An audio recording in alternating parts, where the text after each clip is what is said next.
Hello everybody, and welcome to another fantastic day here at the Grinning Gamers channel.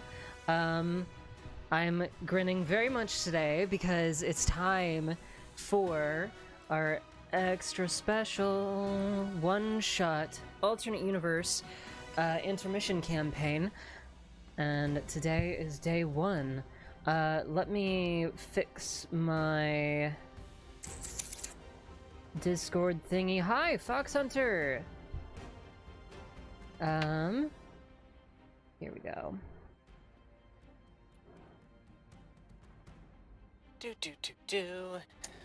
Now we have names. Sweet! Hello, Fox Hunter. I've come to remind everybody in chat that they're all amazing, beautiful people, keeping us and keeping you. That's lovely! Thank you for being here, and thank you for the follow, darling. I hope that you stick around for the story because we have a lot planned tonight. Now, before we get into things, quick announcements. As always, gotta run through these. You will notice up at the top we do have a donation goal. This is to cover my bills for April. So, very much appreciative of those that have already given, and I appreciate those that will continue to give. You can see the donation link available here. Second link. Now, because we are doing D&D tonight, you can ignore the first link. Donation rewards are not active because we don't want to interrupt the story. Though anything that can be redeemed at a later date still qualifies. Next, we have merch. If you've enjoyed our campaign thus far, we have 16 episodes already up on our YouTube, which I'll put the link for right here. But you can also check out our merch. We have stuff related to the campaign, including posters of the goddess Alunair, Lady of the Moon, who features very heavily. We also have posters of Celica, and we have cups and mugs with banners for each of the Cardinal Argai characters. That's the main campaign characters. So, of course, the characters that you're seeing tonight are similar, but different circumstances, and probably different classes. So, same characters, new life. But there you go.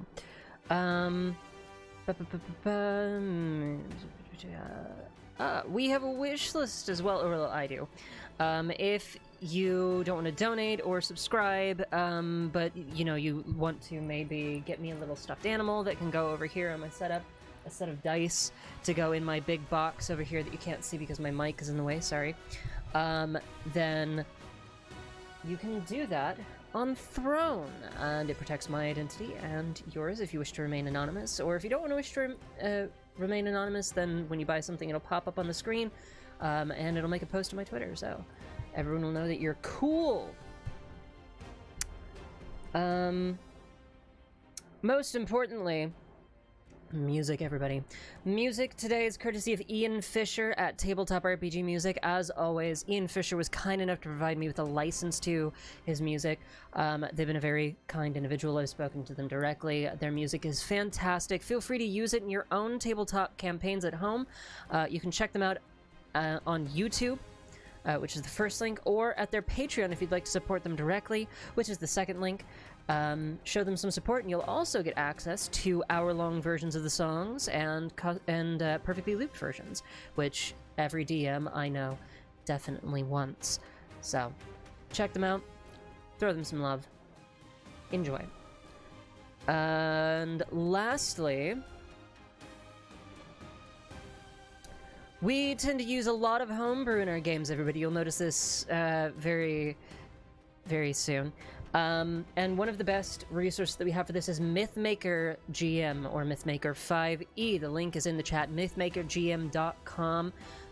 You can check them out. They put out free homebrew spells, creatures, subclasses, new systems, and they do this weekly, multiple times a week sometimes. So give them some love. They have free spells, and then they have early access and exclusive spells and the like available on their Patreon for supporters. So make sure to support them.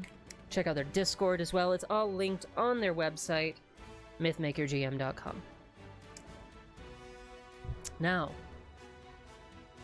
hi Cadre, how you doing?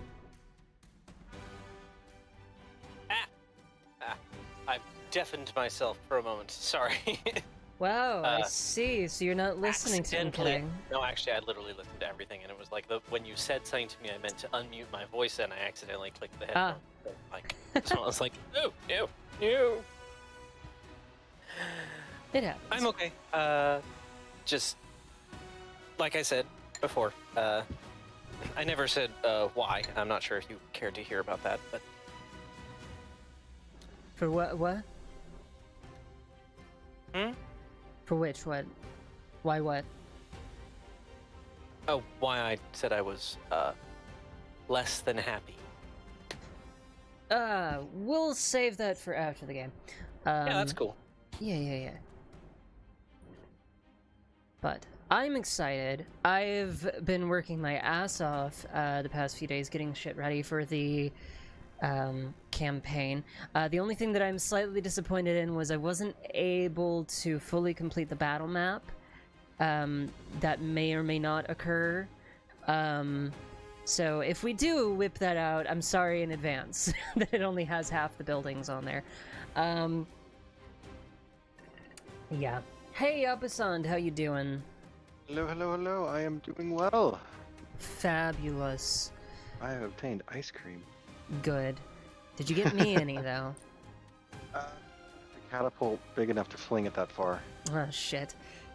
I know, Fair I enough. get like halfway there, but I mean, it just causes messes. Yeah, just scatters it across 3 states. Yeah, they can't trace it to me, though, which I'm pretty glad about. Alright, looks like Netheresa is on her way. May have to be in and out today because she says she's not feeling well. But that is okay. Did you get what I sent you earlier? I did. I was busy typing frantically.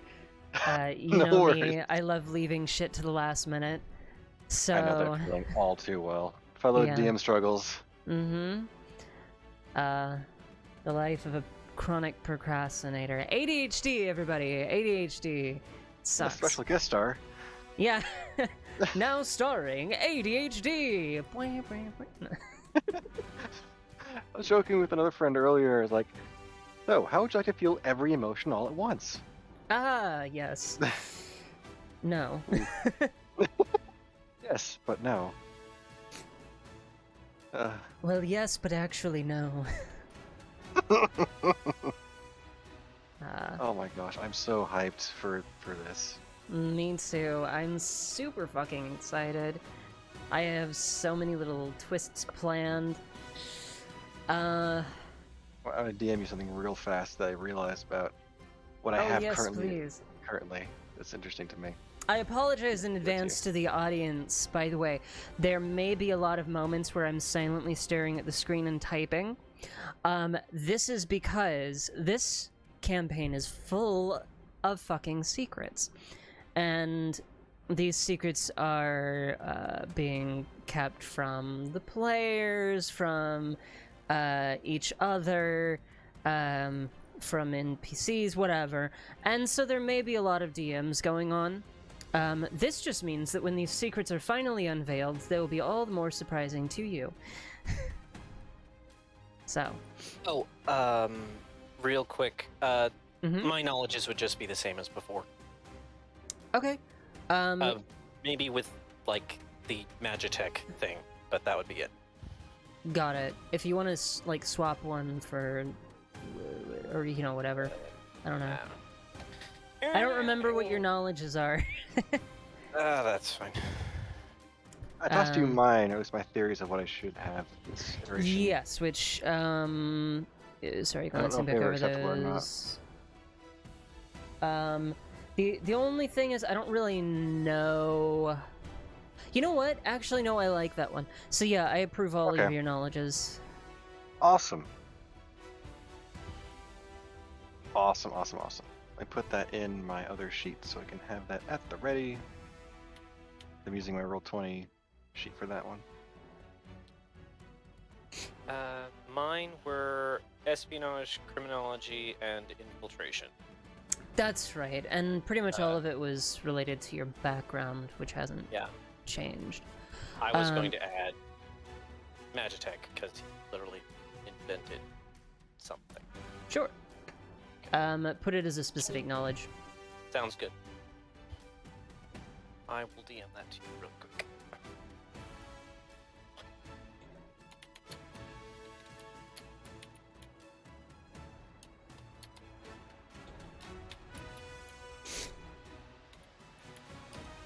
Fantastic. For those of you who are confused by what we're saying, I invented a knowledge system. This is available on our Patreon. There you go, at the $3 tier. Additionally, there are 2 new subclasses that have been designed just for this one-shot AU, and after this episode, I will be releasing both on my Patreon. The first one will be available at the $3 tier. The second one will be available at the $6 tier because it is playtest material, and this one-shot is going to be the playtest. So once the one-shot is over, I will make modifications and re-release it on the $3 tier.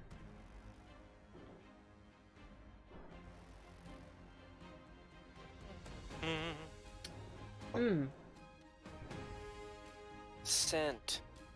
Thank you. I should compose another Let battle theme. me... No, that's fine. Another battle theme? Always. We always just need more. for this AU, for the hell of it. It'd be like short. It'd be like 3 minutes, but You have 9 be fun. weeks. I have 9. Yes. I think I can Maybe manage 10. that. Who knows? Like, at the pacing that you guys keep up, you know, it may be yeah. longer. Good morning, Katsuki. How are you doing? It's evening for me, but afternoon by my body clock. Isn't that complicated?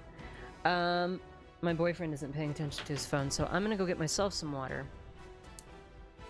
Y'all just... When you get back, would it be okay if I showed you some mixing updates I did? Sure, Some we got time. Okay, some mixing updates I did on the, you know, the, whatever. Yeah. Okay, I'll be right back. There's so many things I can't wait for everyone to get to see, but I don't want to say anything about it.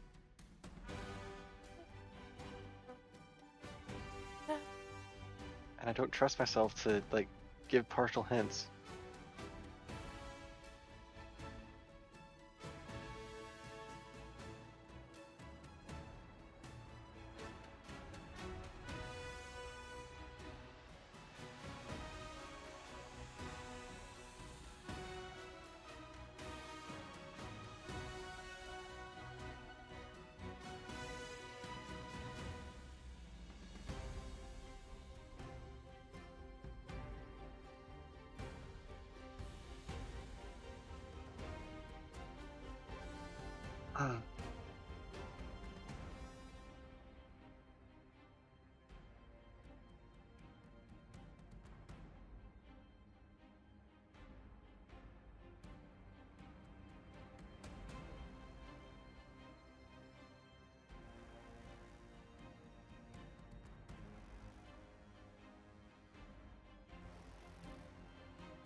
Hi, I have returned. Welcome back.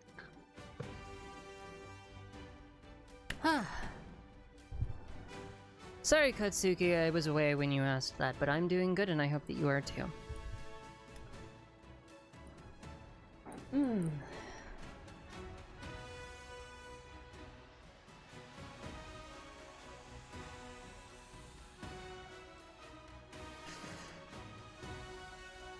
Let's see. Turn that off.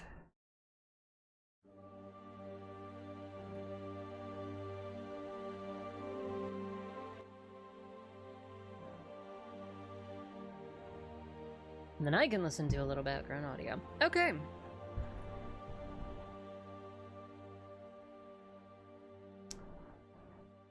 We have 14 minutes until the game. Fighting. Oh, good thing posted to Groovy on the 10th. 6 days ago. Aha. Here, if you want to listen to what I'm listening to at the moment, Yes, please. I will post.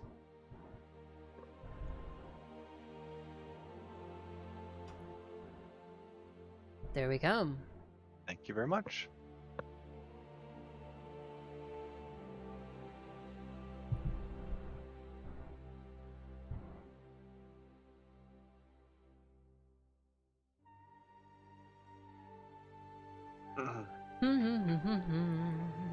Just waiting for the other two now.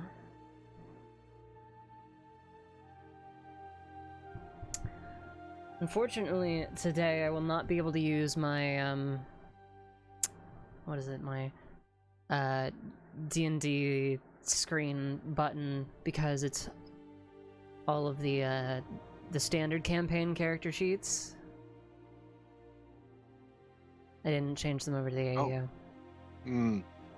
But I was gonna do it, and then I thought about it, and I'm like, I don't know, that might, you know, reveal stuff too early anyway. So Sure. instead, I'll set them up, and we'll show them off after our first encounter, when everybody has kind of shown their hand a bit. Sounds good to me. I have tea, soda, and ice cream, so I will be totally awake. Good. Hopefully. Oh, I need Monster. Good thing it's in my little fridge right over here. Aha. I'll just fetch that.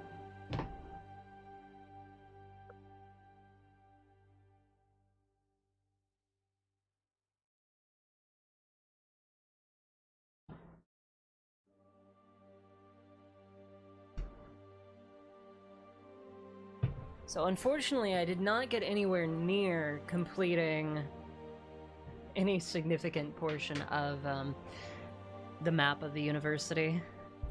Which I didn't expect to, because holy fuck, this place is big. It took me an hour just to draw part of the history department. Oh boy. Yeah. But I got the shape of the lake sketched. Roughly. And I have a few key features on the map, as well as I've kind of sketched myself little labels for the different districts so I know where they are. So we can still reference it, it just won't look nice. Oh, good. But part of the history department's drawn, so, you know, the main section that you teach in. It's good. That's definitely good. Mm-hmm.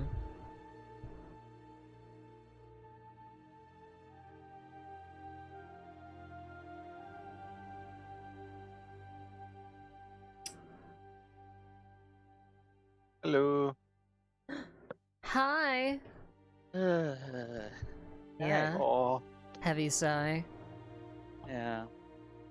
It's like, I guess my coworkers just decided to not do all of their job today and let me do it. Gross. Yeah, so I just kind of set the trash by the dumpster and I was like, well, I guess someone else can do that. Just like how everyone else is leaving shit to me. Let the manager do it. Yeah, They get paid more than you anyway. a lot more. Exactly, so they can do a lot more. Since I'm certain that most of their day is spent standing around. Well, my manager actually does work and actually helps us, but Oh, thank God. yeah. He's actually probably one of the best working managers that I've worked with. But still, sometimes I'm like, you can do this, right? Mm-hmm. Yeah, so I'm probably not gonna be home till like 50, but you know, I can still do stuff without my character sheet. Yeah, the initial stuff is going to be roleplay anyway. Uh-huh. Exposition, that sort of thing. So, yeah. I'm excited. I spent hours this morning working on shit, and all of my time up to the last minute today. Well, damn. Mm-hmm. Thank you for putting in all that effort. You know we love it. I know. So do I, though. So do I. So, you know, it's a win-win. At the end of last session, me and Nathrisa just had essentially like a squealing fest. Ah! Oh my god! I know! Oh my god! I'm so excited! I'm excited too! Oh, that reminds me, Cadre. Because you left before the thing, I said that you would be allowed to roll. So can I just get a preemptive perception check from you? If you can hear me.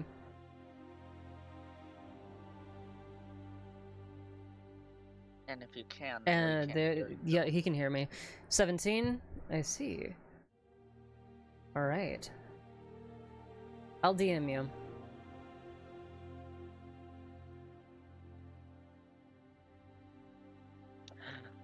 So, right. What? I'm like, so he was there, that explains everything.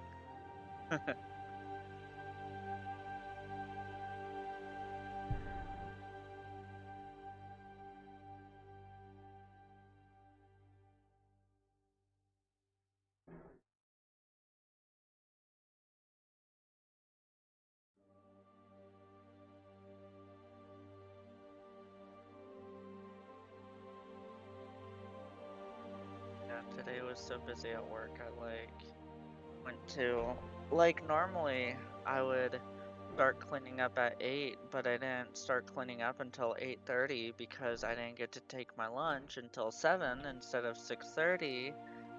And so I was essentially 30 minutes behind on cleaning. So I had to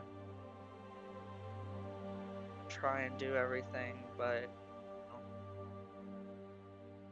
finished 15 minutes sooner than I normally would have.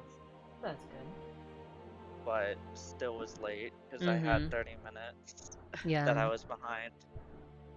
Well, shit. I'm a little tired.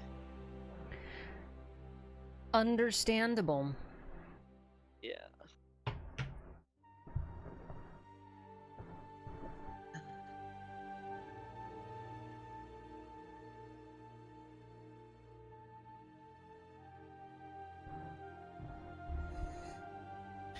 I'm almost. What the? Hmm?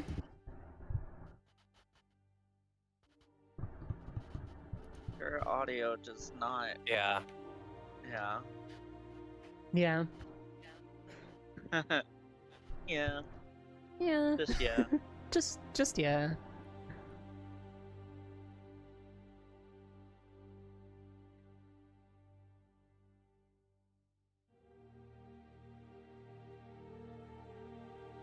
I got to see Secrets of Dumbledore yesterday. How was it? I heard it was awful. It wasn't as like epic as I was expecting. It was. Okay. This is a movie that is definitely setting up other movies. Yeah, And which is so- which is the whole plan. There's gonna be another movie, and then another movie, and they're gonna drag it out as long as they fucking can because they made so much off the Yeah. first 8 that they want 8 more. Yeah. And they're scraping the bottom of the barrel. I'm just Yeah. not giving that transphobe any more of my money. Like, I Yeah. will not. I don't know. I what will not expected from pirate that movie. this. But I will wait until it's on streaming services that I pay for anyway. Right. Mm-hmm. Yeah. I'm not gonna mean- buy a ticket.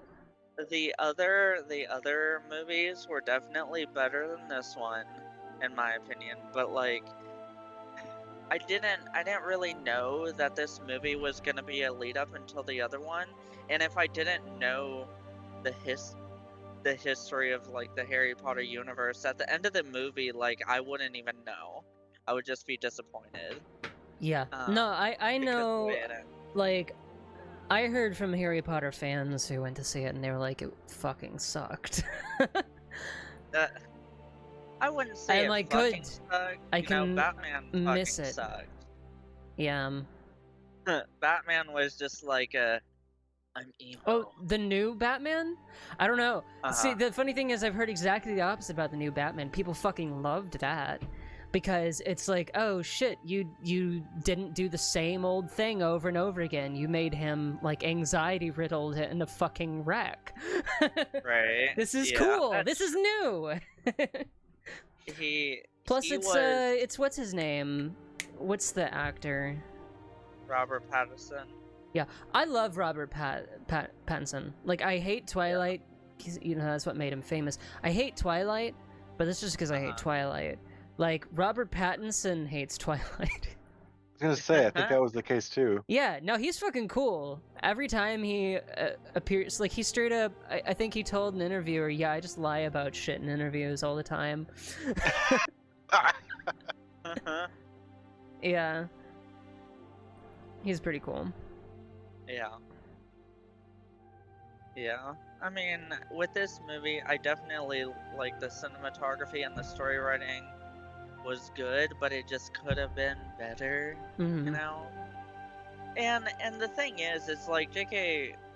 Rowling, like, she has already written so much, you know? And it's like I can't expect every single thing that she writes to be amazing. Well, I expect feel like nothing a that lot she of it writes to was be good. amazing because she's a bitch. Oh, But, yeah. and I'm pretty sure at this point she's buying her ideas Mm. and running out of them. Like, Yeah. it doesn't feel like she does her own It's writing a anymore. lot. It's a lot of writing, and Well, I can't- it's I just can't stand to support a transphobe. I'm sorry, like, you know, right, yeah. which is why I'm not gonna play the game, which looks like trash anyway. It looks like polished trash, and I am not gonna go and watch the movie. I'm Yeah. done with it. Yeah, I mean, this movie, I would say, is probably skippable. Yeah. You know, it doesn't really provide much to Yeah. the plot. Mm-hmm. Hi, Nathrisa. We're talking about Harry Hello. Potter. I mean, Ew. Yeah, I know, right? I mean, the Ew. world itself is cool. Yeah, Don't it get me is. wrong. I have the first 8 movies on DVD, so I can watch them without having to give J.K. Rowling any more money. I've had them for years. I had them before I knew she was a transphobe, so you know what? I'm happy. I'm satisfied. Sounds like a win-win. Exactly. Mhm. The end. Done. It's 10:30, everybody. Oh shit. Yeah, you know what that means? Adventure time. Fucking adventure time. Let's go. Is everybody ready? no. No. Yeah, I'm ready. I mean, I can't seem to get things to work properly over here, so I'll just have to show you the music some other time. All right. Well, if it's any consolation, your voice sounds great today. At least there's that. Mm-hmm. Yeah, the audio is quite tasty. Mm-hmm. Mm-hmm. All right. Well. Wing.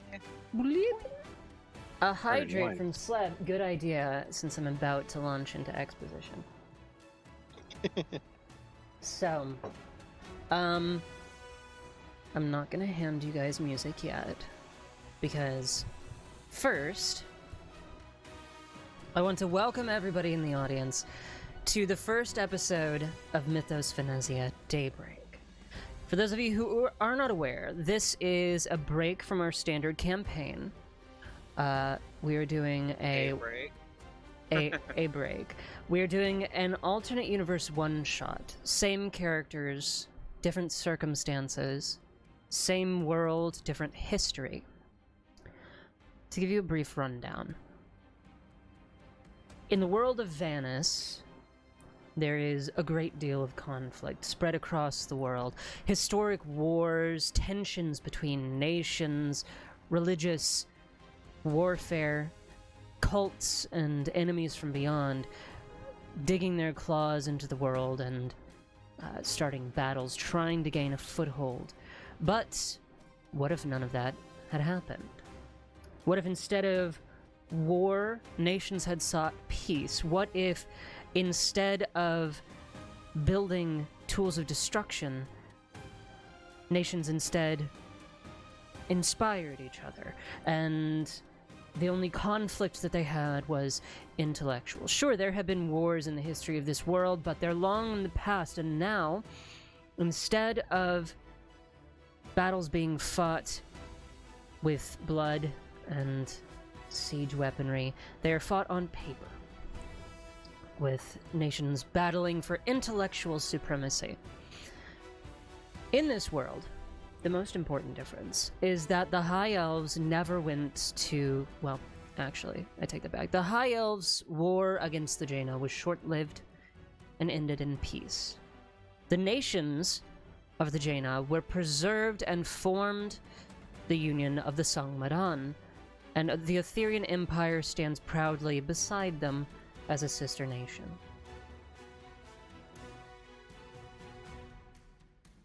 In this world, Salika is a united continent. Aramea and Aetherian and the Sangmadan working together for intellectual advancement, and thus came about the largest university in the world, Orostar University, a academy so big that it is its own city-state. That is where our story is going to be taking place today. Now, don't be fooled. Just because this world is one of peace does not mean there is not conflict. Simply, it is the domain not of nations and governments, but of individuals, with plots behind the scenes, of underworlds, criminals, or people with agendas, not hungry colonial states. And, of course, with such intellectuals gathered in one place, secrets spread like wildfire. Now, for all of my players, I'm going to put a link into Groovy. Pull it up, but don't hit play until I tell you. I can't anyways.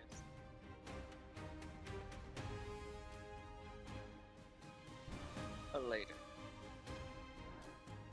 And that's fine. Alright. Tell me when you're all ready. Ready here. Okay, let Ready. me run a quick test for volume.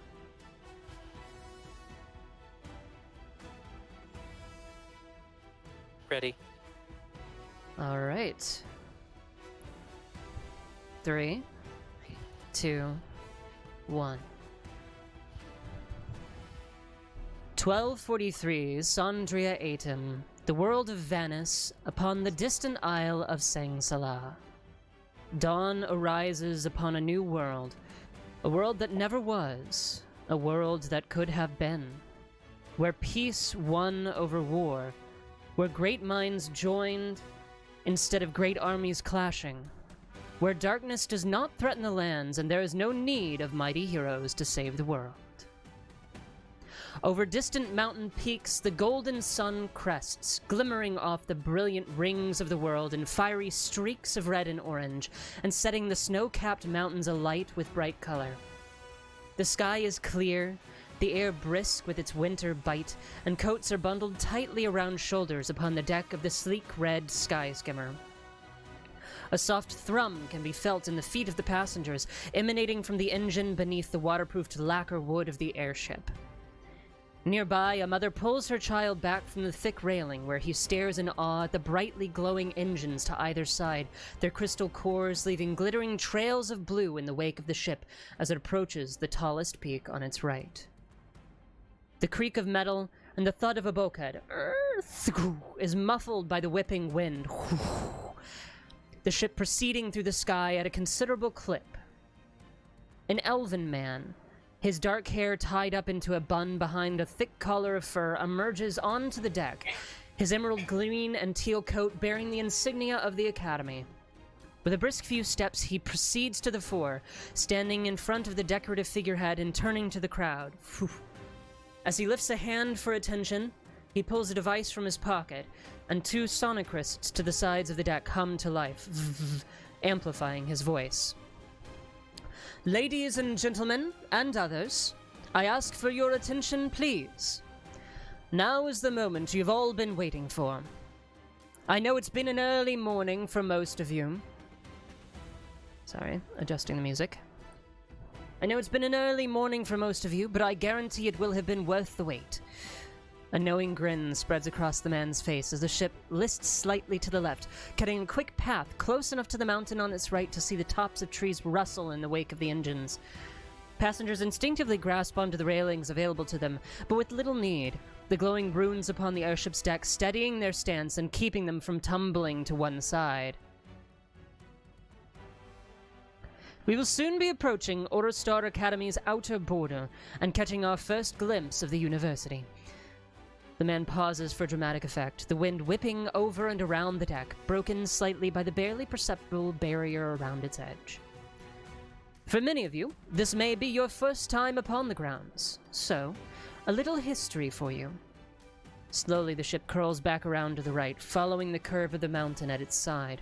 Snow, blown from the peak, whips and eddies in the ship's wake, and there's a glint of light off the distant frosted antlers of deer below. In the year 975, Sandria Aetem, the great mages Bistan Zin Vasht Sayanam of the Sangmadan, Florian Diarvo of Aramea, and the Veiled Lady of Aetherion, the three most powerful wizards of their time, met beneath the great tree at the heart of our academy. For 9 months they came and went, trading ideas, consulting over magic, debating on the world around them, until at last they came to the most glorious conclusion, that knowledge was the domain not of any one of their nations, but of all of them. And upon that very ground, our great academy was founded. The ship dips, skimming further down the mountain's side toward the valley, as light rises higher into the sky, when the man gives a practiced pause, everything timed to a T. Many years have passed since that day. Of the original 3, only our brilliant and mysterious Veiled Lady remains, watching over our great university as its headmistress. But much has changed since then.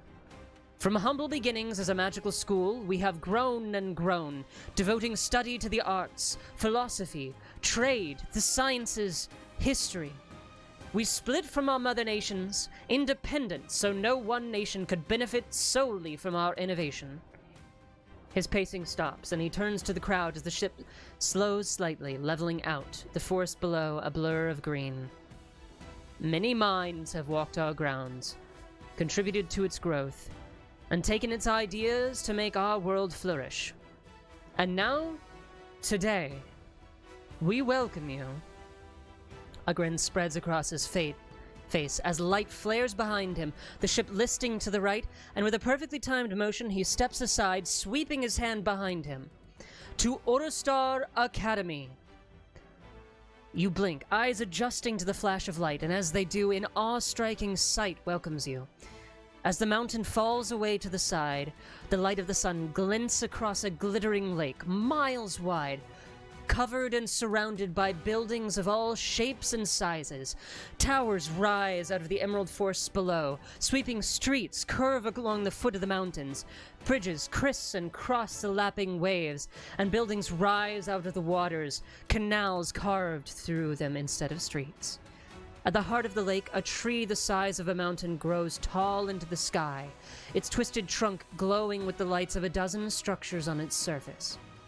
The ship dips lower, the distant buildings turning to a blur on the horizon, as another shuttle hums overhead, off to some distant tower. As your eyes turn upwards past a flock of birds, you see floating in the sky a city block of clockwork and metal and glowing crystal, the magitechnical marvel of the engineering wards flying impossibly over the water. You can stop the music. The man turns back towards the crowd and gives a bow as a cheer rises, claps heard across the deck. Thank you, thank you. Now, if there are any questions as we approach our final destination, we have approximately, he checks a stopwatch, 10 minutes until we make our dock. Please come and find me below decks if there is anything that you seek. He gives another bow, and as people cheer and gaze over the edges, gripping onto the railing, pointing and exclaiming in awe, he swiftly walks past into the bulkhead, and it closes behind him. The four of you stand upon the deck, having witnessed this speech. Sorry. I just realized that my audio was bugged. There we go. Having witnessed this speech, and are now left to your own devices. As the ship skims through the sky, the waves glittering beneath you, what do you do?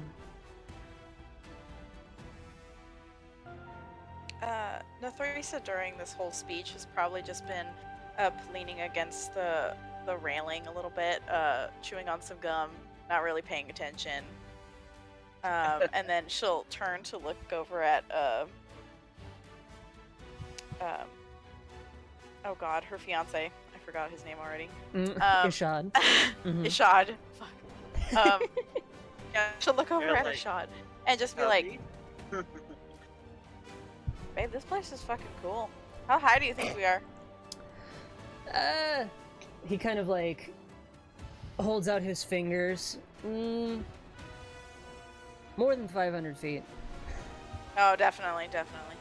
Yeah, I'd say that fall would probably kill you. Sick. Could I? Could I make any? Hold on.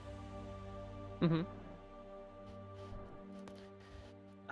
My audio is bugged. Yeah, I hear Okay, something that's better. with it. Anyway, yeah. So, I would like to make an investigation check using acrobatics to determine the actual height. Sure. You can do that. Arlen is kind of next to Cadre, and he was like, as the talks finished, I was in the middle of like a golf clap, and just like kind of giving like a soft smirk and a nod to Cadre. Indeed. Okay, here we go. Yeah. 21. 21, fabulous. So you kind of you pull out one of the many tools that you have at your disposal, being a magitechnical expert, and you Just without a Magitech sextant. yeah, and you kind of give it a good eye. You'd say, having been on airships quite a lot yourself, you'd say that you're cruising at an altitude of maybe 900 feet. Pretty low. Ships go up thousands of feet, but they're kind of showing off at the moment, showing the university, and so they've come down close to the ground, which blurs the sights below. The waves are just kind of like a blur of blue beneath you, and the buildings, except for those in the distance to either side, are just blurs as well, where they are dotted across the surface of the water. There are many floating buildings here. You can see plenty of boats down, skimming across the surface, and there are several shuttles that zip back and forth through the air as well. From up here, you can also see, of course, the giant tree rising high into the sky, bigger than any that you've ever seen. But around it, in a mile ring, is this just circle that encircles it and connects to a peninsula jutting out into the water from one of the mountain's feet. This has 9 strips of buildings that spread out into the water in each direction. One for each of the schools of magic and a 9th for administration. There's a tall tower there in the distance that you see many just specks of ships leaving or joining onto. And you assume this is where you're headed. Sorry to interrupt. I was Kadri just says, look, just like a little thing, like, looks to be about 900 captains showing off. Oh, yeah, we definitely die.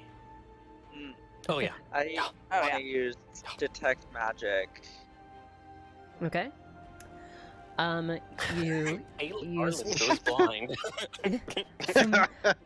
you use detect magic, and your eyes glow with a blue sheen. You glance around you. Each of the members nearby you, Ishad, Nathrisa, Kadri. Apusan, where are you? In middle of the deck, kind of just taking in the sights again. Mhm. I was going to say something like "Home Sweet Home," but everyone seems to have wandered off to admire how deadly a fall would be. And you, of course, were unable to meet the individuals that you welcomed to the university yesterday because you fell asleep early. They came to your room, but you were sound asleep. However, you recognize both Kadri and Arlen nearby, and you recognize Nathrisa and Ishad from the pictures that were given to you. They seem to be gathered around the railing close by. So, Arlen, as you turn and look, you of course see a couple sources of magic glowing from beneath the clothes of your companions. The deck also has a shine to it, and you now can't see very far beyond the border of the ship because there is a glow surrounding it where this domed shield breaks some of the wind. The ship is traveling very fast, and typically the wind would be almost painfully whipping past your face, but this breaks some of it. You can see another 100 feet or so, but it does obscure things. After that, I dispel it because I also just realized detect magic is only 60-foot range. Yes, it is in fact. So I was trying to get an eye to see if there's any magic out in the city, but I cannot see that. So you would wager that there is a lot of it. Yeah. As the ship for hardly any time. The captain seems to want to show off a little bit more. The ship dips another 100 feet or so, which is just in time to catch the sight of a long... It appears almost to be a bridge passing underneath you. And as you lean over the railing to look, you catch the sight of a tram that whizzes by beneath. And you can see now a full loop, 2 of them actually, one circling this side of the lake from the administrative building and another circling the other side. Oh, look at that. Meeting in the middle. Tram. Haven't seen one of those in quite some time. There was one in Umbelarnen, but not of that speed. It whizzed by pretty fast. Yeah. Quite interesting. I pop my gum, and then I'll let out a low whistle and be like, "Yeah, that's fucking fast." Damn right it is. Ishad kind of scratches the back of his neck, his fur still whipping in the breeze. Oh, Do we get we're gel down your shampoo hair or something? models right Yeah. now. So, since the characters, although the characters are similar to their original forms, would each of you like to describe yourselves in turn? Sure. We can start. Let's go just in the order that we have in chat. So, Apusan, why don't you begin? Alrighty. Well, like before, Abusand is a Loxodon, quite tall compared to the average human, still around the 7'7" range. Dressed quite nicely, actually, with a tailored suit and tie. The suit itself is a nice, deep, rich brown, yellow pleats, a brown shirt underneath it, green sleeves and a green tie, and nice tan pants as well. Looking very much the image of a professor, a teacher of the university itself. Mm-hmm. 2 earrings in either ear, and still has that marking over the eye itself as well. All right. Yes. A black. It looks almost like a tattoo covering his left eye. Yeah, it's decently sized as well. It would be hard to miss. Mm-hmm. All right.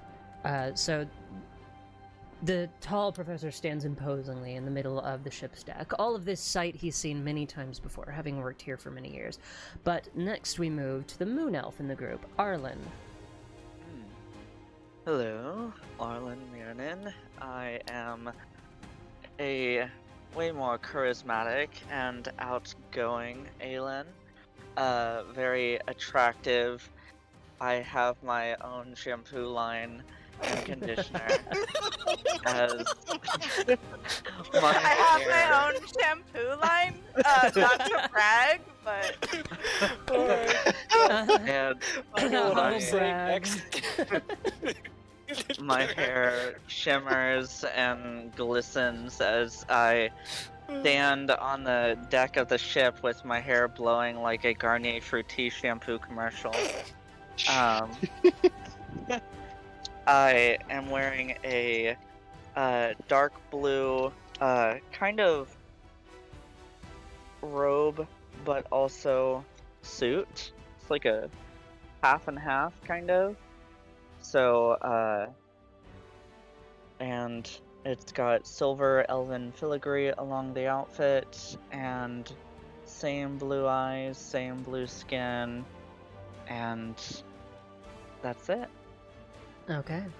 Well, I think most importantly, the big change from Aelin to Arlen is, of course, Arlen is I'm male. a male. Yeah. I'm a boy. I'm a real boy. I'm a real boy. Yes. So, this strikingly beautiful moon elf is standing, the hair flowing in the wind as he leans on the ship's railing. Nearby, a couple of people are staring and pointing. Like, is that really? Oh, I think it is. Oh my god! Can we get? Wait, and they're like arguing over who's going to go up and get an autograph, holding magazines in their hand. Some of them, however, are pointing instead at the high elf next to him. But we'll get to her in a moment. Cadre, how about you? Sure. Cadre is mostly the same, with a few major differences. In this world, he, instead of pursuing necessarily quite as heavily the espionage and diplomacy route, because of the relatively more peaceful situation in the world, he was allowed to pursue one of his other great passions, which, as it turned out, was Magitech.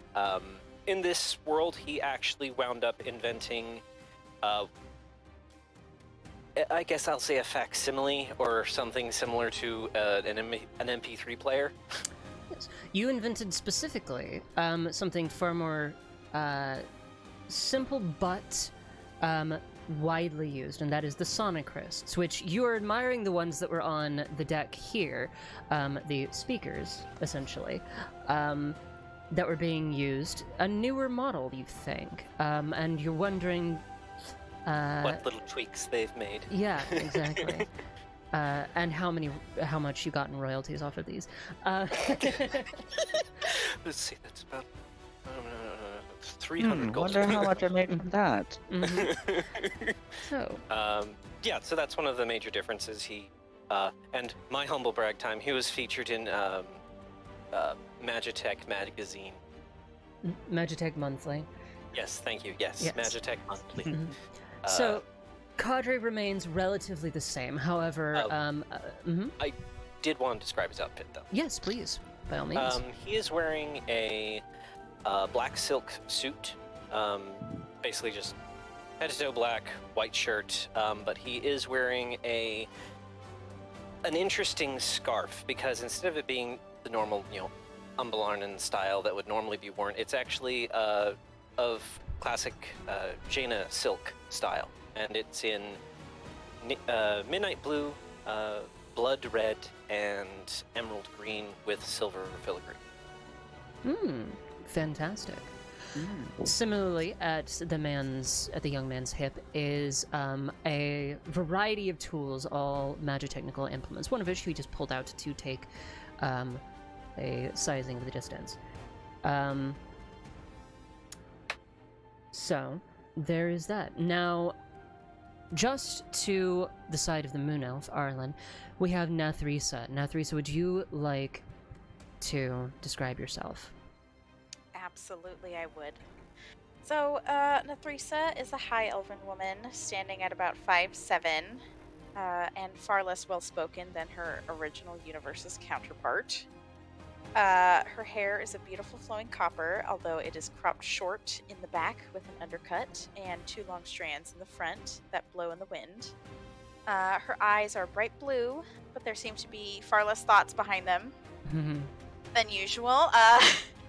She's dressed in a cropped leather aviator jacket with fur trim, an olive green dress, and various straps across her chest and thighs. Her body is adorned with numerous tattoos, her ears pierced with many pieces of dangling jewelry. Notably, though, she has an engagement tattoo on the back of her right hand and a star on the back of her neck.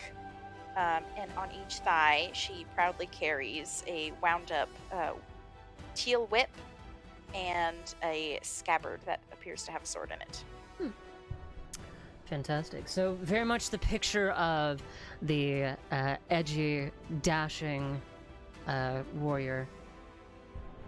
She is getting many stares as well. Both Arlen and Nathrisa are very close to each other, appear to know each other very well, and a number of fans, you think, are clutching magazines and wondering when it would be appropriate to approach. Oh yeah, also I forgot to mention, she also has a scar across her eyebrow to her right eye. Gotcha. To the side of Nathrisa is a Jaina, a panther, by the name of Ashad. He bears a long sword across his back and is dressed in black leathers as well. Black leather jacket, an undershirt in a dark gray tone that complements his fur, and long pants that have many, many pockets on them, some of them filled with, looks like potions, a utility belt of sorts. He's equipped to the nines, ready to take on whatever may occur. His eyes are a bright emerald green, and they glimmer in the light. And on the back of his hand, he also bears an engagement tattoo, although done in a Jaina style, dyed white so that the fur where it grows also appears white in the same pattern. And he remains very, very close at Nathrisa's hip for now.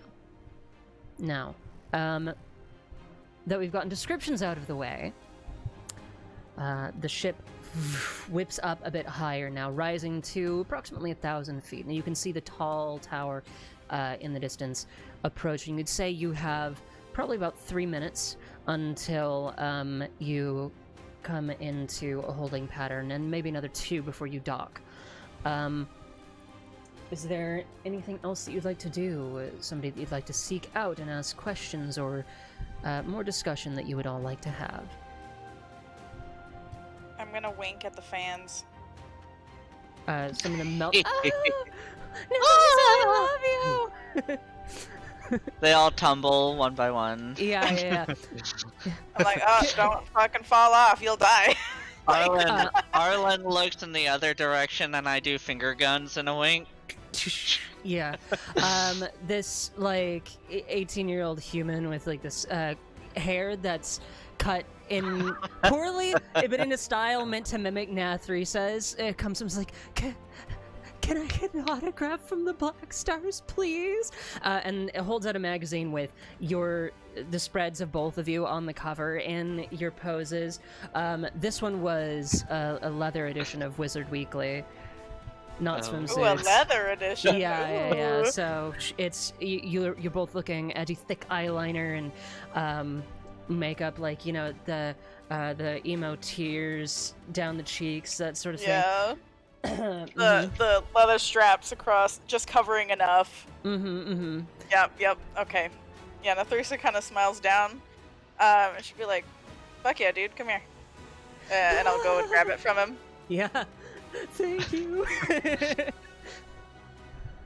So, and Shad just mutters under his breath, like, don't wet yourself, kid. Like, We still got another 3 minutes. thinking, are all of them going to be doing this? Yeah, as Apusan sidles up near you guys and asks, as one of you begins to sign. You did come here for academic purposes as well, correct? Not just to start a fan club? We got time for both. I pop the gum in my mouth. Hey, Oh, come on. Ishad pipes up, hey, old man, the fan club already exists. It just comes with us wherever we go. Exactly what he said. And I go over to someone who's on the other side, and I'm using Mage Hand to sign things. Yeah, and people are fawning over like, oh my god, I loved last month's edition. You looked so good in the swimwear. Do the pose, Arlen! Oh gosh, I'm going to I get walk ready over and I to- step back so that when he does the hair flip, I don't get whipped. I'm going to walk over to Cadre. Yeah. You step away from the fan club, over to your fellow academic. Cadre, Whispers to Apusan, saying, as he sidles up next to him, saying, I invent the fucking Sonic First, and they're the ones with the fan club. I know, I understand, 100% behind you. I am a fan of your work, as we have discussed before. Please tell me they are more than just Oh, very much. fan Arlen is garnering. brilliant, actually. They do a wonderful job of hiding it. I wanna. Do I hear this? Cadre No, needs the to wind is make too a loud, No, I'm so- doing this quiet. Cadre Okay. needs to make a wisdom check not to bust out laughing. I'm distracted by fans, and I sit there and do the Garnier Fructis hair flip. Cadre is And- pelted by chunks of fruit that fly out of Arlen's hair. And then I extend a hand out to the crowd and I say, don't forget to stay dazzling. Oh my god! And then like someone whispers from behind, like, "Why is it wet?" Like, it's... Head in hands. Just head in hands. I trusted your judgment. I still trust your judgment. Don't worry. I trust your judgment. I will leave it at that. Oh my god.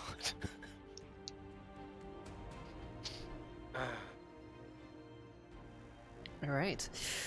Hmm. The ship's engines begin to lower a little bit in their hum as the ship slows down. The wind calms slightly, and you're now coasting over the large inner ring of the university. You can see it sweeping out in each direction, and now you can see that there are trams that run along this inner ring as well, this wide thoroughfare that sweeps through the magical districts and then connects back around to Alchemy Alley, the peninsula. The tree is almost as high as you are now. Its top branches reaching 1,000 feet into the air, but the ship begins to dip lower. The tower that it is coming into dock at, not the same height. It still towers over most of the university at a good 500 feet tall, with many docks sticking out into the air, several ships loading and offloading people.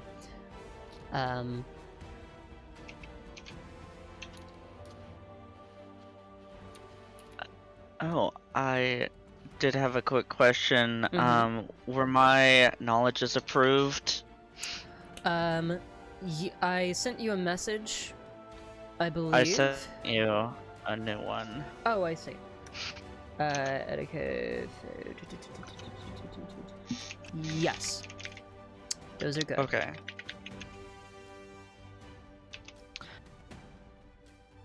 Okay.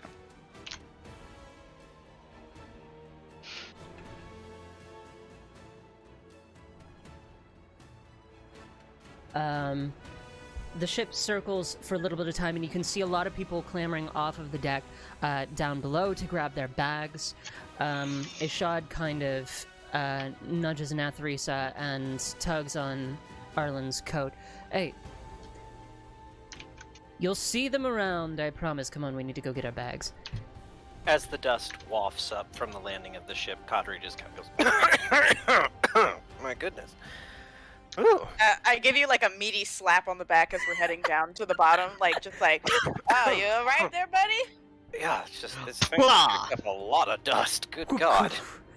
Yeah, and it does, as it comes into the dock, you can see the station master there in their deep emerald and bright teal coat, standing well back from the edge as the engines kick up the wind. There's a coasting into the dock, and you can see it begin to extend slightly, these clamps coming in to clamp on the sleek sides of the ship. The exit from the ship is down below, but first you'll need to grab your things from your cabins. Go grab them. All right.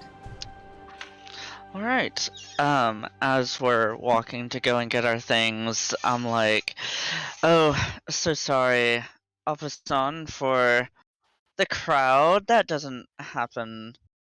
Well, actually it does, but... I was going to sorry say for you the seemed distraction. very attuned to what was going on, so... Well, gotta give the people what they want. I lean over to Arlen and I'm like, who's the old fart? Oh Do I hear god, that? that's Teresa. I'm being quiet! I know that much. Kadri puts his head in his hands. I audibly say, oh god, Nathrisa, this is our humble host for sponsor, I should say. Oh, fuck. Hey, nice to meet you, Opposon, right? I put out a hand. Yes, and I will give your hand a firm handshake.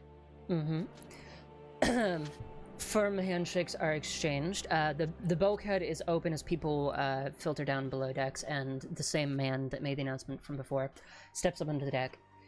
Everybody, please come and retrieve your things. We have a few minutes in dock, but we would please like to get everybody off quickly so that we can head back out for the next wave of guests to arrive. Thank you all for taking the time to visit our university, and we hope that you enjoy your stay.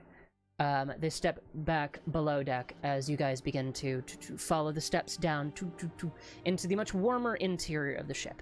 The interior is carpeted. It is lavish, much like the accommodations that you were given on the outskirts of the territory.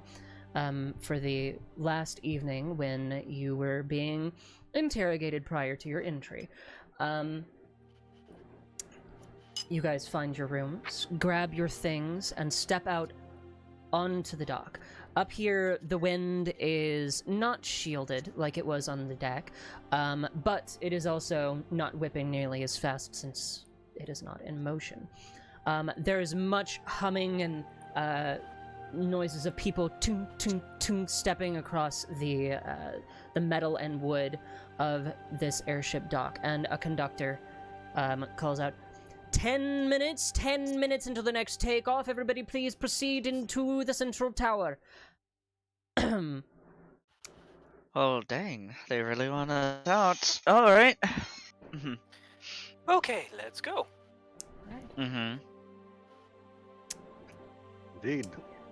You guys- Nathrisa's lifting her luggage like she's like planning to throw it off the side, and then she side glances over at Ashad and then just puts it down slowly. Yeah, Ashad shakes his head. Not this time. You guys make your way into the central building, and it's well decorated with lots of deep, rich woods, lacquered floors, marble countertops, or granite, rather, it looks like, all around, and people are going up to desks to ask directions, get maps. You can see a number of Jaina, humans, elves at the desks, receiving people, all in the blue and green coats of the university. In the center, there are 4 large, ornately decorated tubes, the archway of which slides open to admit a throng of guests and then closes behind, covering it up with this almost stained glass mosaic of doors in Art Nouveau style. You hear the whir as the magical elevator descends down through the central structure. Alperson, you know your way around this place. These 4 are now your responsibility. You also know that in about 1 hour you have a class to teach, which means that your first stop needs to be the historical district. Excellent. Can I make an investigation check on the elevator using Magitech? Because Kataru would be immensely curious. Absolutely. You proceed through the lobby. You can see people on benches sitting down waiting either for the arrival of somebody that they invited or for their departing ship. But you kind of head ahead of the group as Alperson turns to rally the rest, and you get a little bit closer so you can investigate. Go ahead and make a roll with your Magitech tools, we'll say. 25. Yeah, fabulous. Yeah, with a 25, you've seen similar designs before. They've started to be implemented in Ambalarnen as well. Some of the newer buildings have lifts of various types. This one looks newer in design than the ones that you've experienced. It looks like it was actually just recently renovated, and you can see nearby some older lifts as well on the sides of the building that are now being shut down to be renovated. You're currently up about 200 feet above ground level, or water level. Up higher, the larger ships dock, mostly cargo ships, you think. But down here is the passenger area. I was wondering more how the lift worked. From what you know, like, you'd have to be inside to get a look at the mechanisms, but you recognize the principles of the design. It works with gears that are along the side, a track that runs along the side, gears on the outside that rotate to take it up and down the lift. This appears to be, you'd say it has probably about 10, which is why it is so smooth and not silent entirely, but much quieter than some other lists. It's propulsed by the same technology that keeps airships afloat, a a crystal that can be turned on and off through the flow of etheric energy, that either propels it up, keeps it steady at a certain level of etheric flow, or by turning off entirely will allow the lift to sink. So the crystal re-aspects the air. It's more like the air powers the crystal. So the crystal's function, its natural ability is to levitate, and depending on how much air it is receiving, it will either levitate more, less, or not at all. Yeah, neat. Quite fascinating the way how that levitation works. Oh, there are many incredible magical implementations here, and many of which we will very likely come across during your stay. I do have a class. I do have a class in an hour, but you are all under my charge, so. Oh yes. I would- Then lead the way. Yes, I would like to say that you are welcome to sit in, if you so choose. But if you do wish to wander the grounds, do so with an understanding that anything you do is on my shoulders. I do not wish to Understood, Professor Apasant. I would just like to grab a map before we head out, if that's all right. Certainly. Same. Okay. I'd be very wise. Oh yeah, I should probably grab one of those. I got you, Nathrisa. So, Apasan, you hold your position near the elevators while the other three head over to a desk. And Al Jaina perks up behind it and greets you. Hello. How can I help you today?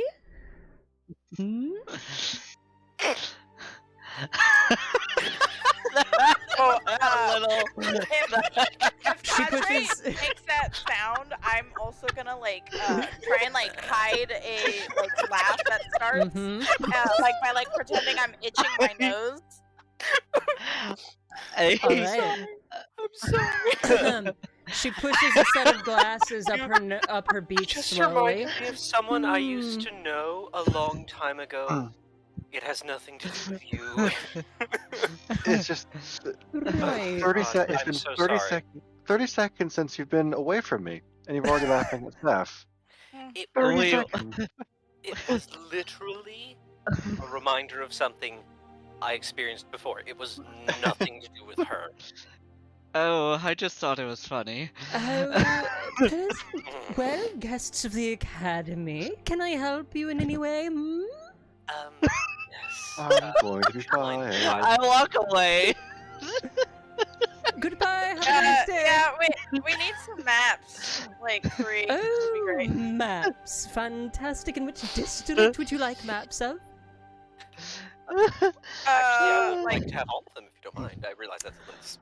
I like maps. Certainly. We can give you maps of all of the districts. And the owl begins to reach just deftly through several stacks nearby of what look like brochures. Here we have the Central Magical District. Here we have Alchemy Alley. And then we have the Herbalist Divisions, Natural Sciences, Religion. We have the Underwater Aquatic Sciences. We have the Floating Magitech Division for you. Here's the Arts, Philosophy, Sport. Then we have Physical Engineering, Historical District, Geology, residential, and of course the shopping district. There you go. Ah, perfect. Is, Thing. He takes a stack of maps and just puts it into his bag. Are they all labeled? Yes. Okay, I'm My goodness. I know, my brow starts furrowing as she's listing off all these names, and I'm like, how many do they need? Well, we are an 8-mile wide city-state, so quite a few. Yeah, but don't they make maps with everything? You know? Sure, but it's very difficult to tell all the details from that scale. Yeah, that makes sense. Here's the overview. And she slaps down 3 more. Oh, yeah, I'll take this one. Good. I come back Padre, and I stop you got that laughing. book, right? I have all of the little brochure maps. Eventually, This I'd is like to buy an just atlas. holding them all in your hands. No, he put them in his bag of holding. Oh, right. Yes, you do. Alchemist we Valley. do have an atlas available at many of our bookstores. You can find them either in the administrative district, which is just down the elevators, in the historical district, or in several of the others. And of course, in each district, we would be happy to assist you and let you know how to get to anywhere you need to go. Oh, I wouldn't want to bother too many people. It's don't our want to be job. that. I know. Ooh. Do you actually say that? No, this is Maru. Fucking Arlen has etiquette. Uh-huh. 30 feet away, I'm like, oh. They're laying it on thick. They are purposely laying it on thick. Alchemist Right. Alley and Engineering Wards, please. Are you Oh, just fucking those kidding me? two? Very well. Ooh, Uh-huh. The physical engineering wards or the magitechnical division? Both. Yes, we probably need both, since the launch pad is in the... Here you go. And so she hands you 3 maps. So is it Engineering Ward and Magitech? Yes, the engineering Or- ward... There's the physical engineering ward, which is devoid of any magical influence, and then you have the flying magitechnical division, which, as you're kind of just thumbing through the maps, there's a big indication that the launch pad to reach the flying division, the magitechnical ward, is actually in the engineering ward. Although you can Okay. also reach it by shuttle from the main central tower. Okay. And an overview. Oh, yes, of course, And- here you go! And the religious, you said religious district? Yes, we have our temple district, religious studies, and also the various religious services. Yes, temple district and, There you go! What is your name, my lady? Ria! Audience. Wait, what is it? It's Ria! There's no chair behind that desk. They are dancing all day. What? Hold on. I wrote her name as Ria, a Yes, that's Who? right! a hoot of a woman. Oh my god, Oh, is this the fucking owl from the Tootsie Pop commercial? Because I just realized A one, a two, a That's her three! father. it just clicked for me. Yeah, I love it. maybe. I love the a lot better than a because it just sounds. Oh god, I'm crying. Well, this is already off to an amazing start. We're 30 minutes in and we're dying. Mhm. Well, now we're in, actually, but still. Speaking of dying, Okay. I'm kidding. Oh my god. You've pissed off the L. Prepare She to pulls die. out her Tootsie Pop. I'm sick of dealing with this every day! She pulls out a Tootsie Pop. Yeah. It's a fucking, like, level 20 Spiritual weapon! sorcerer's path. She summons a I'm Tootsie. going. I'm going postal. Going boost. How okay. many swings to get to your center? God. Oh. Oh. How many levels of spells will it take to turn you to ashes? Disintegrate. 2. A 1. Disintegrate. Yeah. Oh my god. Okay, so engineering, magitech, religious, alchemy, Mm-hmm. and overview. Mhm. Okay. Those are the ones that I got. Okay. I think I'm good now. Thank you, Ria. A You're pleasure. very welcome. Mm. I just I realized can't this help reminds it. me I of punch Arlen in the arm. Rex. Oh! Reminds me of Who? Marianne Ooh. Shiddleston from my campaign. Oh my god. Abso-fucking-lutely. Oh man. When you punch me in the arm, I just like, ow, and then I kind of like take the stuff and like waddle off to the side, rubbing my arm. So, you return to your patron, Abusand. Arms full, or bags of holding, full of maps of the university. And Abusand is impatiently waiting. He has a class in now less than an hour to get to. Nearby, you hear the hum of an elevator and the doors open. You can see a cluster of people already inside, but these central elevators are very large. They could carry freight up and down if they need to, and often do. Right now they are carrying people. So Abusand, you gather everybody up and step inside, I assume? Absolutely. We have places to be. Okay. You enter into Which the are- throng of people that crowd in. Mm-hmm. Like, which is places to be, which is not here. Indeed. The elevator begins to descend. You stop at 2 more floors, each of them heavily spaced from each other to accommodate for the size of ships, and then eventually you reach the bottom, and it opens out into a lobby. Large statues, 3 of them, are in the 3 different sides of this central ring, and big archways in this kind of interesting fused style of Arthurian and Sangmadan and Aramaean lead out into the courtyard that surrounds the central tower.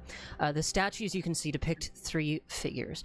One of them, Ajena, whom you know to be Bistanjin Vasht Sayanam, having seen his portrait before.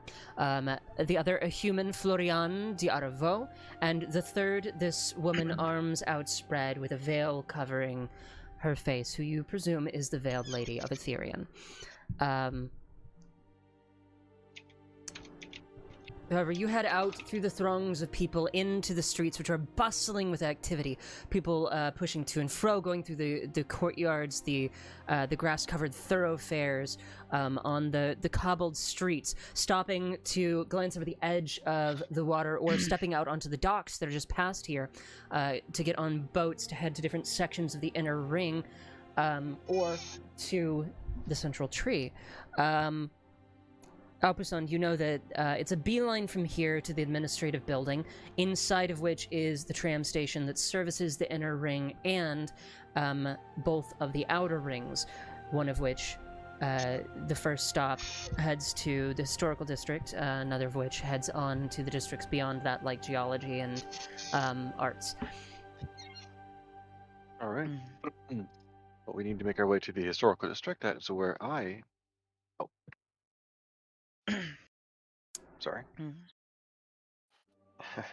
I thought my audio cut there for a second. No, you're good. No, just saying that we need to head to the historical district. That is where I'll be doing my teaching. Indeed.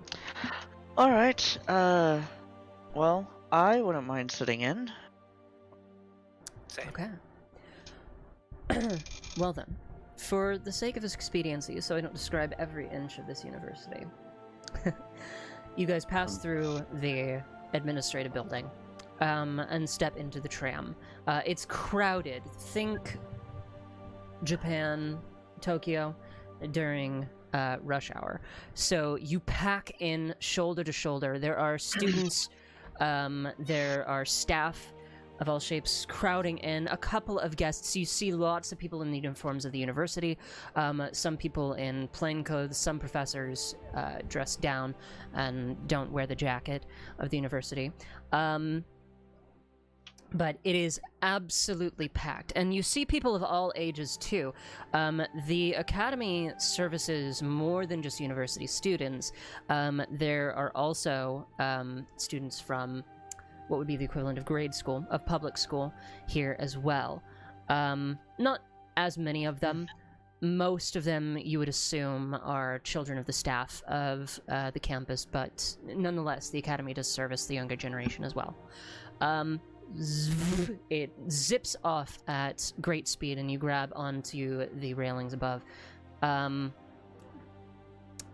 and zip away into the distance, watching out the windows of this clustered tram. You can see the waves whipping by. It's a couple of minutes before you reach the station on the very edge of the historical district. And Opusand, this leads up to the island at the foot of the peak that you guys curved around coming into the university. This island services the main buildings of the historical district. These buildings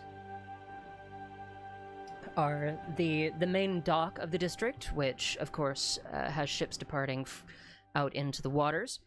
It has a central mess hall, very large and with a lot of different food to choose from, but it also has the main historical buildings for Songmadon history, the Terador history, Otherian history, and world history. One of these is where you will be teaching. You know the one. Beyond that, Alright. over a bridge, is your home. Intermingled in the rest of the buildings, there are various residences, and you have been lucky enough to procure one with your tenure. This is where your guests will be staying, unless they choose to stay in one of the dormitories over there. Well, I wouldn't be opposed to having guests at my home. It would make it a little more lively, and it would be a little bit more private and nicer than the dormitories. I would say. Are there wild parties in the dorms? I would not know.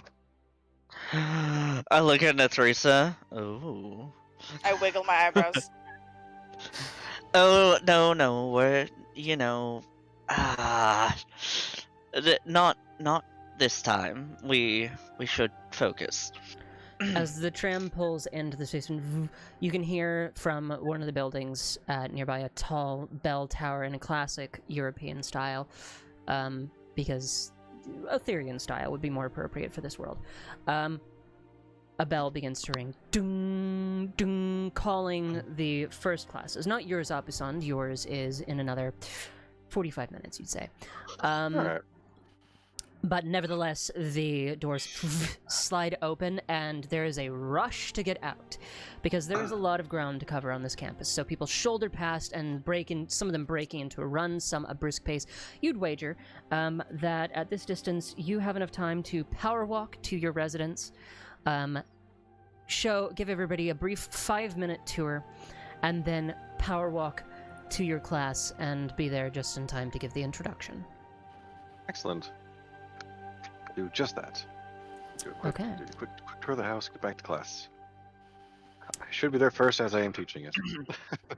So you pass through the station building, underneath the long mess hall there, and again the classic Otherian style. You can see your building, Opusand, is Mahal style, Songmadon, very Patal architecture that rises up with white polished stone intermingled with the rocky basalt of the region.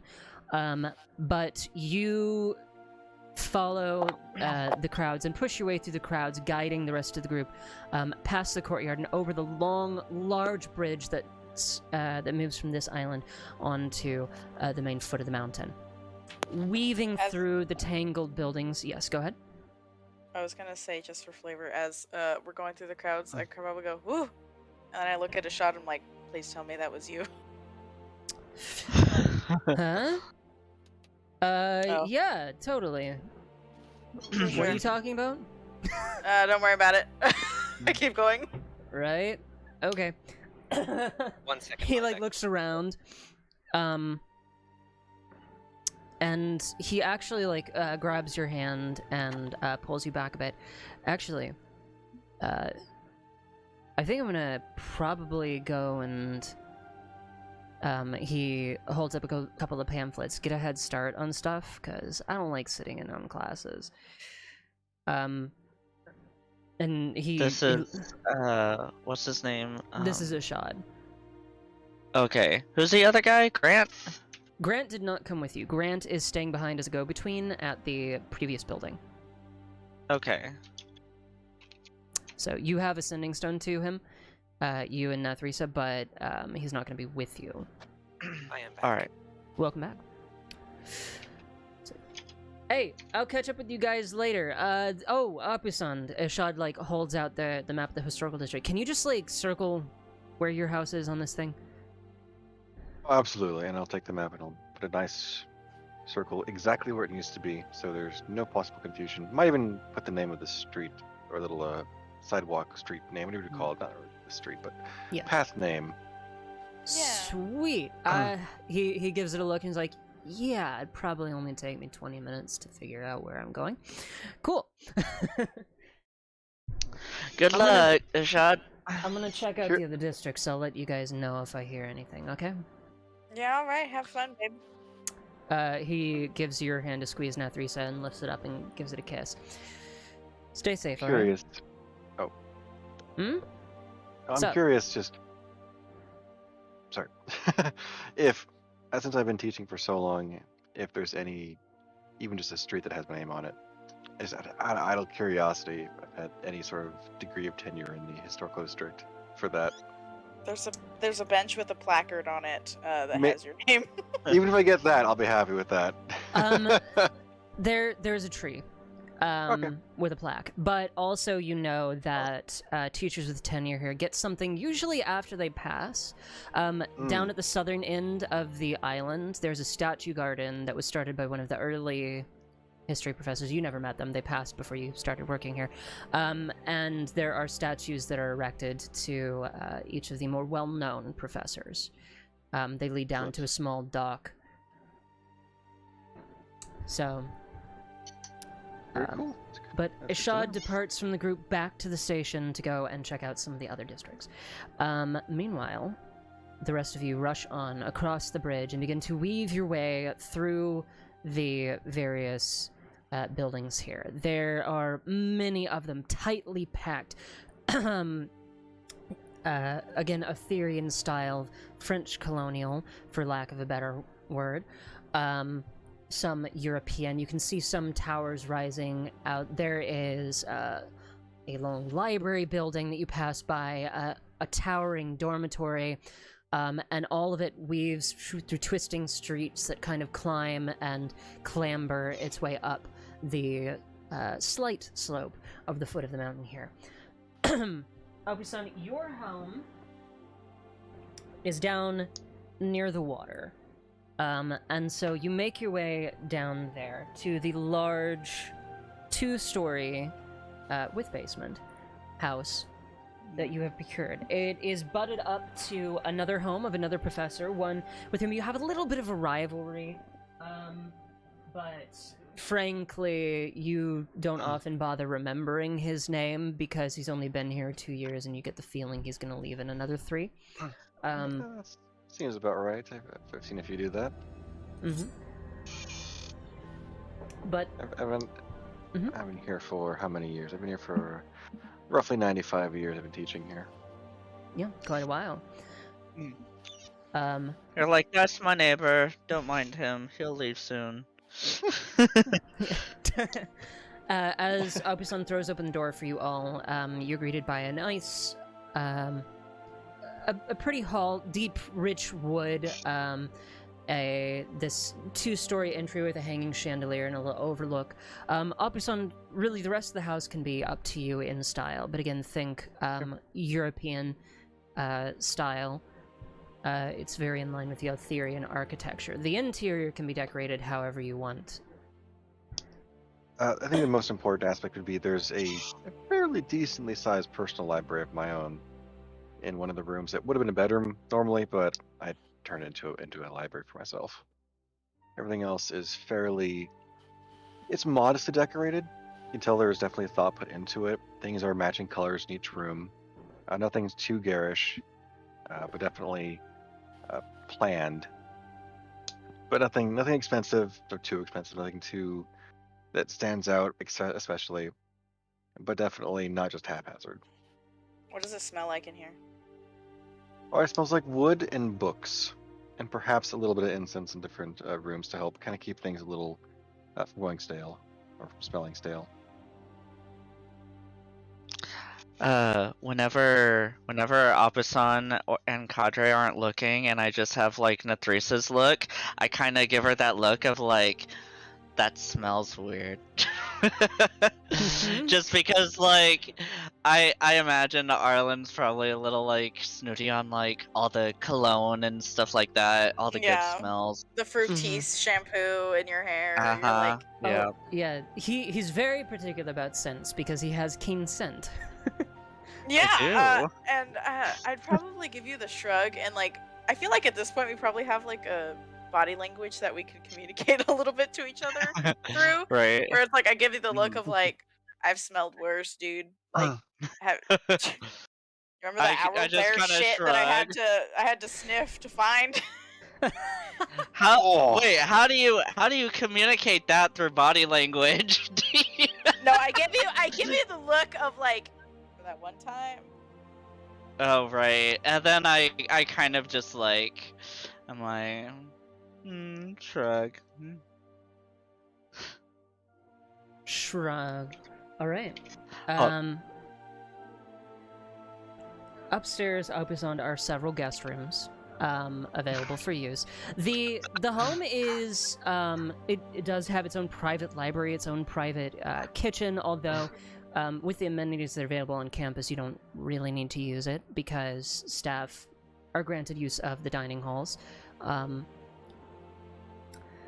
That said, the home is fairly decently sized. In some places, it would be considered like the low end of upper class. Honestly, a small manor home that's appropriate for a tightly packed city. So it can accommodate plenty of guests. But yeah. All right, quite a nice place you have here, Alpasan. What's the? Oh, nothing. Well, it comes with the territory. Putting in this much time with the university. Oh, I could imagine. I hear there's actually some nice, I wouldn't say necessarily rewards, but a nice celebration for the 100th year of teaching. I'm looking forward to that. Sorry, what? Wait, how many numbers was that? It was a 3-digit number. 100. Like exactly? I'm aiming to be here at least 100 years of teaching, yes. Wait, do you get like a retirement plan? I haven't cared to think about that. This is what my calling is. Oh. That's Wonderful super sweet, to dude. devote yourself to the history of, which one do you specialize in, actually? Well, I guess I'll find out. You will indeed.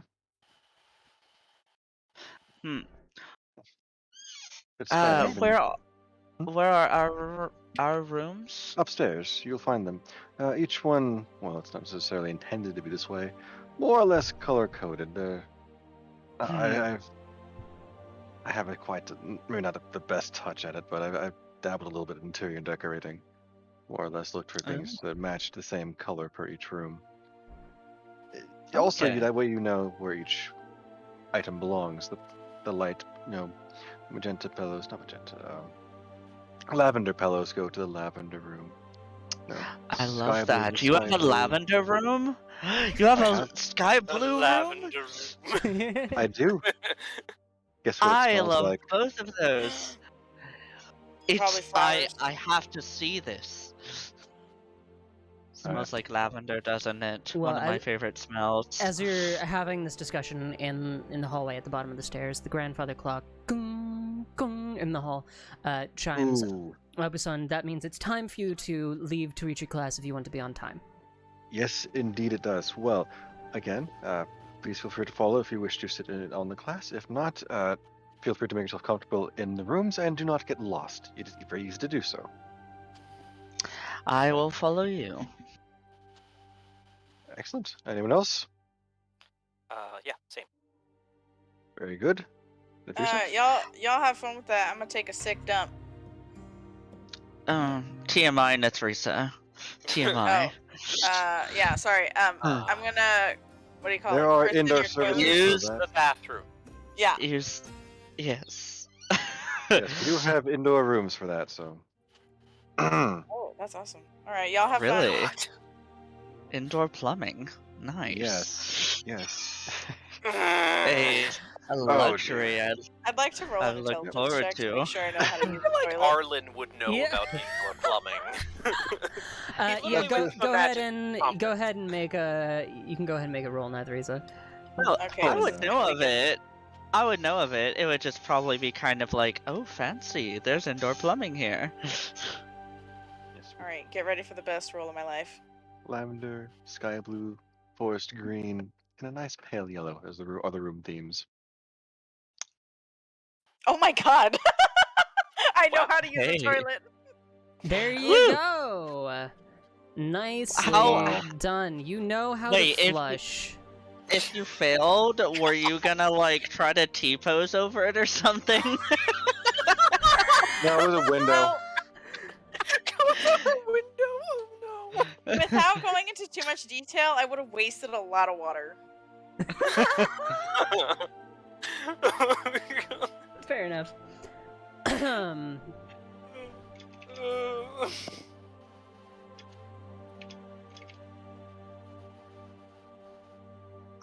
So, off to class. Mhm. Okay. So yeah, you begin to head off to your class. And Nethrisa, you were gonna wait and then catch up with them? Yeah, I'm not gonna go to the class. Okay. So you remain behind. But the other two come with you. Now, give me just a moment because I am going to change the music. Let me find what I want.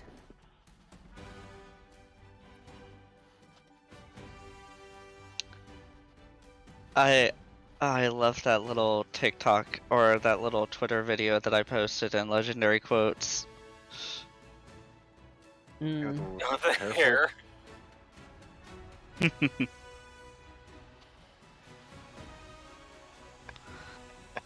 Ooh, I'm going postal.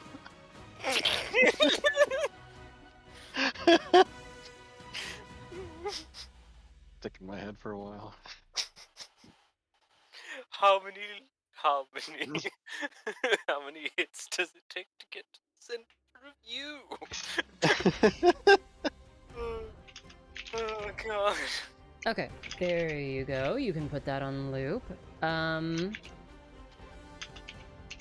Change this over to...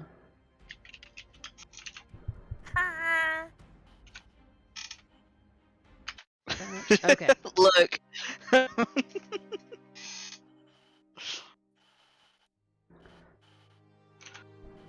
Legendary Quotes. Oh dear. Huh? So... What's wrong? No. I was just commenting on the quote. So, you guys make your way to the classroom. Okusan, you arrive just in time. Your students have already filtered in. And most of them are present. There's always one or two that are missing. You have a large class, probably around 50, on a typical day. And right now it's 47 or so, plus your two guests, as Arlen and Cadre turn a couple of heads, filtering into the back. You two see a spread of students in front of you, various ages. Most of them probably between, depending on the race that they are, between 18 and 25. Here to learn about Jaina history, which Abusand is a professor of. You can see a few standout people. There's an elf here with their hair kind of shaved into a mohawk and dyed pink. However, they appear nonetheless, despite their rebellious dress, very focused as soon as Abusan steps to the fore in front of the chalkboard. Down lower on the steps, you can see a ferret who appears like he's going to be a lot more disruptive. His feet are kicked up on the desk, and Kadri, you can see some of the most modern forms of sonic wrists orbiting his head, just hovering next to his ears. Which are a new style that you've seen developed that actually play music only to the listener that it's tuned to. Yeah, and so they're just kind of like tapping their foot on the desk, and occasionally the other Jaina next to them will like elbow them, and then they'll laugh about something. As you guys step up into the back, there are two other students nearby which stand out to you because of their age. They appear very young.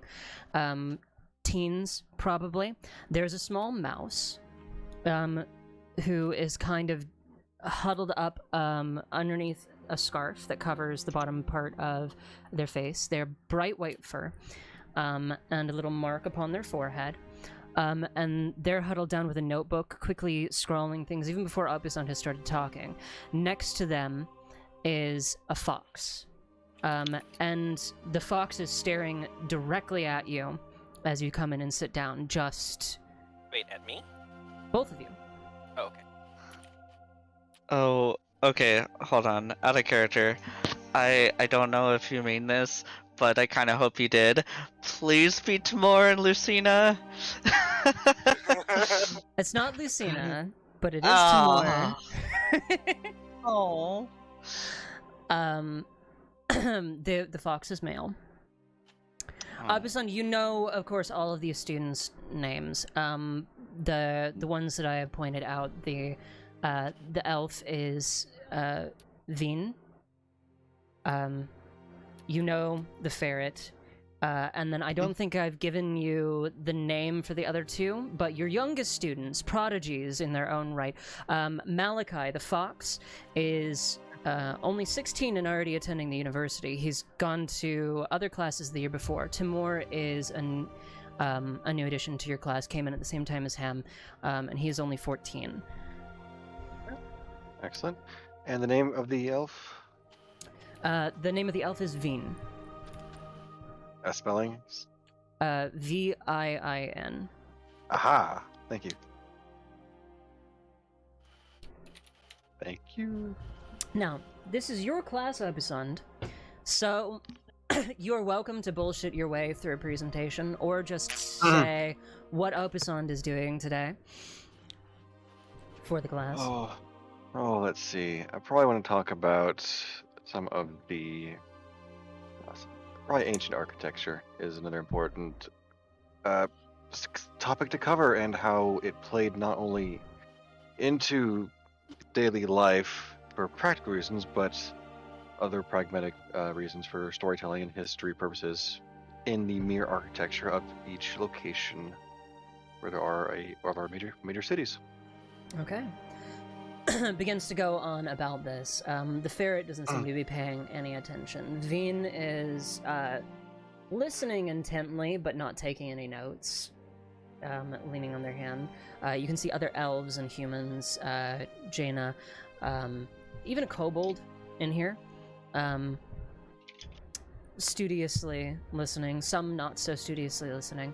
Rex, I sent you a DM. Okay.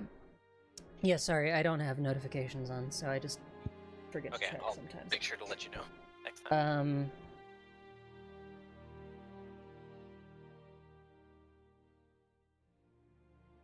Probably would throw in a little curveball question as I'm teaching to see if who's actually paying attention. Then all of a sudden, Opusand says, "Pop quiz!" And everyone's Yeah. like, All I Would need you you- to do is repeat.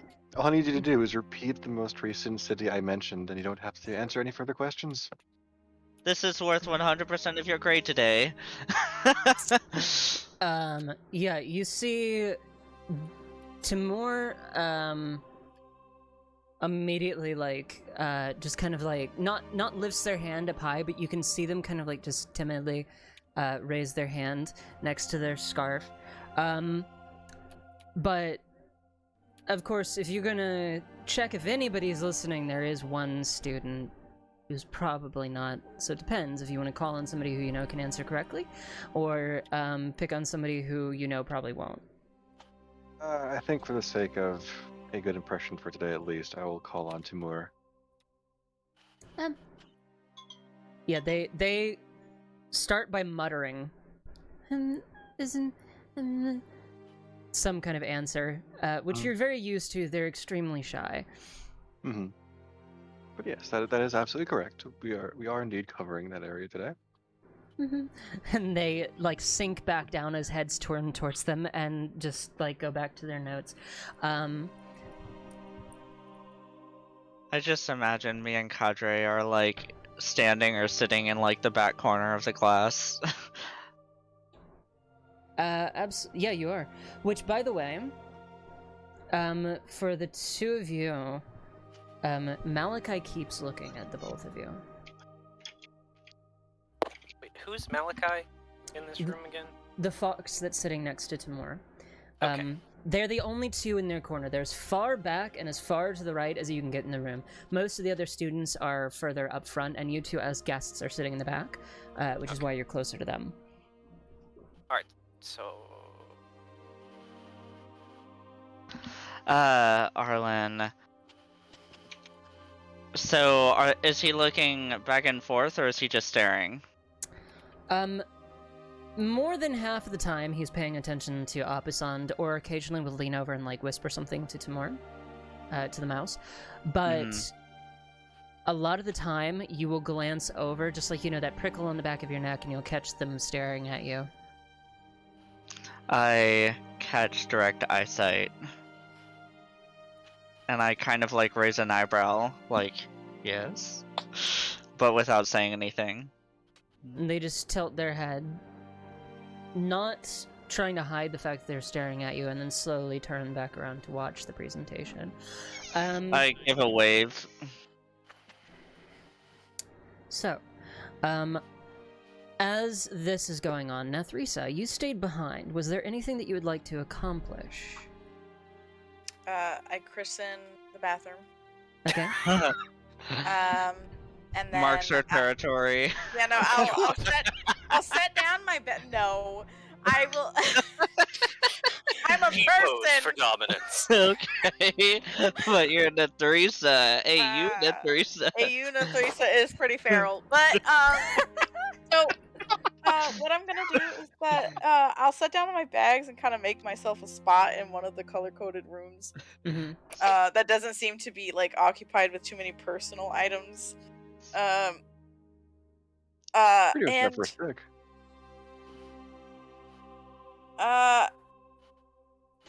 yeah, I do get first pick, and then I probably I'm gonna walk out the front door Mm-hmm. and look for anyone coming through the street. Okay. There aren't many at this time because classes are going on, and today is the final day of classes before a week break. You know this because you guys this was talked about. There is a week holiday, and you guys had approval for visitation until the end of that. So it's today and then another 8 days.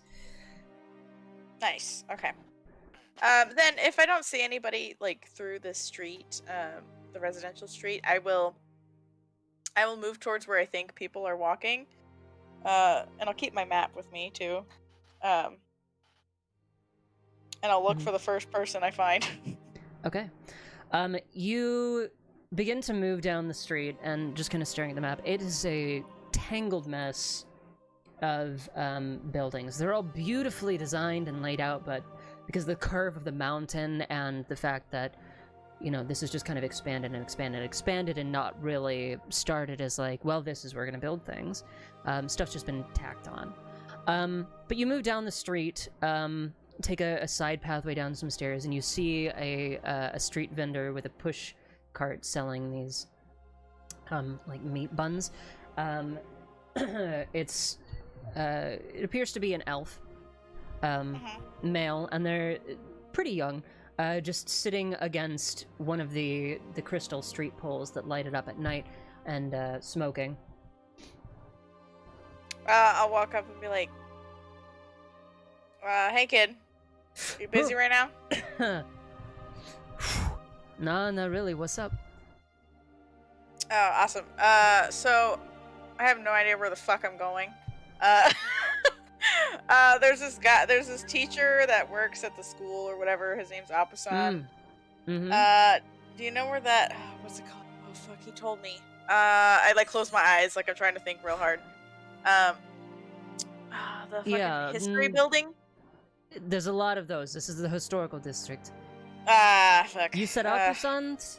Let me roll. Yeah.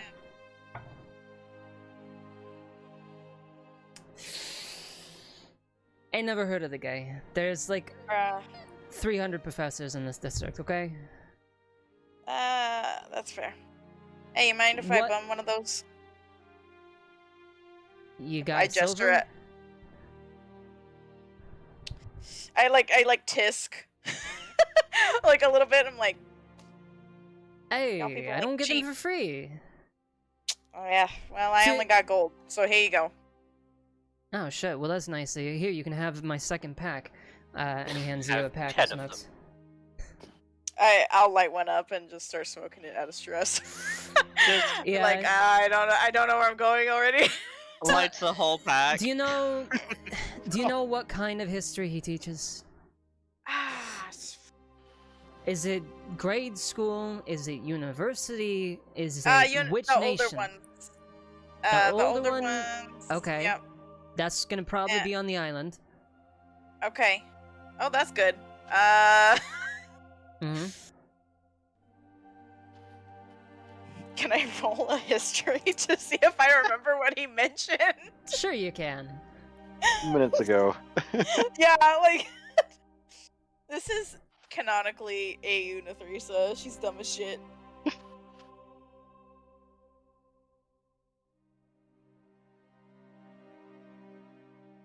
I love having a negative modifier.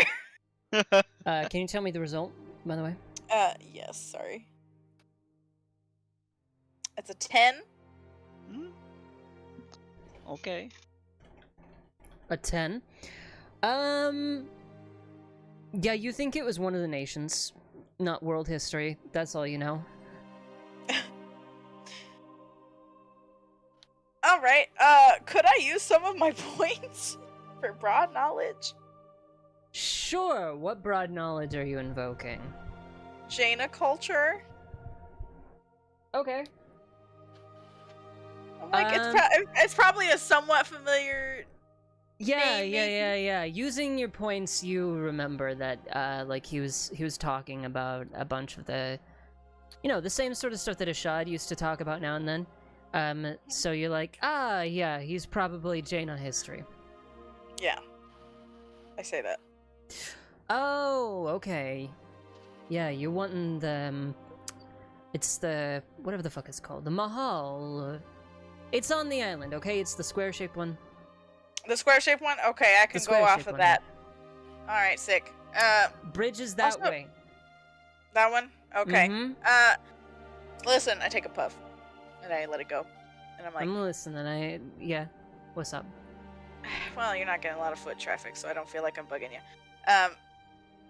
What do y'all do for fun around here? Because you can't just learn the whole time, right? Fuck no. What do you mean what do we do for fun? Like, dude, it depends on the day. What about today? Today's, what, fucking Tuesday? I don't know I what think- Tuesday is, but also I forgot all the names that I gave for the weekdays, so... Wait, you came up with the names of the days of the week? Yeah, hi, you're talking to God, anyway. No. Hey, So, God? God? Yeah. It's, I mean, tonight? I don't know, there's probably some kind of party going on in the dorms. There's always something going on. see, they told They were trying to keep me away from them dorms, I knew it. Where are the dorms? Jeez. Oh, that'll be the big one up there. You see the multi-level, the one that kind of climbs up the hill? Well, Sick. actually, there's like 4 of them, but that's the one that you'd want if you're wanting parties. Nice. You're a good dude. Thanks for giving me that info. Yeah, I try. Hey, you want a meat bun? I mean, you gave me a whole gold. Yeah, fuck it. Hey, here you go. And he pulls out of the cart a steamed meat bun and kind of wraps it in some paper and hands it to you. And I take it and I start munching and like between my like I have a lit cigarette in one hand and I'm eating a Yeah. meat bun in the other, and I'm like, "Thanks, kid. What's your name?" Gerard. I don't know. I met a motherfucker with a stick up his ass that had that same name. Oh, no fucking... At the welcoming building? Yeah, that's the guy. Shit, there's a lot of us, alright? It's a common name. Yeah, and I'm it's not like fine. him. Oh Alright? my god, Gerard is the the Elvish equivalent of Bob. Yeah, Bob or John. Yeah. Canon. Sorry. So... Yeah. So, Oh, anyways, hey, let's just say. Oh. As you start to, as you're starting to walk away. Hey, be careful at night, okay?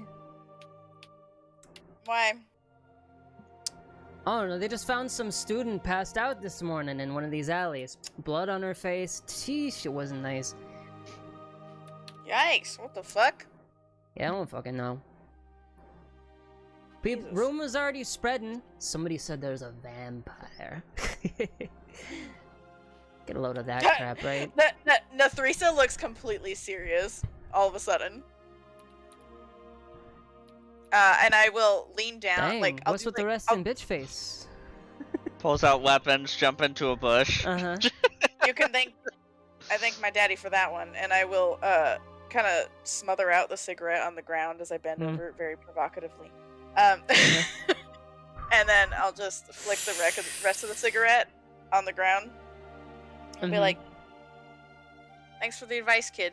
You be careful too." Yeah, no problem. And I'll go off with my meat bun to go find the classroom.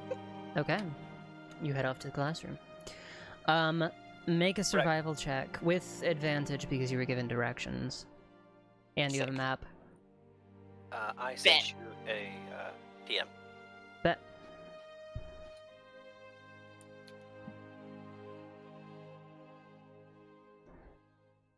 Oh, and I Ooh, thank God. I know, thank God I had a nat one.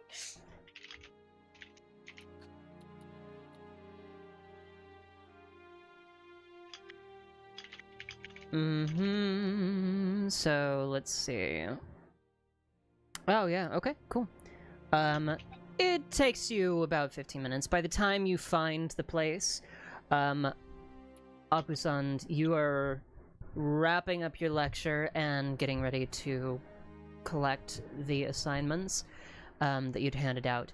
This is your only class of the day, because again, today is the last day before the holiday. Okay.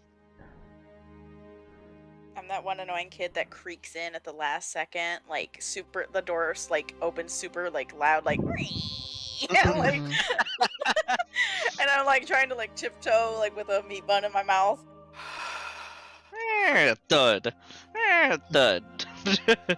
And like I stand there like unabashed, looking for my friends. Hey! Come here. Yeah, in the back of the room, you can see them wave. I go and I go over there and sit down. Okay. What I missed? Like all of it? Abisan is still prattling on, but it looks like he's starting to talk about, like the break and not to let things slip. I don't know, Abisan, what are you saying?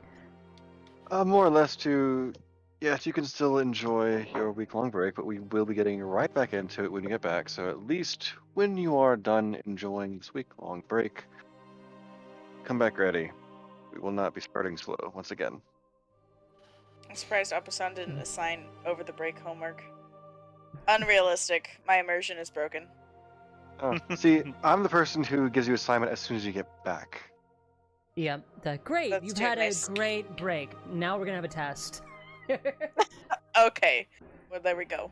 he's that kind of vicious. You never see it coming. Oh yeah, Right. no.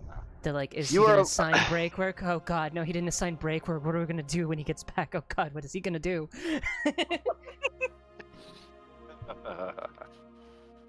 Yeah. Students begin to rise from their seats, and chatter begins to occur. There's kind of like a smattering of "Thank you, Professor," and then one by one, students begin to make their way up to the desks, and they're turning in papers. You collect them one by one. Make sure not to party too hard. There's a couple of yeah, right, in the crowd. You can see Apusan, by the way, the whole time the ferret in the class has been, while they had their sonicrysts on, their personal sonicrysts, at the beginning of class, partway through they took them off and looked like they were doing repairs on them. Their buddy kind of smacks them on the arm and they wave them off. Like, go the fuck on without me, I'll catch up. And their friends, who are also a bit of a rowdy bunch, troublemakers, shoulder each other and then move out of the classroom. They don't even turn in homework. Nice to be So the ferret expected. is still there? So the ferret is still there? Yeah, he finishes his last tweaks on the devices and kind of like tosses them in his hand and flicks them up where they hover next to his ears. Listens appraisingly for a moment, pulls out from the sleeve of his jacket this clockwork and crystal pad, turns a few gears, and nods. Kadri's gonna walk up to him. Okay. So his feet are propped up on the desk. Most of the students have finished filtering out. Malachi and Timur scoot past. Nathrisa, you and Arlen. Timur scoots past, and Arlen you get bumped a bit by Malachi, who gives you another look as he's passing a long stare. Okay, I'm gonna subtle cat. Hold on. I'm gonna cast Disintegrate. I'm kidding. Subtle cast Disintegrate. One of your students just turns to ash. God damn it! I mean, I don't like you, man, by dead. you dare touch me? You bore me. Bye. Why did you kill him? He looked at me funny. Yeah. Done worse for less. Okay. Yeah. And then you can DM me. So nothing happens as far as everyone else is concerned, but whenever he kind of bumps me, I'm like, can I help you? Do you want an autograph or something? Also, like when I entered and sat down, I probably like offer both Kadri and Arlen a bite of my meat bun. Oh my god. Just like, hey, Maybe you want to taste my bun? No. Hey, want to taste my bun? Did you at least put your cigarette out before you walked in? Oh no, I did. I put it out in the street, and I definitely littered. Yeah. So, Arlen, the fox pauses in place as you speak and then turns over their shoulder. Sorry, it's a tight space.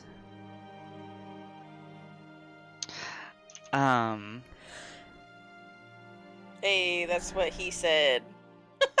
And Nathrisa says from behind. Like, oh, well, I understand that, but is the staring necessary? And I'm kind of giving just like staring. what's the word? Like jokingly like smile.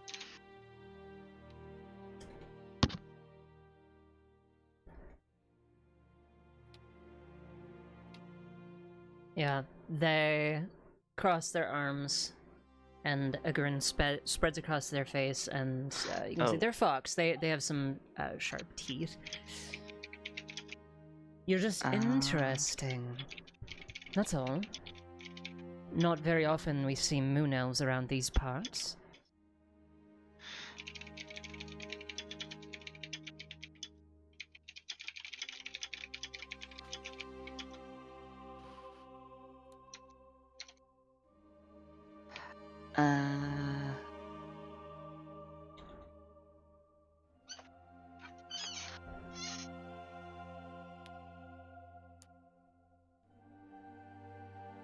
Okay.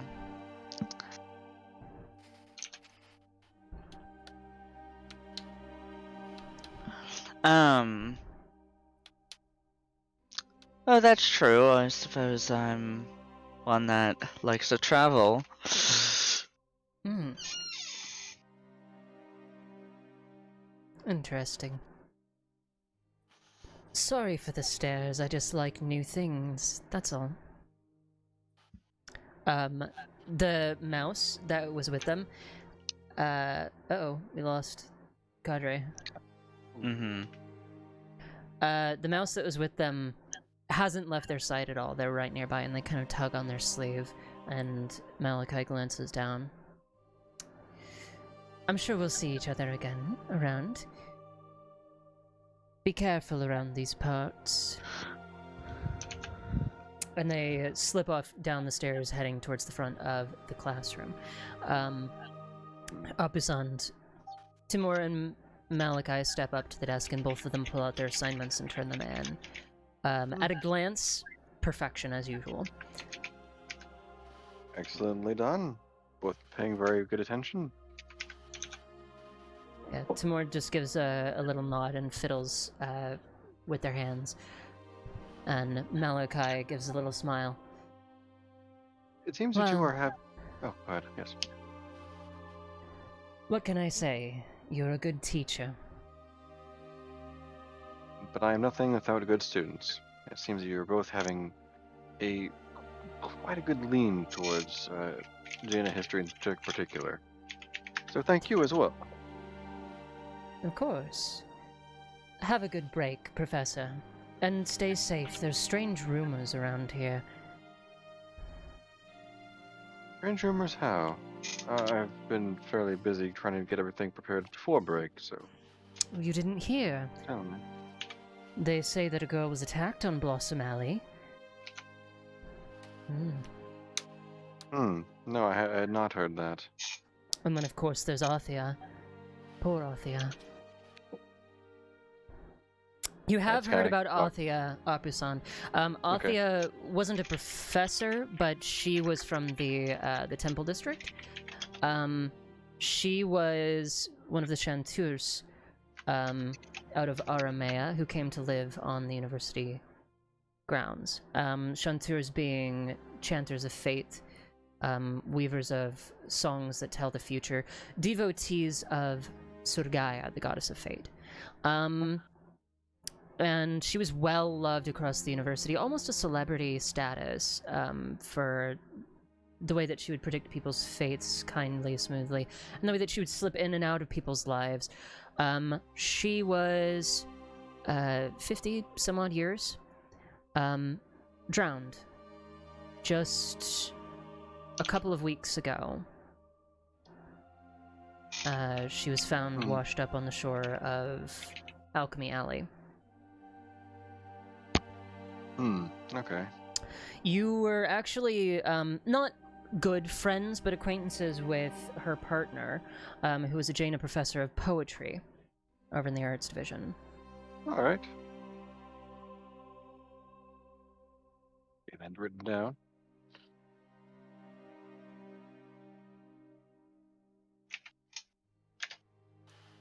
Ah, so we have, yes, it is quite tragic what happened to Athea, and do we have the name of the woman attacked, allegedly attacked on Blossom Alley, or is that just still under wraps per se? Oh, I wouldn't know. I'm just a student. I just hear rumors. I thought that you might know more. Unfortunately, with the week leading up to break, it seems to be the busiest time.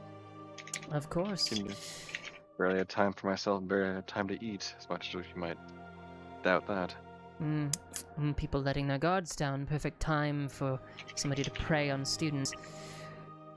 Unfortunately, it does seem to fall in line. It's a good theory, an unfortunate theory, but a good one. Well, As let's just hope you stay safe then. DMs. I will do my best. Got it. I will do my best to, and I hope you do as well. I kind of want to roll a little insight on if he's telling the whole truth there. Okay, you can make an insight check. All right.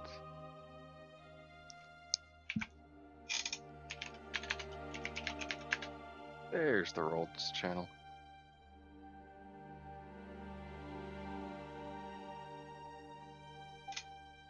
That is a 12. Did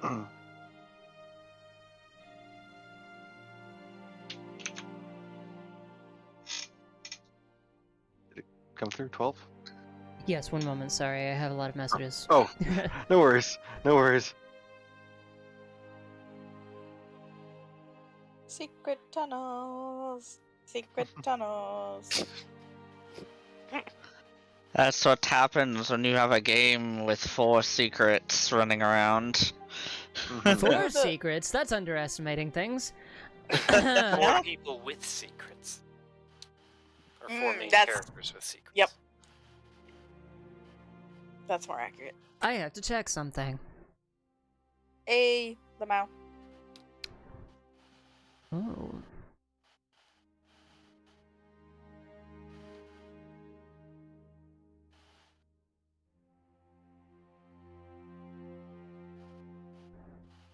Imagine the ferret has already left. No, they're still in the room. I actually Okay. wanted to say things. Yeah, talk. They were gonna talk to the ferret. Probably about their, what's that thing called again?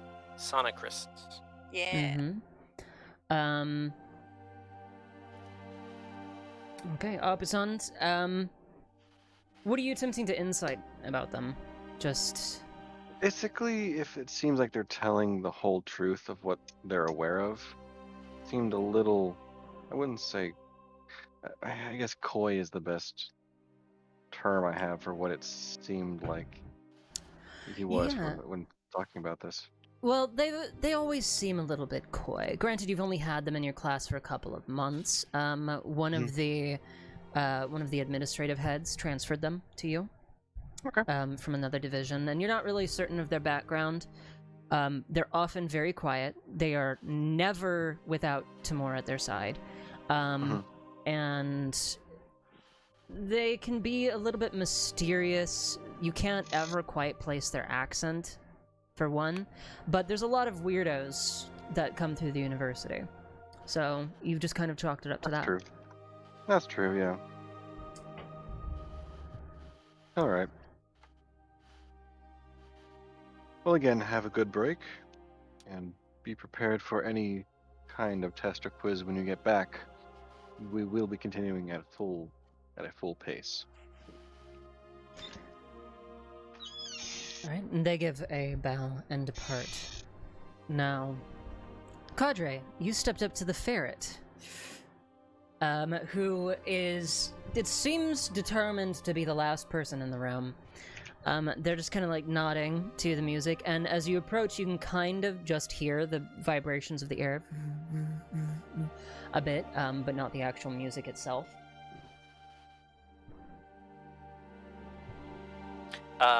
Yeah, I'll just tap him on the shoulder. They don't move from where they are, feet kicked up on the desk, but they just kind of like lean their head all the way back, upside down, over their chair. Sup? Are those the E625s? What? I make a gesture of like pulling from the ear. They flick the the sonic crystal, and they float up higher, and the music stops. Yeah. Are those the E625s? Huh. They sit up and spin around in their chair. So, someone else that appreciates a good sonic crystal. Yeah. They might be. Was It's a shame they gave up fidelity for portability. It always bugged me. Well, I mean, if I want the real thing, I wouldn't be putting them on my ears. Yeah. Yeah. It's also a shame they seem to have that weird bug. If anyone wants to mess with them, they can just, cause problems with them. Oh, yeah. I noticed. You know an awful lot about these. What's I your should. name? I've never seen you in this class. I'm not in this class. My name's Cadre Dara. Really? A grin spreads across their face. And they, being a ferret, they've got those needle-like teeth that kind of glint, bright red eyes as they stare at you. You shitting me? No. You're not shitting me. No. And you don't know who I am. Not off the top of my head.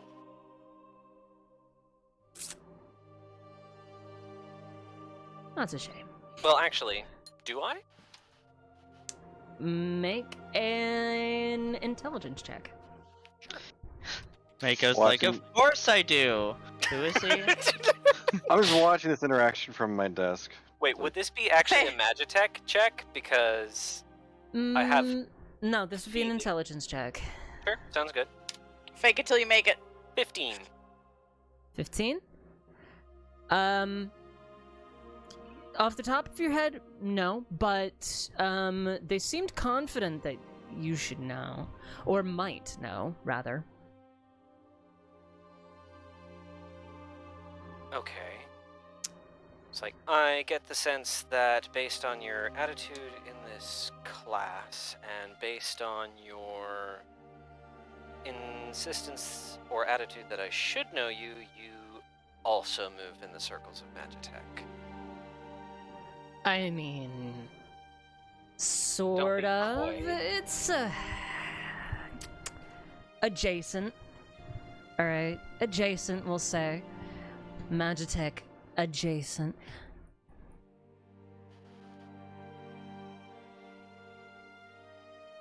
I'm just eyeing him from my desk.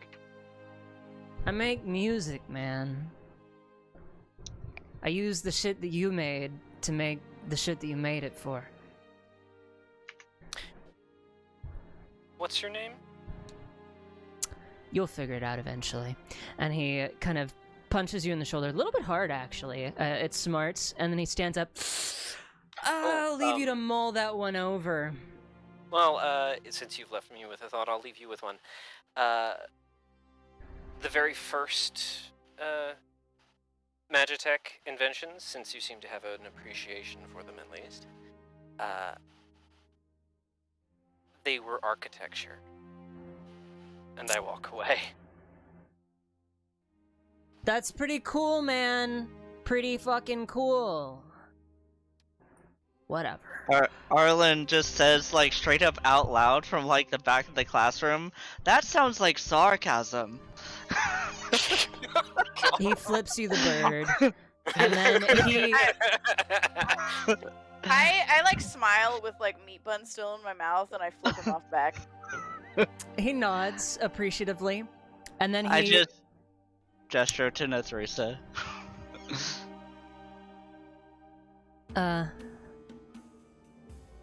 He turns and he hops up on the desk and just like jumps his way down from like countertop to countertop instead of filtering out to the stairs on the side, and then hops down in front of your desk, Abusan, and leans up on it.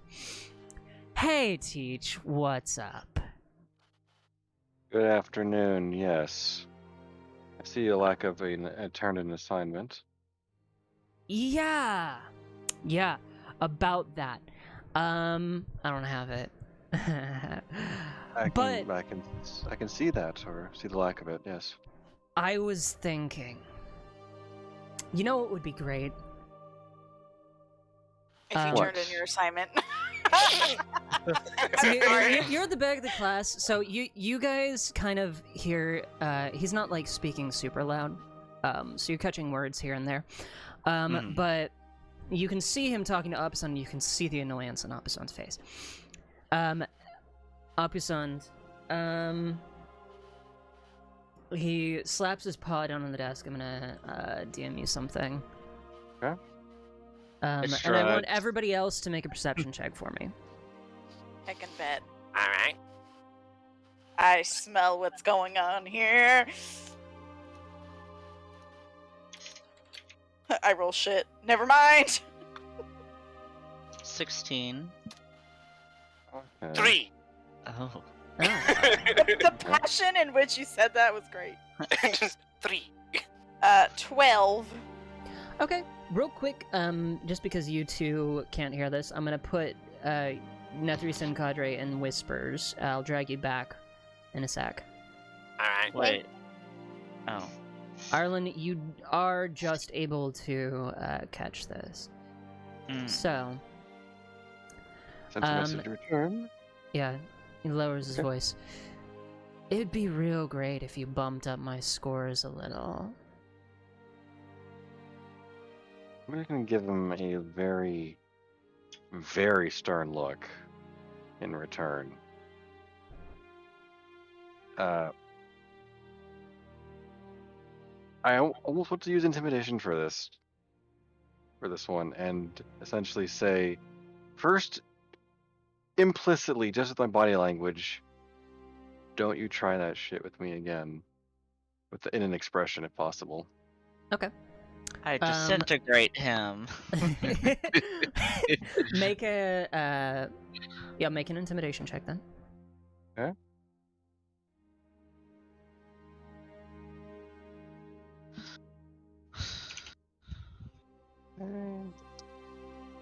Wow. Okay then.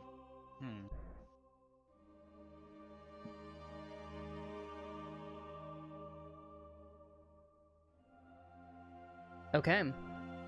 He seems nonplussed. 1 second here.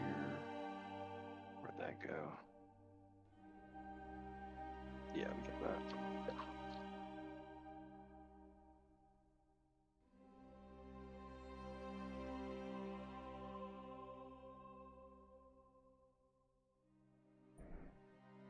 He's like, raise my grade. Opusum's like, what's in it for me?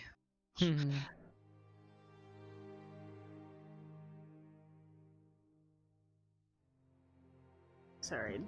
Messaging.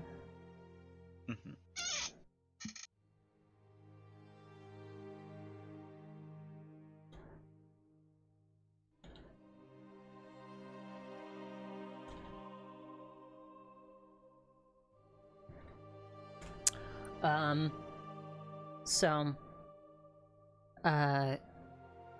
he kind of catches your glance, Apusan, and he taps his fingers. Still grinning. Come on. You wouldn't want to hold me back another year, would you? I will slide the small pile back towards him and say, I've been teaching for 95 years. I can do what I want, and if I need to hold you back here a decade, I will. Well, that's unfortunate. He sweeps his paws back down to his side. I know you'll make the right choice in the end. At least this time. Not like last time. He winks. Catch you around, you fuck. And he begins to march out of the room. Same to you. Just kind of narrow my eyes in his direction. I had a question. and DM. Mm-hmm. 1 second.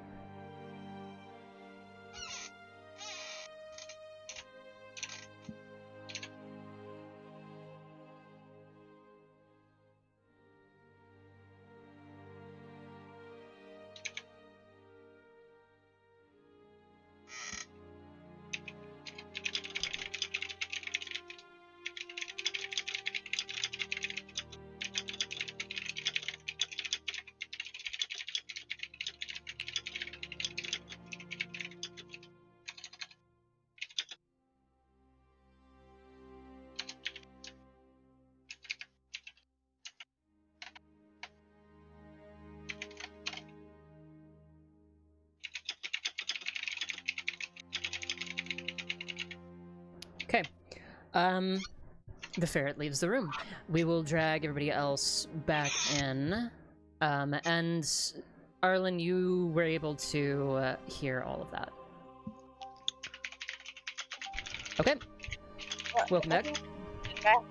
So you see the ferret eventually like lean back and go, "See you later, you fuck," and just leave the room.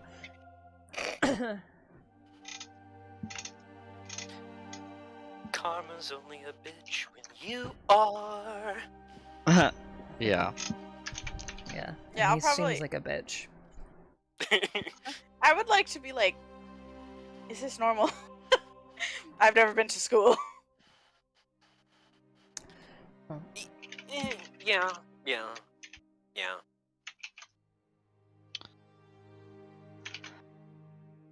Man, public schools are a lot harsher than they are in Avalon. I'll hop down from the upper seats to come join everyone at the More front. than this is an elite academy. I'm arranging a few more things on my desk. Fair. Yeah, Carter what's would have up, walked dudes? over to the desk after this conversation. Hey, Apu-san, or Mr. Teacher, whatever. Did you know that you have a sick-ass meat bun vendor over by your house? What? No? No, they sell meat buns in the cafeteria. No. He's like, you know that street where like you turn left and then you go straight for like 2 minutes? Right, like turn left and like go straight for like 2 minutes. Yes, certainly I'm aware of that one. Okay, sweet. So yeah, that guy, he let me know. Like she keeps going without a beat. She's like, yeah, that guy. He let me know that like one of your students got either like fucking punched in the face or something because she's like her face was all. Yeah. Abu-san, I had a question. Yes. What was that asshole's name? Give me one moment here while I confer if this is appropriate to. I suppose it is appropriate, not necessarily hidden details per students per the classroom. Mm-hmm. So I don't feel like it's necessarily a bad idea to tell you the name. That was Faust. Oh. Does that name ring a bell to you? Because in my Can I head it check rings. now? Yeah, you don't. You shouldn't need to make a check. Okay. Because I believe you know. I gave you a note on that. Where?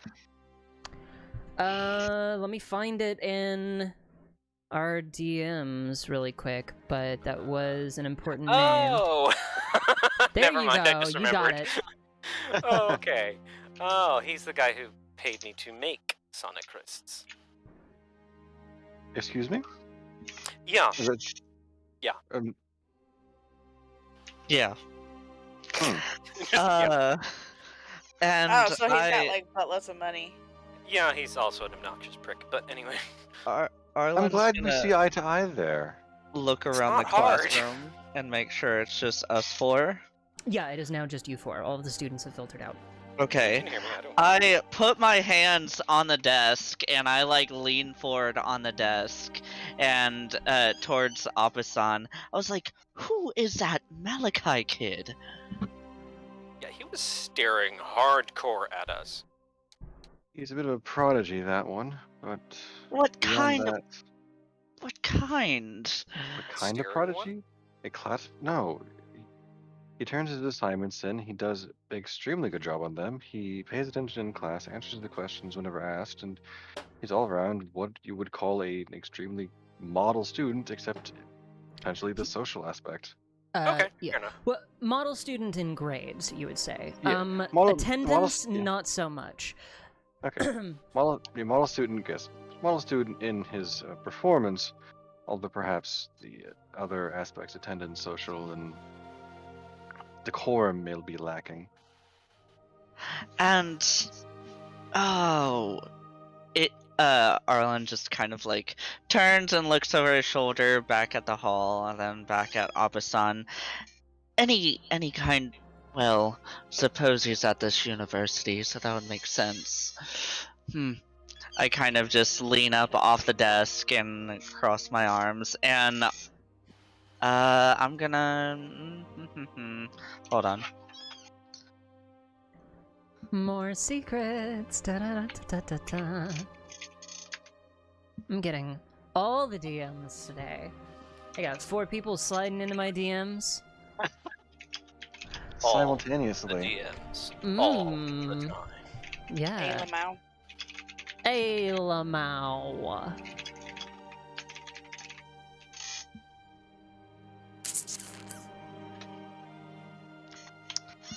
Okay. There you go.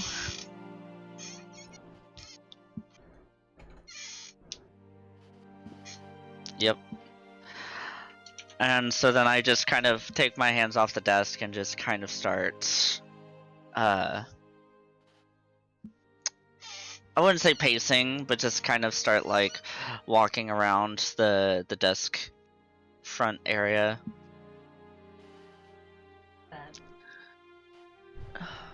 Well,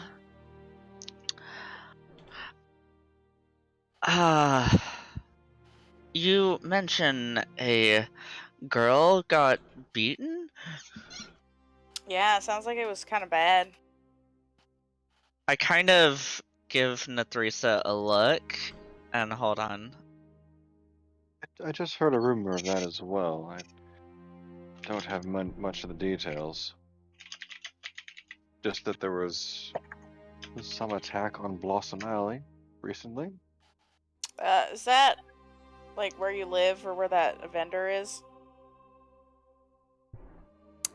It's actually closer to the bridge that connects the island to the mainland.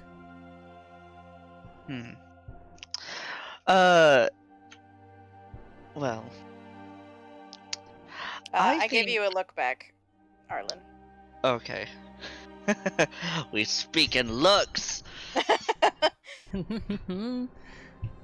Impressive.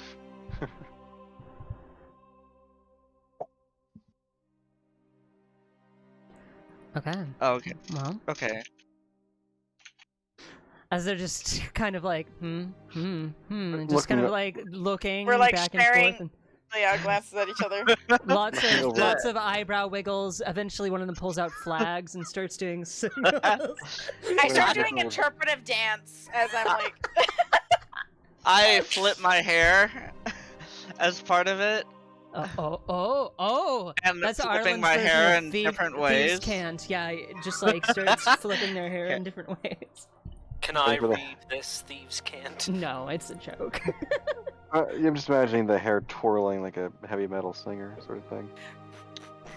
Oh, dun-dun-dun-dun-dun-dun. So I'd be looking over to Kadri and using my words like an adult and Mhm. saying, so he's the one who paid you to design these things?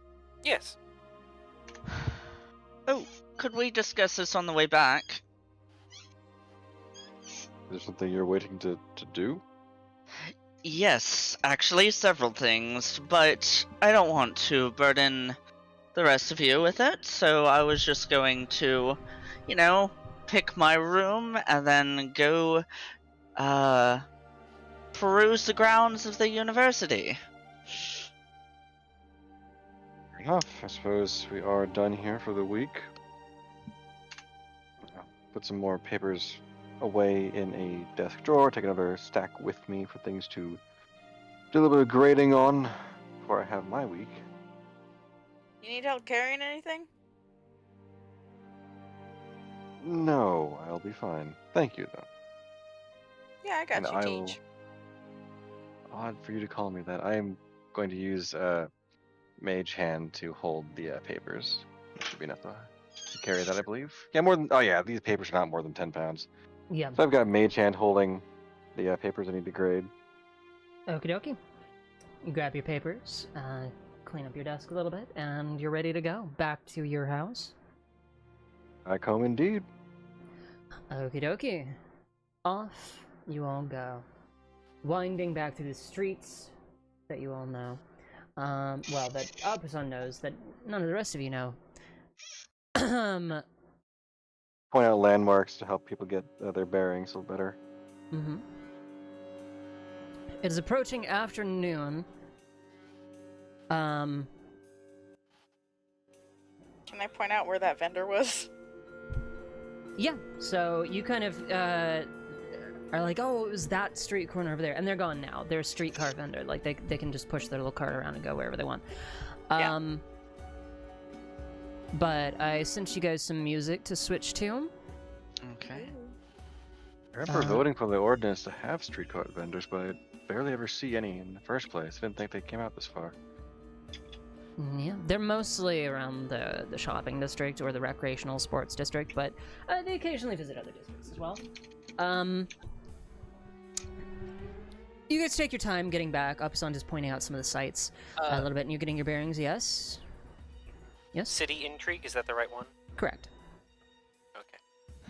Because as you approach Apuson's home, you can see there's a couple people crowded around on the street.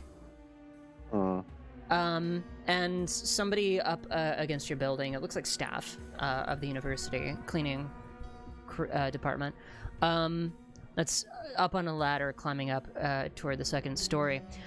You round the corner and kind of like furrow your brow and worry, Abusan, but it's quite clear what everybody is getting a view at, because as you round the corner, your home is absolutely covered in markings, sludge, like lake bed algae and mud,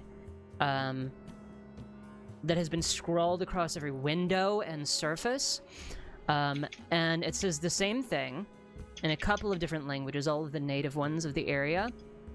Okay. It says, "Get out." Well, I don't like this. We're looking at up and down, over. This is... This was not here when you left, I assume. Oh, no, I didn't do this. Oh, you're asking me if it was here before. No, it wasn't. Good, that's actually answers both questions then. I didn't assume you would do this, but it's good to know that you didn't. Yeah, I got you. I feel bad that I didn't stay now. I get a gauge of like which languages, just common ones, so nothing that necessarily stands out, I suppose. Yeah. So you can read all of them, but it is the common ones of the area: Lephaean, Arisian, Adrani, and fuck, my mind went blank. But the one for Aramaeus language, those would be the four that are written here.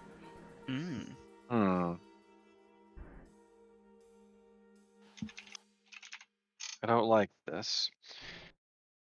Someone must be upset. You'd think that they'd be happy now that they're going on vacation. Arlen's kind of just like looking around and mainly looking at like the people that have gathered around the building. Let's see. In my just kind of mutter under my breath, I want to say that it's Much as I want to say it's fast, he left late and couldn't have made this much of a mess that much faster than I got here. There's a couple of guards that approach and are like, alright, make way, move away, nothing to see here, cleaning crew's got it, and are starting to disperse the little crowd that's around. Excuse me, this is my home. Oh, aye. Is it now? Did Yes, you do it this? is. No, I did not. I was teaching my class, and I have many Didn't witnesses. think so, but I gotta ask. Sorry. Fair enough. Fair enough. We got a few questions for you then when you got time. We'll let you, if you don't mind us coming in.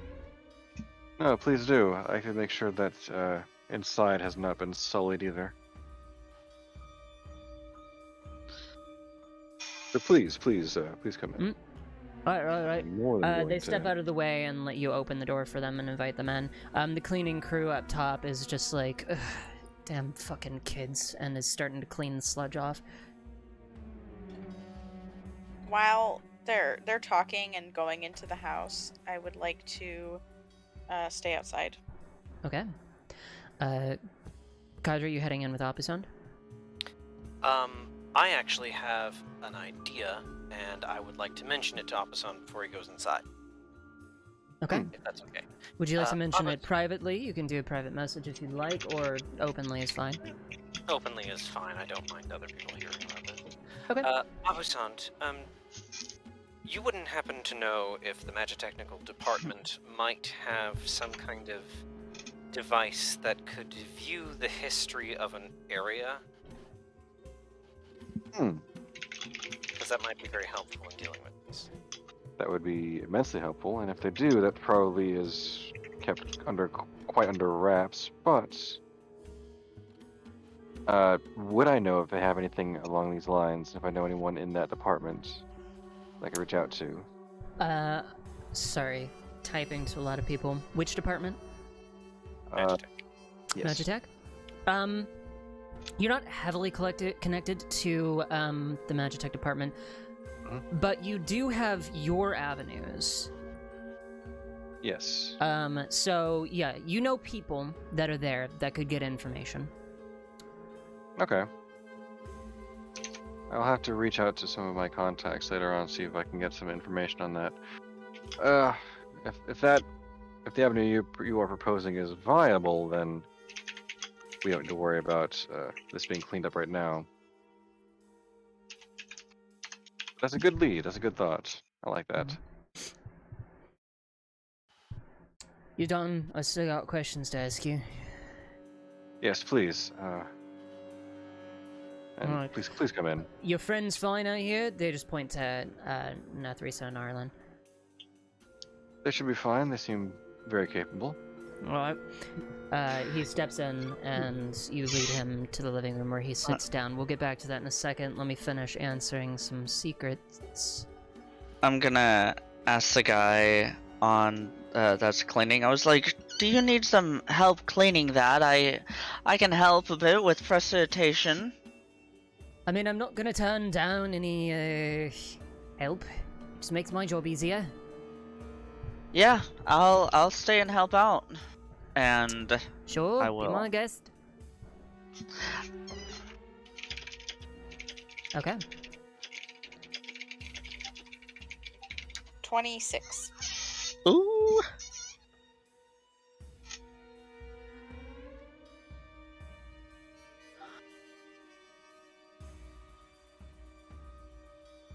Okay. With a... Do you want me to recite this out loud or message it to you? Just message would be fine. Okay.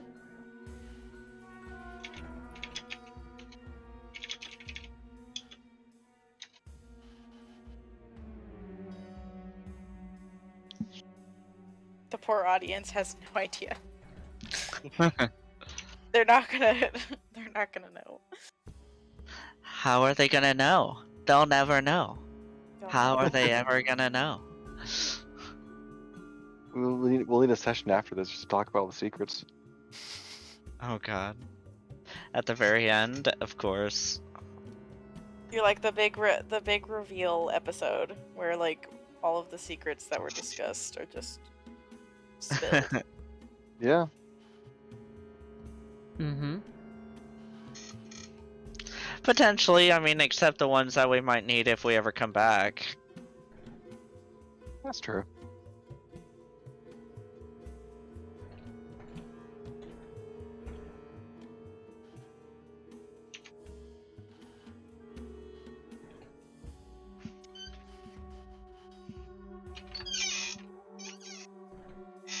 Okay. Okay. There you go. So you see, Arlen, while you're helping the cleanup crew, you see Nathrisa's kind of just wandering around the street. She squats and is just examining the ground every few minutes. And then she'll come and wander back to the front door and like kind of look up at you. Hold on.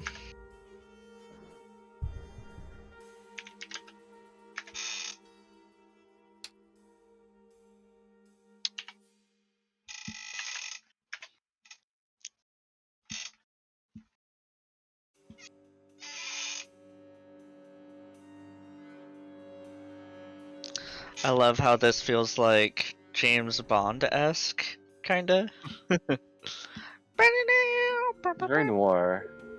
Yeah, Getting the kind of noir, vibe. I think, is the more. Yeah. Exactly. This music's perfect.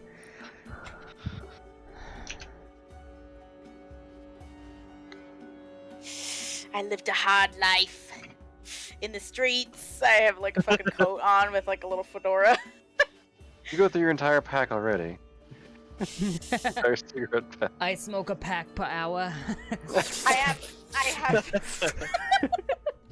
I get I three take in one three. hand. Yeah, 3 in one at one time. There's so much smoke like around me. You're like, what the fuck? Uh-huh. Like there's just a cloud of smoke. You can't even see Natrice's head. It's just a cloud of smoke.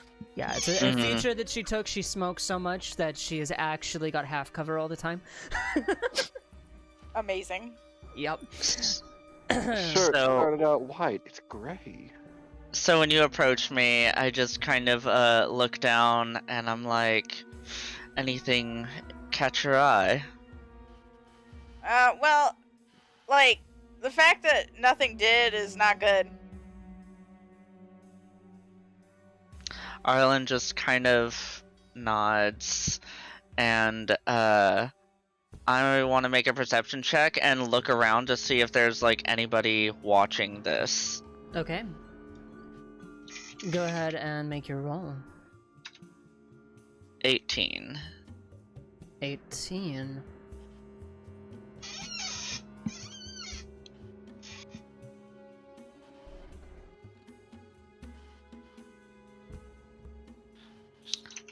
Also, when you got a minute, can you come down from there? Oh, I'm on the floor. I can do Oh. it from a distance. Oh, I thought you were up on the building. No, I got 30-foot range, I think. Yeah, Arlen's looking out in the crowd like that. The crowd is gone by now. The other guard dispersed them, so the streets are, although there's people coming and going, like in the distance and occasionally pausing and looking, there's no crowd gathered around anymore. You see Arlen as he kind of was like looking away, and then he's like talking to you, and you're like, oh hey, come down. He's just like, hold on. So you say, have said come down if you were not Right. on. Yeah. so you say, oh, it's a surprise that nothing like caught my eye, and then I was like, huh, yeah, true. And I start looking out around where like the people were and nearby alleys and stuff, and then all of a sudden Arlen kind of just starts he kind of beelines and takes off in a specific direction, and he kind of does like a head nod of like, come here.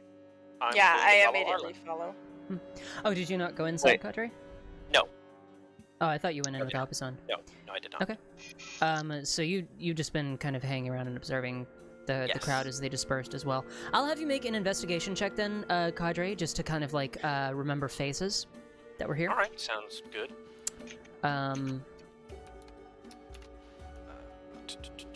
That's where the hell? Oh, it's +6. Okay. 17. 17. Fantastic. Yeah, so you got a couple good glimpses. None of them were faces that you recognize, but you're new here anyway. But you have committed several of the more noticeable ones to memory. So just make a note of that for me. As Arlen takes off, you were a little further away than Nathrisa was. But Nathrisa, are you following Arlen, or are you just watching? Was Arlen gesturing to me or to Cadre? Whenever, like, I was kind of looking around the area, and then all of a sudden I just stop and then beeline in a direction, and I start walking that way, and then I kind of look back at you and do a head nod to, like, follow. Oh yeah, then I would follow. And if Cadre, if he, like, kind of looks up or catches my eye or questions it, then I'm gonna beckon him to follow. Okay. Alright. So you beeline as quickly as you can in that direction. And Opusand, we are getting to you, sorry. I'm just gonna handle things as they flow. Arlen, you quickly come up on an alley and peek between the buildings where there's it's like this archway that leads into a courtyard that the buildings encircle, and so you've got like the upper story that kind of crosses overhead. There's actually bits of laundry hanging down in between here, and you brush them out of the way and look down in here. You can see a couple of doorways from the buildings that lead out into this area, a small fountain in the center of the courtyard. No other exits from here, just entrances into buildings. What are you doing? And the two of you come up shortly after him, just a couple of seconds, and you see the same thing. I get to the alley and I just start kind of looking around to see if anything was, like, knocked over, like they're trying to get away, or if there's, like, any signs of, like, algae, like, left over on the ground, and just kind of looking around for any clues as to where they might have gone. Okay. You step a little bit further into the alley and begin to scan. Go ahead and make an investigation check. And whenever we kind of all catch up and meet with each other, Arlen says, "Felt like I saw somebody watching the whole scene." Oh yeah, well, now that we're over here together, I'm pretty sure it's a magic dude. Or dudette. Of course. Yeah, there was, like, no algae, and that shit sticks to everything, so I'm, like, almost positive they used that little, what do you call that? That thing you can do, Arlen. The telekinesis shit. Wait, telekinesis? Yeah. I mean, telepathy. No. Where you lift shit. There is a spell by the name of telekinesis.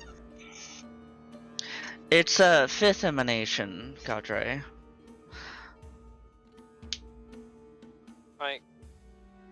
I am familiar. I know of the spell. I just can't cast it. Ah. Was the latest roll your roll, Arlen? Yes, I got a 10. Okay. So as you're kind of glancing around the alley, there's a coo of like a bucket, and you whip around, and there's a dog. Who kind of like sits in place and looks at you, cocking their head.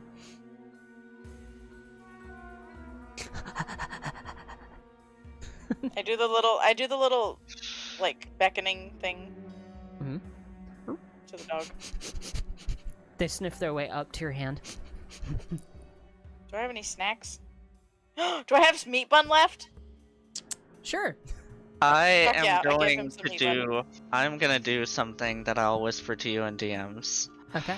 Yeah, so Netheresa offers out a bit of the meat bun, and they begin to munch on it. You don't see any trace of a person in here, and there's not really many places to hide. I mean, they could have entered one of the buildings. There's several doors and windows, and somebody actually kind of like leans out a balcony and looks down at you curiously, but they're up in the top floor, and they're like half dressed, just kind of like parting the curtains and shrugs and steps back inside.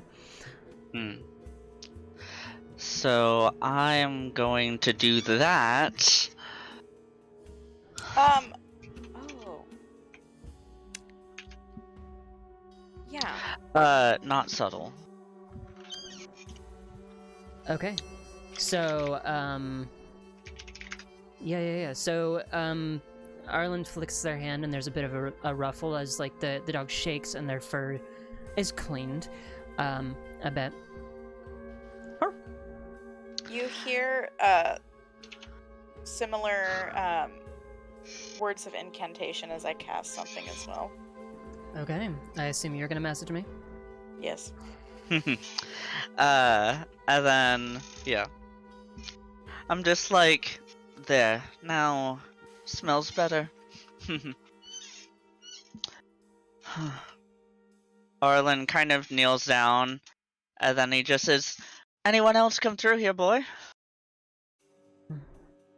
They tilt their head. Animal handling. I know, no, that's, dogs can't understand. Dogs can't understand. Ooh, wait a minute. Actually, Oh, actually, hold on. Oh, Wait. actually! I was like, hold on. Can I change what I did? Yeah, I was like, huh, interesting. Yeah, no, I would like to change Interesting to the choice. more obvious choice. Okay. Do you Which use I'm that one assuming thing you're gonna send that- me. Okay. Alright. Cadre's like, actually. Netherese actually. I'm like, oh, actually. actually. well, the dog would have to be able to understand me for that spell that I thought of to work. Yeah, which, Oh. as you're saying that, Netheresa leans down, and there's a flicker of magic. And, Netheresa, do you want to send... You can just message me Yeah, sounds good. for that. All of a sudden, Netherese.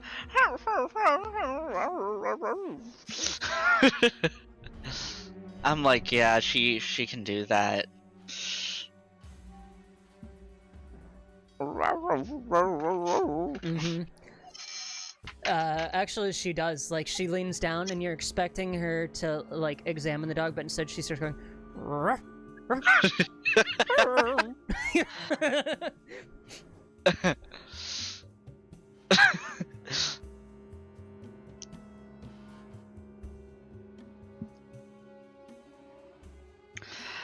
As we're kind of make sitting an animal, here. Yeah, sorry, make an animal handling check with advantage. Yeah, as we're sitting here waiting on Netherese, Arlen's just like, well, whoever he is, he seems to have slipped away at the moment. Unless... Yeah, no. Arlen just... Sorry. Oh, go ahead. I was saying, can I make an investigation 21. check? Yeah, what are you trying to determine in the area? Well, actually, I would like to first ask Arlen a question, now that I think about it. Arlen, what brought you to this area?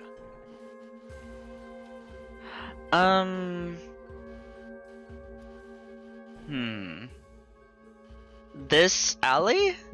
Yes. I told you, I thought I saw somebody kind of scouting out the scene.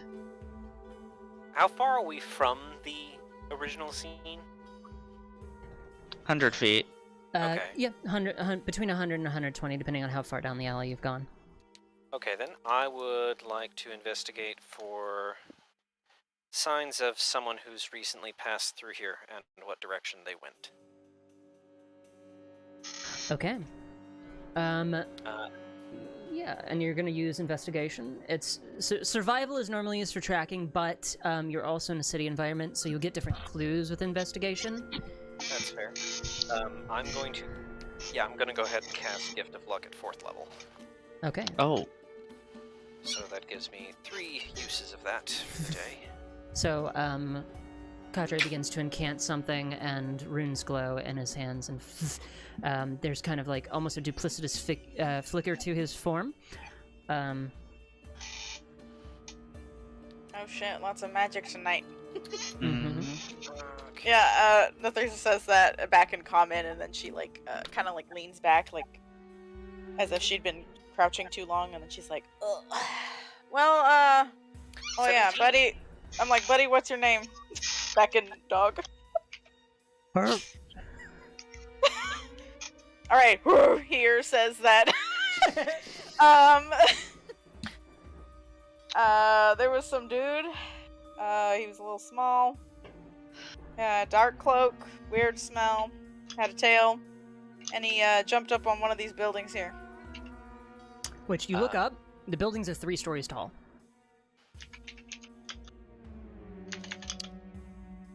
So, little small dude, weird smell, had a tail. Yep. Dark And cloak. jumped up the building. And then Arlen says, like, on the roof? Yeah, sounds like it. Uh, Hey, little dude. Hey, did he smell like magic? What's that smell like? I don't know. Smell like fish? Probably. Smell like grass? No.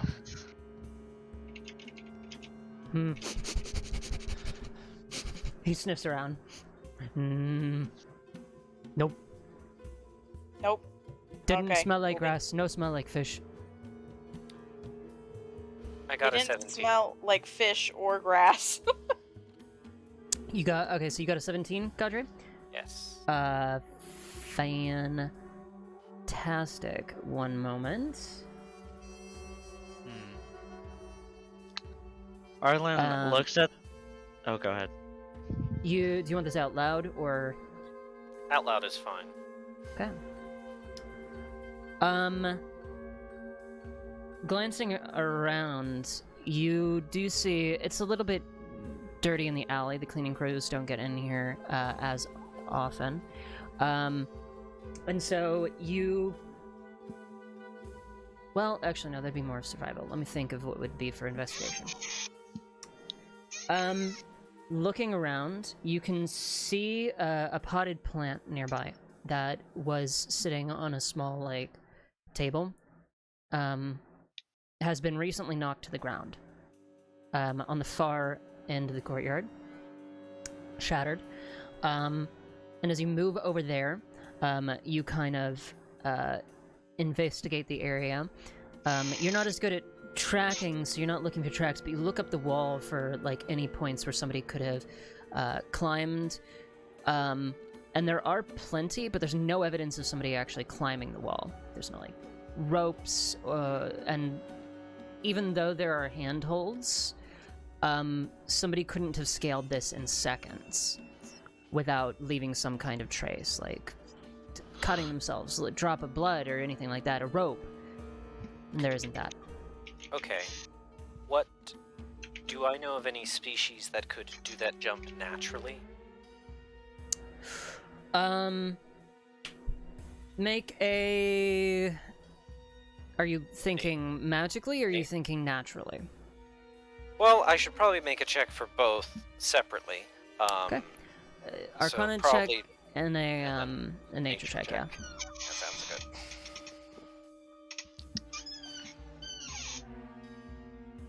The dog is looking impatiently at you for the rest of your meat bun, Nathrisa.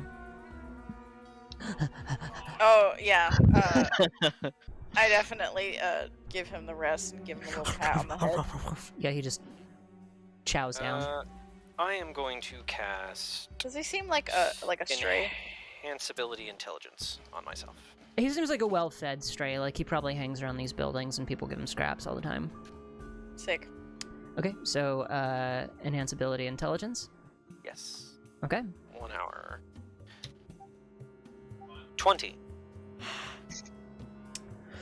20. Fantastic. And this was the... Nature. This was the nature check. There are Yes. several species that could make that climb, but if you're thinking in the realm of humanoid, something that can be mistaken for a person, Yes. That could jump that That high. could jump that high. Because that's what the dog said. Mm-hmm. You can't think They of also anything. have a tail.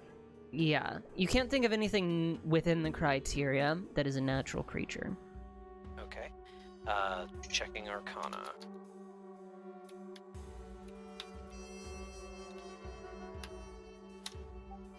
Nat 20. 26.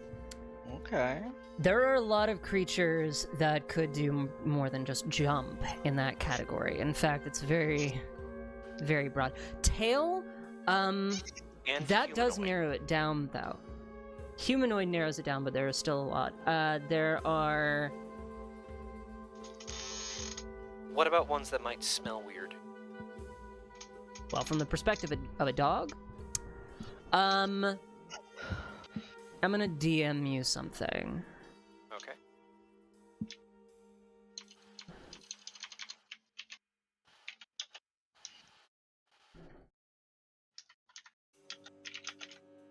Also, Arlen, aren't those like emanation things or whatever you just called it? Like, aren't they really difficult to do? It depends on the emanation. I mean, I would say commonly third emanation is what most powerful average spellcasters use. Like I don't know, what most people seem to attain. The more advanced people go beyond third. Right, and you said this was 5, right? Fifth emanation. Yeah. So like, isn't that bad? Doesn't it mean like they're powerful or whatever? He could have flown away with telekinesis upon himself.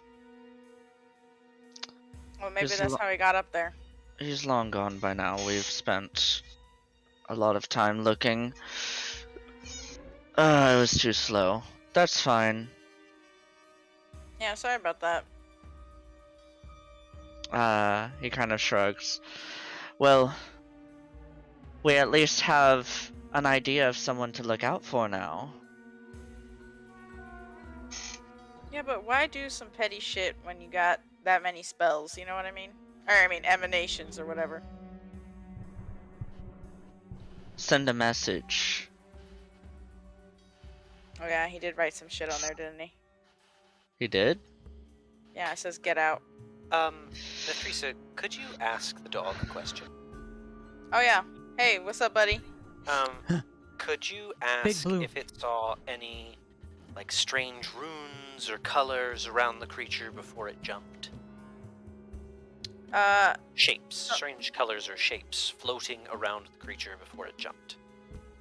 Yeah. So buddy, did the weird guy, the one with the weird smell, did he have any weird, like, shapes and colors and, you know, like, magic shit?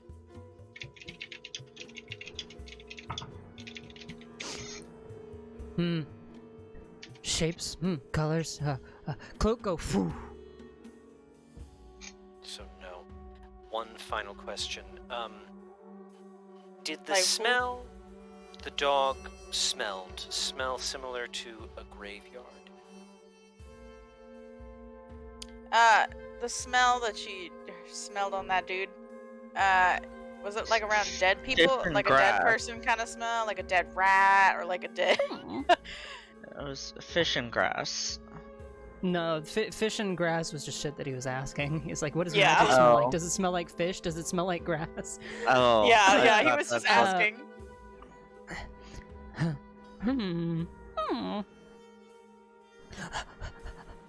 Smell like dead rat. Yeah, he smelled like dead rat. Shit. I'm assuming that's not good. Well, based on the clues we have so far, I can come to one preliminary conclusion. It is preliminary, but it is a conclusion. Based on the fact that there were no runes seen, or no strange colors, or nothing else of that sort seen around the person before they made the jump, the chance that it was a regular humanoid is very, very slim, and the chance that it is a creature that is not what I'm thinking is low because it's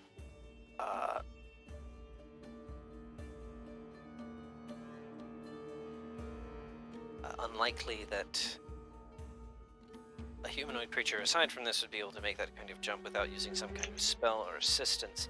However, the idea that I have come to is a rare breed of vampire. Oh, I think that vendor dude was talking about a vampire. Okay. Maybe it's the same thing. Very Maybe it is interesting. the same one. Why would... Okay, so... Vampires are incredibly long-lived, usually. Why would a vampire tell Apusan to get out? And why would that same vampire, or a vampire associated with that same vampire, because we don't know if there's only one, why would it kill that I particular woman? don't know about that woman, but he said that lady was passed out with blood. I don't think she's dead though. He did not say that she died. He said that Okay. she was found passed out with blood on her face. Her face, yeah, blood on her face though. Mhm. Well, Okay. So could we be dealing... Okay, so this leads to two interesting possibilities. Well, two both terrifying possibilities, really. One possibility is that Apusand is being told to get out because he stumbled upon something he shouldn't know, and that vampire is trying to keep a low profile and fed upon that woman as a way of sustaining themselves, but is averse to killing because of the attention and problems it will draw.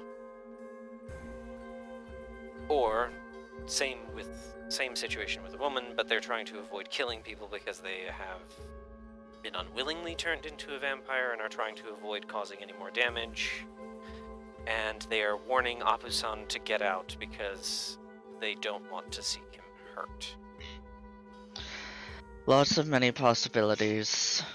I think whatever their objective is, it doesn't do us much good at the moment until Yeah, it sounds like they a come lot of up again. expectation. Speculation. Yeah, that one. But we have a very good lead. Thank you, Cadre. I'm very glad that you came to such a conclusion. I think you definitely make a valid point. Luckily, you've got two trained people here to deal with just a thing. There They is gave you one finger other guns. option. A shapeshifter. Really? Possibly. Though I'm not super familiar with shapeshifters, I'd have to check my research to see whether they gain... I don't think they gain the abilities of the creatures they mimic, I think they just gain the appearance. So I'd have to check. Right. Well, we're in a magical university, so perfect place to do our research. True. Okay. Now, while the three of you are debating this and talking to your new dog companion, Apusand, Yes. would you, since everybody else is not in the house, would you like the questioning to be done in private? Sure. All right. Well, although I guess in general probably be fine because it's just a security officer asking, unless there's some odd questions that I shouldn't share. But I don't know. Well, I'll tell you what. We'll do it in public, and any questions that you don't want to answer out loud, you just message to me. Sounds good. I like it. Or if we hit a section where you don't want to talk about it out loud, I'll just drag you into private. Sounds good. So the officer takes a seat in your house. Nice place. Professor Hopperson, that's right, yeah? That's correct. Good. Now I'm just gonna ask you a couple questions. Flips open a little notebook. Did you see who did this? I did not. I was You away at the time. didn't think so. Mm-hmm. Right. Move on to the harder ones.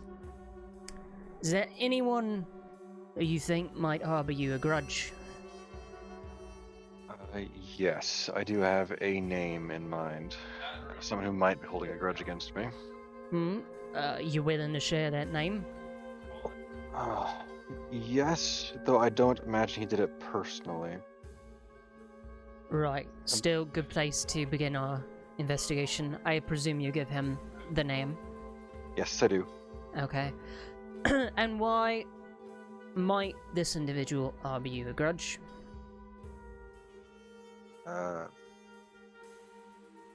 Maybe the best way to say it. Let me just actually message it to you. Okay.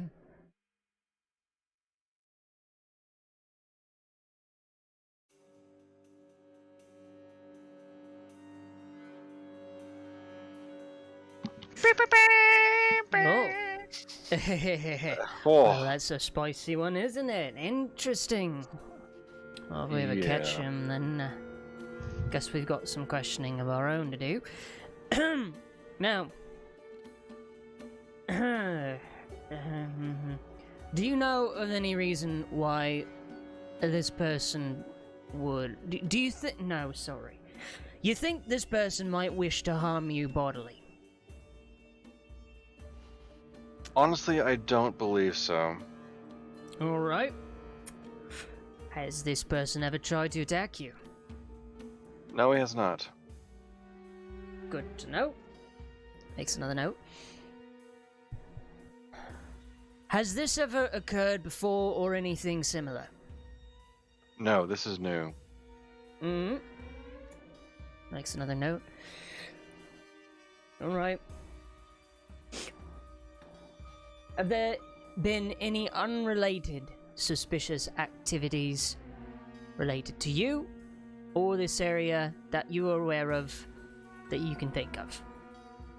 I've heard of one rumor, and that is a currently unfounded rumor surrounding the woman who was injured on. Right, on Blossom Street. On Blossom Alley, yes. Yeah, I remember the one. It's all the talk in the department. Poor girl. Should wake up soon, from what I hear.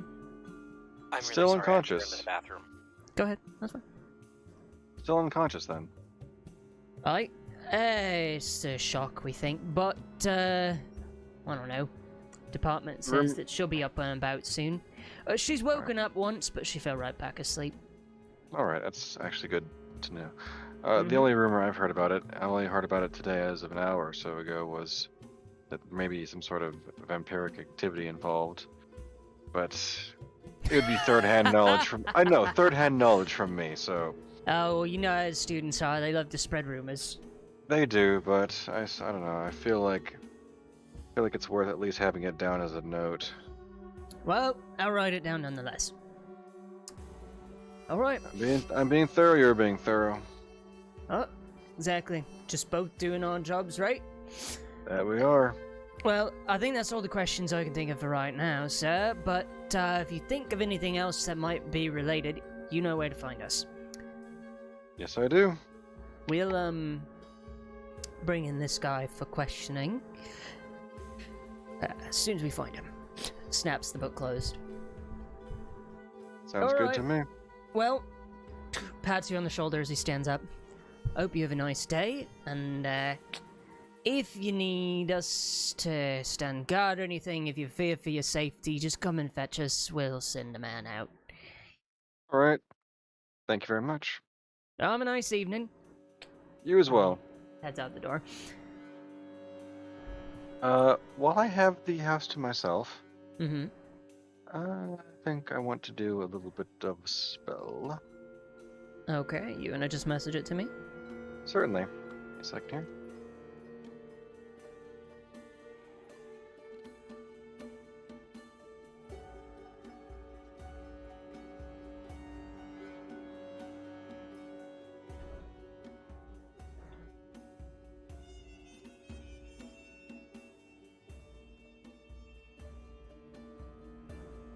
Okay.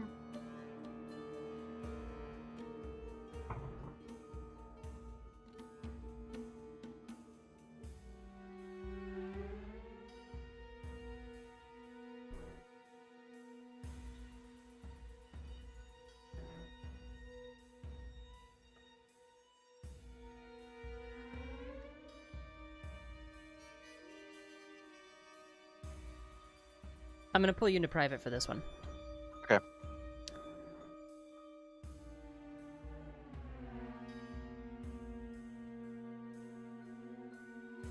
Okay. You can hear me? I can hear you. Fabulous. The others cannot, even though they still appear on the screen. I just realized that. Whatever. So, you cast Scrying, and your vision snaps out of your body as you go into a state of meditation, and zooms away up into the sky and then back down onto the lake, into a private boat, which is skimming across the surface of the water. Now, you know, Faust is wealthy despite his age. He's only about 24 or so. And so it's no surprise that he has his own private boat. But Yeah. he is in there just sitting as a pilot is driving the boat, tampering with one of his sonocrysts, adjusting it, putting it up to his ear to listen, adjusting it a bit more. And as he puts it up a second time, his eyes flick past your point of vision and then back to it and stare directly at it. Oh, interesting. Oh, that's interesting. You see his hand slip behind his back, Okay. and you can't catch what motion he's doing, but he makes some kind of strange motion, comes back out with a little crystal, and flicks it at your orb, and your vision returns to you. Well, that's fascinating. Huh. Okay. Interesting indeed. Mm-hmm.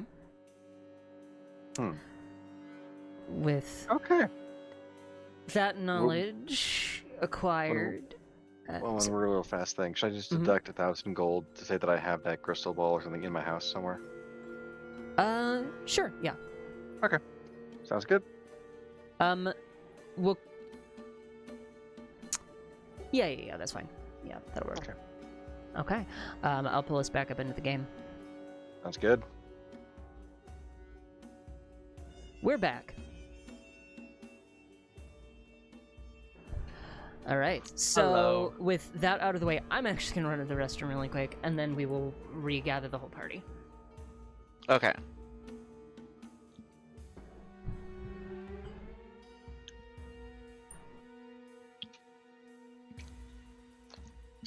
I just want to be sitting inside a dimly lit room, sitting on the stage on a stool with a cigarette and a fedora. Wait, not a That's how music fedora. makes us feel. What's it called? Oh, what are they called? It's like the little French hats. Oh, beret. Yeah. I gotta have a beret, a wine glass in one hand, cigarette in the other, dimly lit room, sitting on a stool. Cadre needs a Sherlock Holmes hat. You All of us do. in noir outfits. Yeah, I think it's called a trilby. I Yes, just, thank you. You're right. all of a sudden, like, Wait, no, Trilby's I just- the smaller modern fedora. The Sherlock Holmes hat is something else. Oh, yeah, no, I wasn't talking about Sherlock Holmes. I was talking about noir hats. Oh yeah, those are Trilby's. I just, like, grab my cloak and I flip it up, and then all of a sudden I have, like, a, 6-second clothes change, and I've got, like, the whole inspector outfit on with a pipe. Do you have a magical girl transformation into a fucking investigator? Oh man. Yes! Oh, I'm Inspector Gadget, bitches.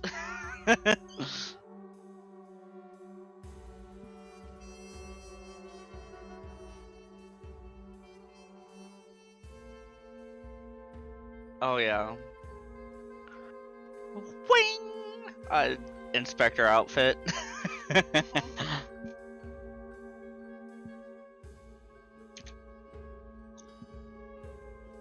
Life! Snap, snap. Is an illusion. Jesus But Christ. Okay, I'm back. action is a scene. No face in the back. I don't get it. Drama. Mystery. Romance. Now, Jesus is Christ. everybody here, or did people get up? I'm I'm good. Yeah, everyone's here. Mm-hmm. Cool. So, returning to the scene. The four of you regather. You three returning to Abusan's house. What are you doing? So, I bust open the door. Hey, you know about vampires? Not really. No. Well, I think you pissed one off. yeah. Pretty sure we caught the remnants of a trail, but weren't able to follow through, sadly. So you legitimately think you found actual evidence of an actual vampire, and it's not just a rumor coming around? Nah.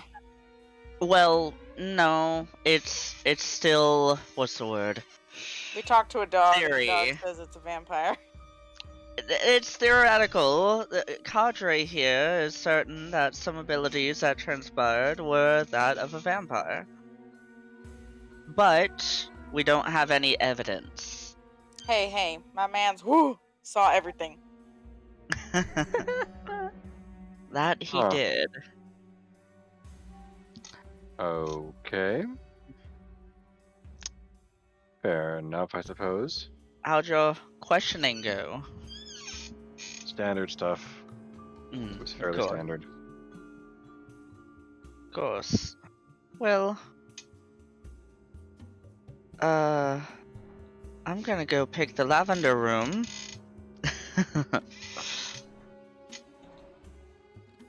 I enough. kind of start meandering upstairs. Okay. You go upstairs and you claim the lavender room. Mm-hmm.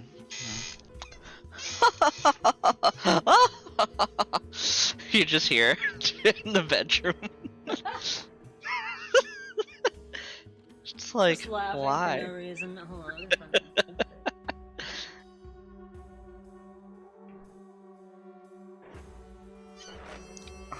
I'm hungry, needed snack. Oh. Oh. Okay. But you is a snack. Hey. Hey! Alright, so you guys are just kind of splitting off to your rooms? Yeah, that works, I think. At least for me. Okay. Got lots to Oh. think about. No, it is Oh, I'm just afternoon. coming to my room and then leaving. Okay. I know, I'm like, anyways. So, oh, actually, when I go in my room, I gotta do something that I gotta tell you. Okay.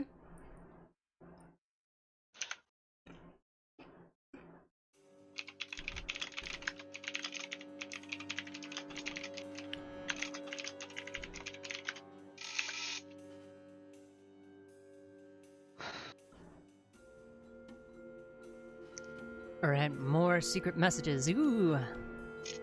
Secret message. Secret message.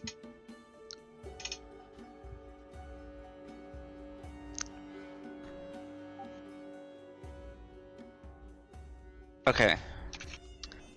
Then with that, I will come out. Well, that bedroom smells divine. And Well, I already picked a room, so if it's the yellow one. no. Lavender. Oh, okay, sweet. I hope you don't mind, Mr. Teach Apusan. I kind of Yes? just put my stuff down in one of the yellow rooms. Oh, yes, the lemon. Yeah, it smelled like clean and shit, so. I mean, clean, real good. Your home is good. Very good. Thank you, yes. Yeah, but anyway, you feel alright? I mean, your house got kind of fucked up. No, I'm still trying to process it a little bit. I think we should check out what happened on Blossom Lane. They could be connected. Apparently the lady that was attacked is still unconscious. She woke up once, but then fell right back asleep. Oh. Yeah, they got then- like a medical tent or something. This is a university. There's more than a tent. Yeah, like a, what do you call those? A building? There's a Yeah. whole medical district. There are small medical outposts in each district, but there is like a medical section which is partly study and partly for servicing the more long-term cases. Well, Something We that should- takes more than a day. we should definitely go and, well... Okay, I understand, Opposon, that it might not be your, purview to go questioning a woman why she was attacked, since that's normally left to the guards, but, if there is a vampire involved, I think some trained monster slayers would be great for the case. If you understand. Oh, I understand. I understand. You made it quite clear what your intentions are here. I have? Yes. Oh yes, of course I have. I mean, what did I say? which is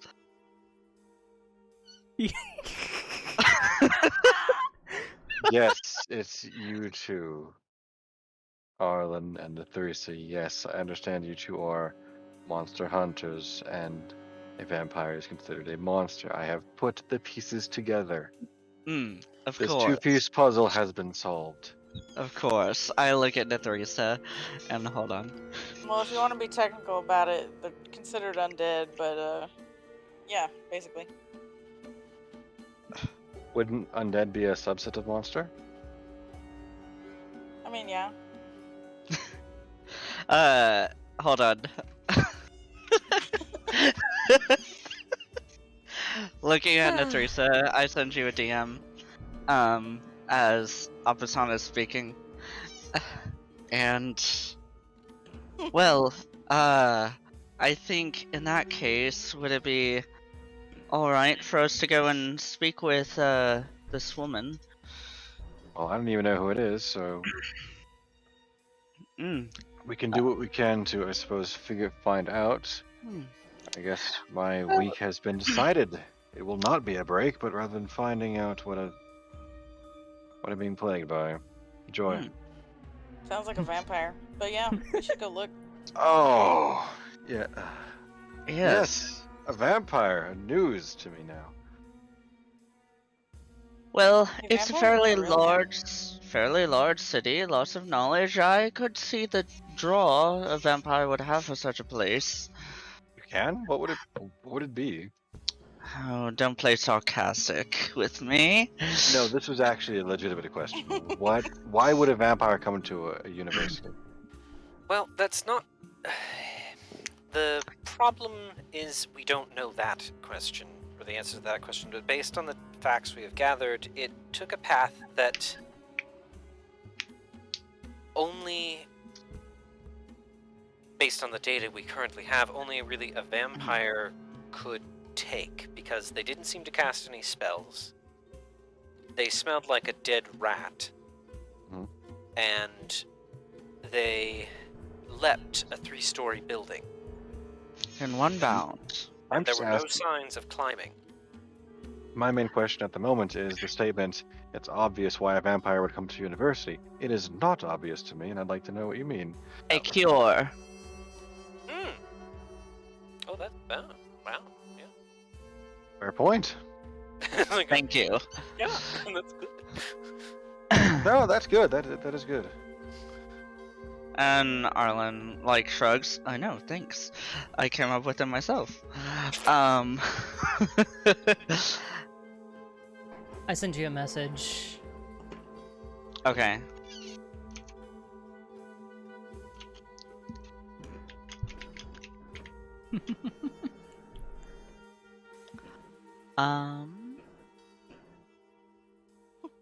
British posh laugh. Oh, Oh, Ho. oh. Just a single. Ho. Right.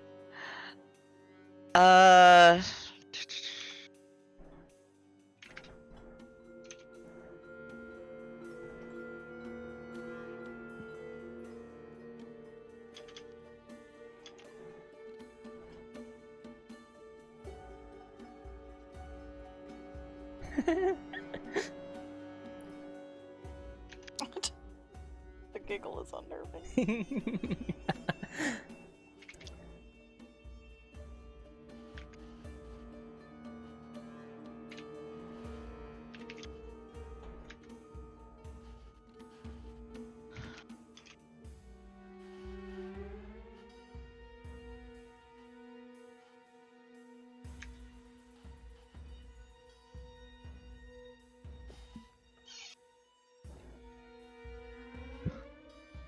Well.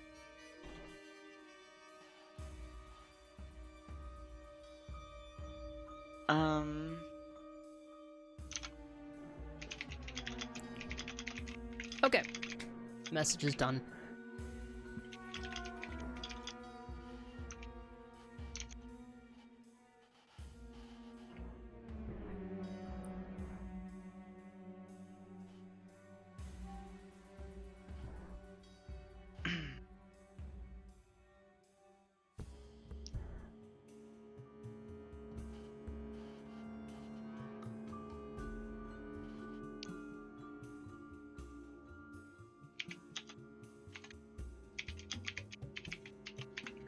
Lavender room, lemon room, forest room, sky room, opusand, amateur interior decorate. I love this.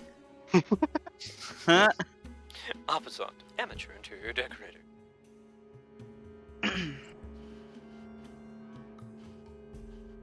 What matches blue? More blue.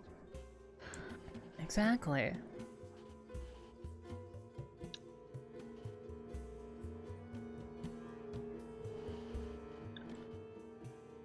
Okay. Now the messages are done. Sorry. Yeah. Now Well, what are you all doing? We should go find a guard so we can find this woman that's being interrogated. Okay. No objections to the plan? Yeah, let's go. All right. Sounds like she's our next lead, so. All right. Are we little investigators? Apparently I thought this this is was vacation. morphed into a film noir. Okay, well, with all of that out of the way, it is past afternoon now, probably 1 o'clock. And you guys head out as a group to begin asking questions, or do you split off? I don't want to get lost again, so I go with the group. Okay, so you're sticking with the group. Yeah. Everybody wants to stick Listen, together? You asked me to track in a Sounds jungle. good to me. You asked me to track in a fucking forest. I can do it. This fucking bitch of a maze that is called a city confuses the fuck out of me. Yeah. There's no moss. How do I tell which way's north? Compass, Nathrisa. What the fuck is that? Listen, I It's don't know unnatural. Do you see the street signs? What are street signs? What's a sign? Oh my god. You can't trust it. Anyone could have put one there. So my background should have been what's that one? Hermit? No, Yeah. Outlander. Outlander. Okay, so you guys begin moving through the city. Now, I would like each of you to make. How are you attempting to find people who will give you this information? I was gonna go to Butterplum Street and ask the guards around there. It's just Bloom Street. Okay, Bloom Street. Mm-hmm. Okay, so you head over to Bloom Street. Unless anybody else objects. No. Okay. There is a bit of foot traffic over here. Some people hanging out. There are. It looks like whatever scene was here has been cleared. So there's no like guards standing over a stain of blood. No, it's just people moving back and forth. You can see people chatting. There is like a couple of dotted cafes on this street. And so people are kind of sitting outside chatting over coffee or croissants. And then look for a guard that's near this area. Make a perception check. Alright, so finding a guard.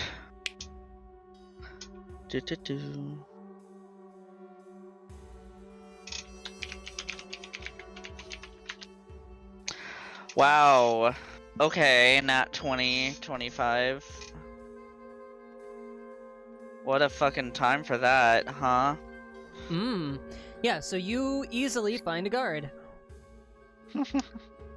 Bing! This guy looks like he knows what he's talking about. Pardon. Hey, can I help you? Hello. I was wondering about the individual that was said to have been attacked recently. They narrow their eyes at you. Why you asking? Well, Opposon here had his house vandalized, and Oh, Professor Uppersunday, what's up? How you doing, mate? I'm all doing okay. Had my house vandalized. Alright. That's been pretty straightforward already. Already had the report, so we're not looking for anyone to take care of that.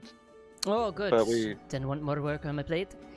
Nope. There still might be some. There still might be some though. So these are they kind of look across each of you and the bands that you have on your wrists. Visitors, yes. then? Yes, they are. They're under my Right. supervision. Okay, back to your question then.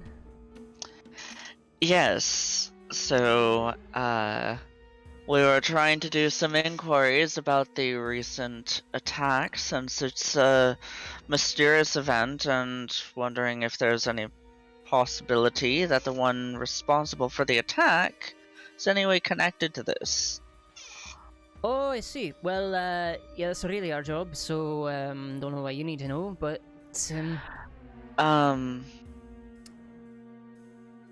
well, She's like my. Fuck. Am I gonna be a dumb bitch? I am gonna be a dumb bitch. God, I was gonna say. This can't go well, but I'm gonna say it anyway. I was gonna say she's my fucking cousin or something. does she actually? Well, Arlen is talking about the person responsible. Oh. No, I'm asking for where the girl might be located, because we're trying to find out Gotcha. the person responsible. 1 second. Yes. So, but we're looking for the woman that was attacked, not the attacker yet.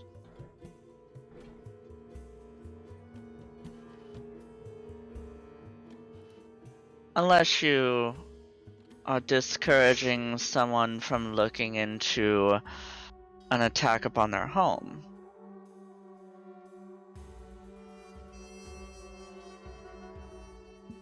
1 second. Okay.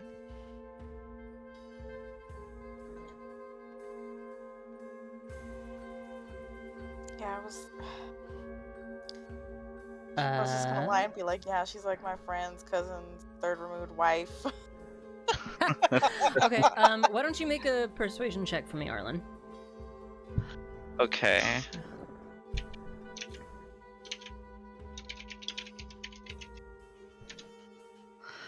$19? 19. They kind of rub their beard a bit, eyeing you. Right, well, I mean, it's up to her if she's awake, whether she's gonna let you in or not, if she knows you. But there's the medical building right up there. Points further up, and you can see a building that's kind of like at the top of this district before it starts to scatter out from tightly packed streets into just individual buildings in between the trees on the mountain. Up there, that's where they're keeping her. Haven't heard the latest news, so don't know if she's awake yet. May have even left already.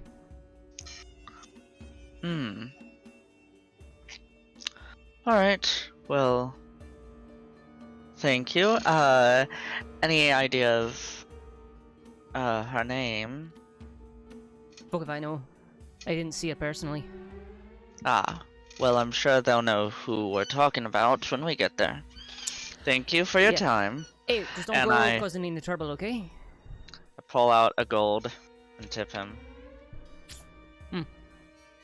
Seems like you'll be fine. Tucks it away. Anything else I can help you with? I turn and look at the others. I believe that covered our biggest question. Our only question so far. We're still kind of on the cusp of starting how this whole thing out. Yeah, also, how Fair much enough. does your job make you? I don't know if I'm supposed to discuss that. Oh, is that like illegal or something? No, it No, wouldn't be not really, it's just illegal, kinda rude. just- Oh, A fair bit, I'll put Okay. it that way. well, that's good. Hey, it's comfortable. What about you? How much does your job make you? So I look around for Grant or Rashad, Hmm? and then I look to Arlen. Is he addressing that question to the group or just for her? No, just to her. Okay. As you look at Arlen, I shrug. Just saying, but any case, Let's see. Cadre starts doing math. it was a rhetorical. You don't have Math? to answer. You start doing... I like, start Arlen, doing I'm sorry. meth. Just pulls out math in front of the guard. Math. So I'm gonna take the edge off Starts somehow. it right there. it was a rhetorical question. You don't fucking tell me a number. I don't want to know. You'll have a good night, okay? And, Yes, you stay- as well. Safe. Don't go button your nose in any investigation, alright? Don't get in the way, please. Mm. You are aware that they just tell you that it's rude to ask about other people's salary so that you can't negotiate fair wages, right? Well, sure, in the department, really, but like just a random stranger with a job that's not even yours. I'm just saying. That's like how people come around and they're like, "Oh, I'm gonna brag because I make 10 times as much as you." Well, what if I care. wanted to change careers or something? I mean, I won't. I like my job. I mean, we're getting sidetracked. Yeah, We you're are right. Oh yeah, getting- sorry. Anyways, very bye. I excited. kind of, I kind a of nice pull day. her away. Just I'm getting like, dragged Bye. away. Catch me later. I owe you a beer. I understand. I'm I'll let you do that, Professor. See you around. I gave him Yep. a gold. I gave him a gold. We've As taken we're enough of this walking. time. Go As along we're now. walking. Go along. I'm trying to like physically start to move them forward. Yeah. I'm getting dragged along. Okay, and you guys walk away. You're... Okay, so are you guys heading straight up to the medical district, or are you investigating anything else? We're starting at the Well- medical district, the medical building in the historical district. We're going. Well, what do y'all think? I'm going. I want to go to the medical building. Yeah. Okay. Just go. Yeah, it goes right there.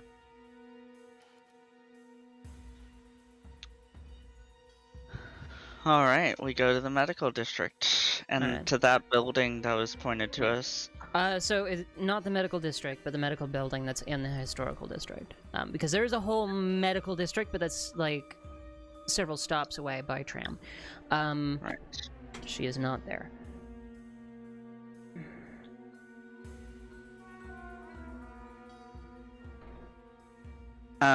Yeah, the building that was pointed out to us. So. Sweet. All right. You head up the hill then, up the winding street, and eventually you reach the medical building. It's easy to gain entry. You enter into the building, and it's a light wood birch, nice, soft interior, softly lit, so that it's kind of got this homely, comfortable feel to it. Although it is very clean. Not cluttered, and there is a woman at the front desk, a couple of people sitting in the lobby. Some of them have masks on. You can see somebody who's got like their arm in a sling.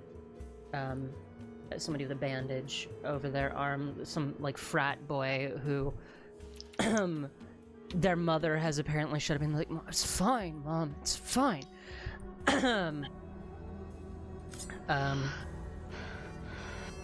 But you step in just as the woman behind the counter is finishing assisting somebody. 1 second. Hi, Hellhounds, thank you for the raid. Stick around, we're in the middle of a story, so I'm not going to break from the story too much. What are you guys doing as you step into the building? Hello. Oh. Look around. Try to first get hello? attention as well, and try to say they're under my authority at the moment. So please. Right, who's hurt? We have this form here, please fill it out. What do you need? Oh. None of us. We're looking for someone that was hurt, recently attacked on Blossom Street. Name? In relation yes. to the patient. Yes, what is her name? You don't know who you're looking for? We are trying to find that out. Recently brought in, Listen, oh, you're talking about the girl that was on Blossom Street. Right, And how thank are you you. related to the patient, if you don't know her name? She We're owes currently me investigating. 20 bucks. Investigators. Private investigators, then? We're We- looking into a connection between what happened to her and something that was done to me and my residents. And we're hoping to find some actual information because of this connection. I understand it feels a little bit base, but I do believe this is the best lead we have at the moment. Can I Friendly have... conversation. Can I have Apusan, since you're the main one speaking, make a persuasion check at advantage? Alright. Persuasion. Ooh, that's a number. Okay. Let's see here. Advantage, that's probably a good number. 20 KH1. Plus that for persuasion. In the correct channel. I'm gonna press a button. Okay! 24? Yeah. Not 20. Professor Apusan, was it? Yes. I think I recognize you. Let me go have a word really quick and see if she's up and taking visitors. Thank you just- very much. Stay here. And We will. She sets her little clipboard aside, stands up, and shuffles off. When she shuffles off and she's gone and no one's around, I want to take a look at her clipboard. Okay. I will prevent you from doing that. Like that? No, that's not. That's. We need to stay in good graces with the medical staff. I kind of look Especially- around. What medical staff? There are a few that are in the room tending patients around, but nobody behind the desk. It's like just because someone isn't there doesn't mean you need to. You can't respect their belongings. Please tell me this is. I'm not the first person who told you that. Arlen's gonna slink back and sigh. Okay. Well, But anything that you do is equivalent to me having done it, so I will be keeping an eye on all of you. And please do not use that. Besmirch my name in any insane way. Huh? Please. use what? Do I repeat it or no? I fear that repeating it would give you ideas. I I- have a pretty good perception. I would like to know exactly what you said. Passive perception is high enough to have caught it. You can Okay. repeat it, Opson. Yeah, I said anything that you do will be equivalent to me having done it. So please don't use that to do anything outrageous in my name. Oh, okay. In my name. I thought you said in that name. Well, no, Nope. my name's Nathrisa, so. I'm like, Voldemort? He who must not be named. The woman returns. She's weak, but not. She's just lucid a bit. She said she doesn't know you, but I think it'll be okay. Would it be better if only a few of us went in to not? Maybe just you. The professorial face would help. Maybe one more would be okay. Certainly. All right. Looking I'm over rather to. good at speaking to people. All right. So It's you only are good or to you. aren't? R. Oh.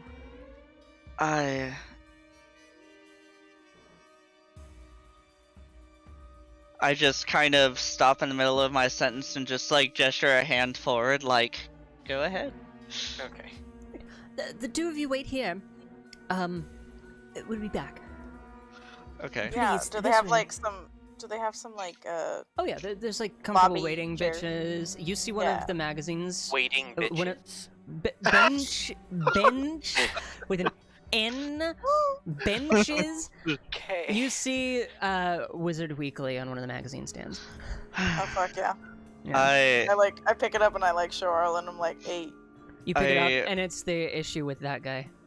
I telephone Grant. You know the one. Oh yeah. Yeah. Also, Oh, is it? Yeah, it is. You can't see the face, but there's the legs. I swear, like I can hear them laughing as they're walking away. Yes. I swear, need to. Arlen message me, Myro. Also, Rex, will you push both of us into private Yeah, into I was about to do that, so here you go. Yeah, over to Kadri. Yeah. I feel like I'm the only one who hasn't been published, and I've been teaching here for 95 years. Did that say something about me? Or just my station? What? No. Technically, Opposite, you have been published, just not in magazines. You have books. Okay. They're Okay. in libraries, but like you're not famous. Okay, it's this weird kind of thing of like, huh, all three of them have been in magazines. Is that? And I just, in immediate company, I feel cheapened somehow. It just means you're more focused on academic works. That is true. It just context is everything, isn't it? Oh. Yeah. Anyway, let's. If you could Okay. please show us to her room. Oh, we're on the way. She leads you through the corridors, up a set of stairs, and then kind of stops in front of a doorway. One moment. Peeks inside. Are you ready for guests? There's two of them. Okay. Yeah, she says that she'll see you. You can go Thank you in. very much. Thank you very Excellent. much. Thank you. Okay. So I'll walk in. Stepping inside, let me. I'm just gonna change the music because we've been on that for a while. Okay.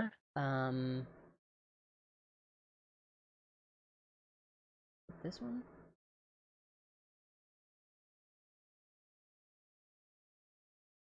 Yeah, I think this is the one.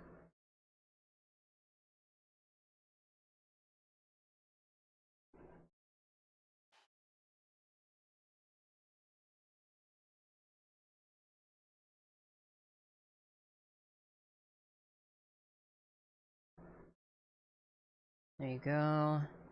Awesome.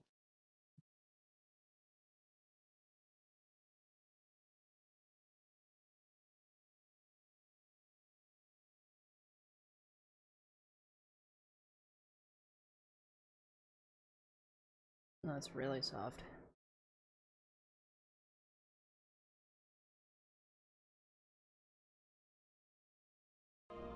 Okay. So you step inside, and the room is very dimly lit. The curtains are drawn, so you can see sunlight streaming in from behind them. But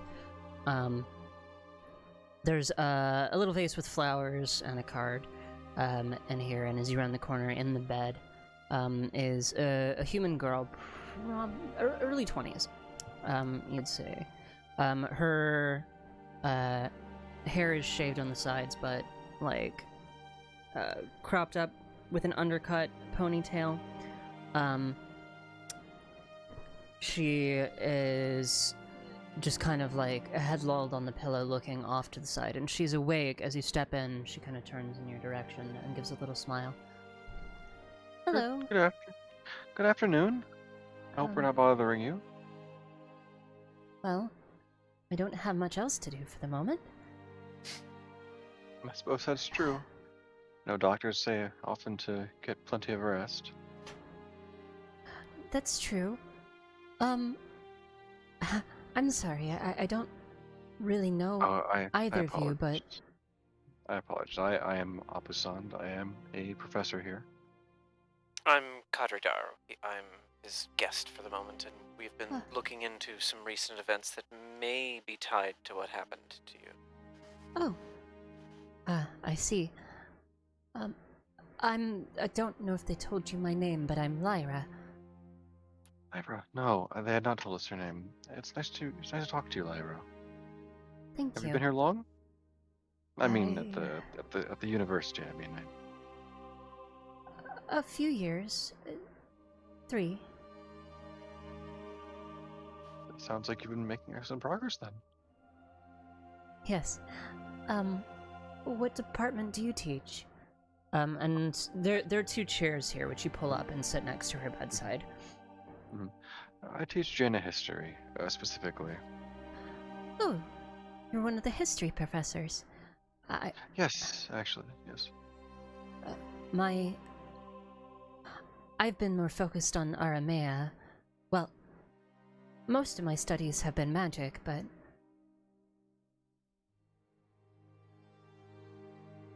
Well, this is certainly one of the best places to learn. That is what they said when they recruited me. Have you found that to be true? Oh, yes. Well, I haven't really studied at another school, but I suppose that is true. That's good. I'm glad that in general has been a good experience for you, barring, of course, recent events. Yes. I'm sorry, we should probably stay focused. Certainly, I just wanted to make sure you were comfortable with setting the tone. So, Connor, you seem to be more in tune with what you actually witnessed or discovered. Yes. Could you please? Yes, of course. My first question, if that's all right, would be if you could walk us through the events of what happened up to the moment where you blacked out, if possible, and if it's not too traumatic. Actually, it's not very traumatic at all. I'm afraid I'm not going to be much help in identifying what did this. That's fine. It doesn't necessarily have to be anything visual. It could have been a scent. It could have been a sensation. Not all clues are visual. My memory's a little hazy, but I remember what happened leading up to it. All right. I was just... A friend had invited me out. Which was why I was in the district. And I was heading home after we went to the bar around here. I was going to go to the station, and I turned down Blossom Street. I remember thinking that it was strange how empty it was. And quiet. Could you do me a favor and close your eyes? And tell me, when you stepped into Blossom Street, what do you remember aside from the sights? Huh. Let's see. It was cold, but it is kind of winter. There was not really any wind. I didn't smell anything except for the flowers. I don't know if this is what you're looking for. No, you're doing great. Continue. It was completely quiet, except for my footsteps. I couldn't hear anybody in the buildings nearby. Mostly shops, anyway. And then... that's where it gets fuzzy. I think I heard something on a rooftop. What did it sound like? Like... feet. Landing on shingles. Did it sound like bare feet landing on shingles, or like boots? I'm not good enough to tell that. It would have had a harder sound. Have you ever been to the beach? Oh, yes. It was very Now- soft, actually. If it weren't for how quiet the street was, I wouldn't have heard it at all.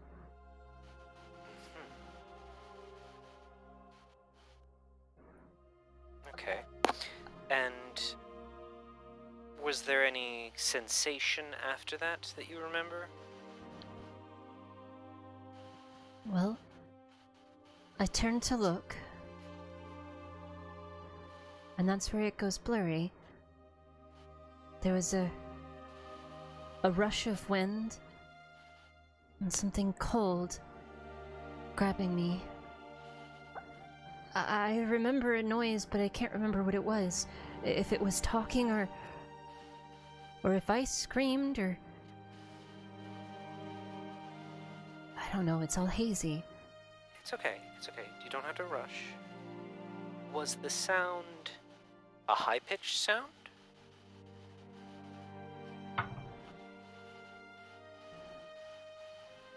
No, it's coming back to me. It was talking, but I don't remember what was said. And then there was just pain that shot through my left side. And then it all went black. Did the pain seem to radiate from... where did the pain seem to start initially?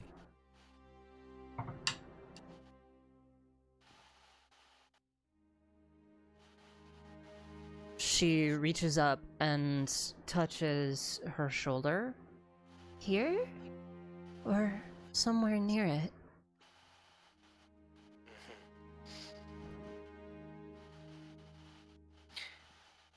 Are there any marks there? You get up to examine.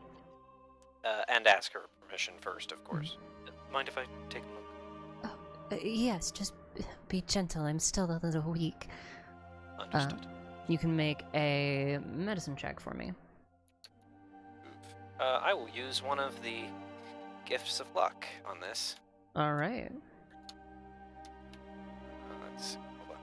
I have it plus something awful because it's medicine 2.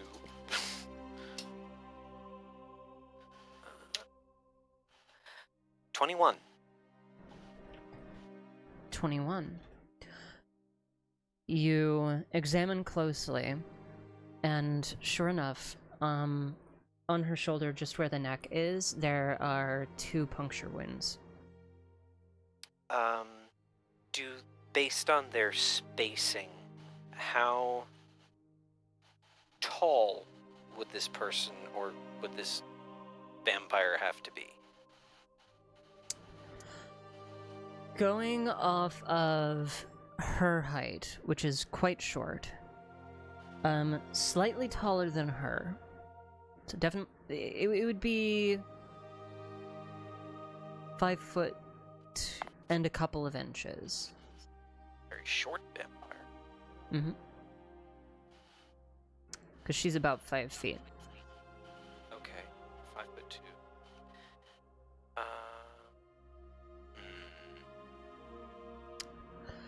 5'2". There's another thing that you notice as you're examining. On the side of her head, there is a bruise. Well, that would explain why things got blurry. It appears that you were struck about the head. Oh. I don't remember that. I just remember going to cast a spell and... I don't know, that's part of the blurry part. I don't know why I failed. Did you wake up with a headache? Oh, yes. Yeah, you had a concussion. That would explain the memory loss. Given some time, some of it should come back. More than it already has. I see.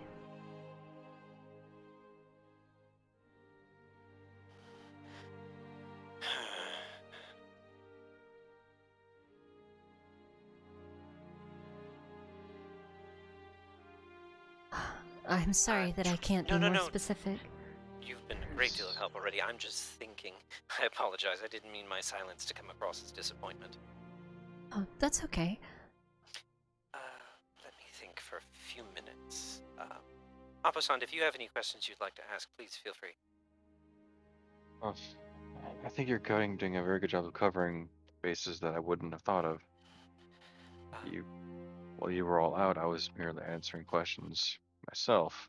I didn't get to take much of a look of what you all saw outside. I would like to...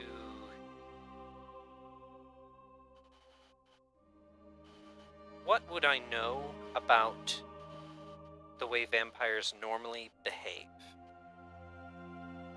Okay. Make an Arcana check. Do it at advantage based on your previous roll. Okay.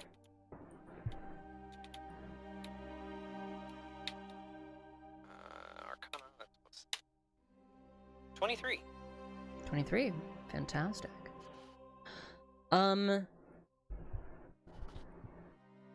From what you know, if this vampire indeed was watching you guys, they would have to be a daywalker to be able to be out in the sun. That means they're probably very intelligent, because keep in mind this is simply a humanoid with a less than simple curse, essentially, or disease of some kind. Vampirism isn't fully understood. They're very cunning. They usually will insert themselves into a community and be known to that community to avoid suspicion.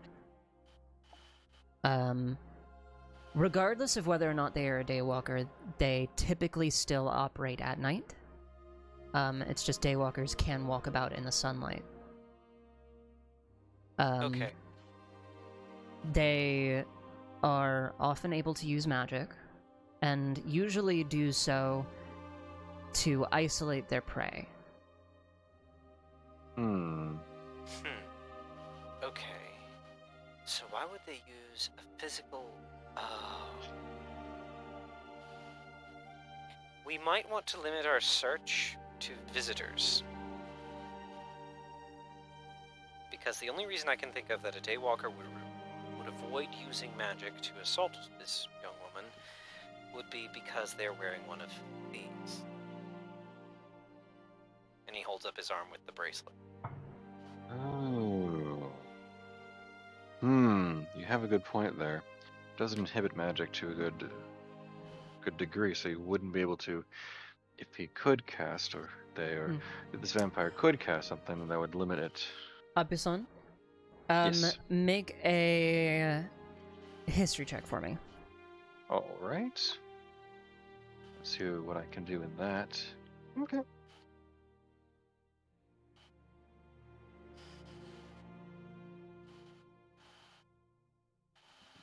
3, there we go. 20. Dang. 15 plus 5. There are many areas of the university where the bracelets that magical visitors receive limit their powers. Streets usually aren't one of them. Okay. Although the university wants to protect itself, it also wants to keep up. It doesn't want to have the appearance of being overly constrictive. So in most places, freedom is given. It just limits it in specific. Okay.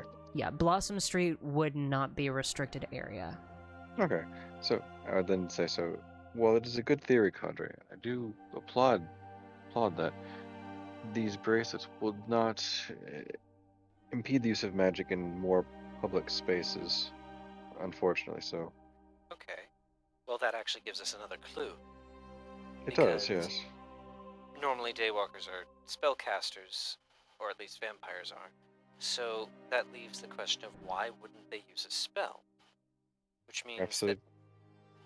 I would imagine perhaps they don't want to draw attention to themselves. Perhaps they assumed that people who are magically inclined in the university, as many seem to be, could counter such a spell. Or perhaps they had already used spells for the day. Maybe one that they were using to keep an area quiet. She had said that the area seemed quite quiet, maybe purely silent. The other thing is that the height of this daywalker is rather short, which means either they returned when they were a young person, or they are one of the shorter races. Mm-hmm. How short is short? Most of you are short to me. 5'2". Fairly short. All right. I think we should also... The final bit of behavior that you would know would be, while vampires are not necessarily territorial, well, they would be. They'd fight off other vampires that try to come into their turf. They do keep to a region. They'll move if they need to, if they're discovered or at risk of being discovered, but generally they will hunt within the same region. I would share this information with Abuson. Okay. So that means that we're looking at... Why would they suddenly say, get out? How many languages were the things written in? It appeared like, I believe, 3 or 4, just the primary common languages of the university. Okay, so yes, that would confirm that they are probably very, very intelligent. I'm assuming it was a threat. But it's curious as to why they would suddenly start now. I mean, you've been here for who knows how long. 95 years. Which means that this vampire either came to the school very recently and is suddenly being territorial. Sorry, I'm just laughing. It's like, who knows how long? 95 years. Yes, nobody could possibly guess how long you've been here. 95 years. It's a mystery.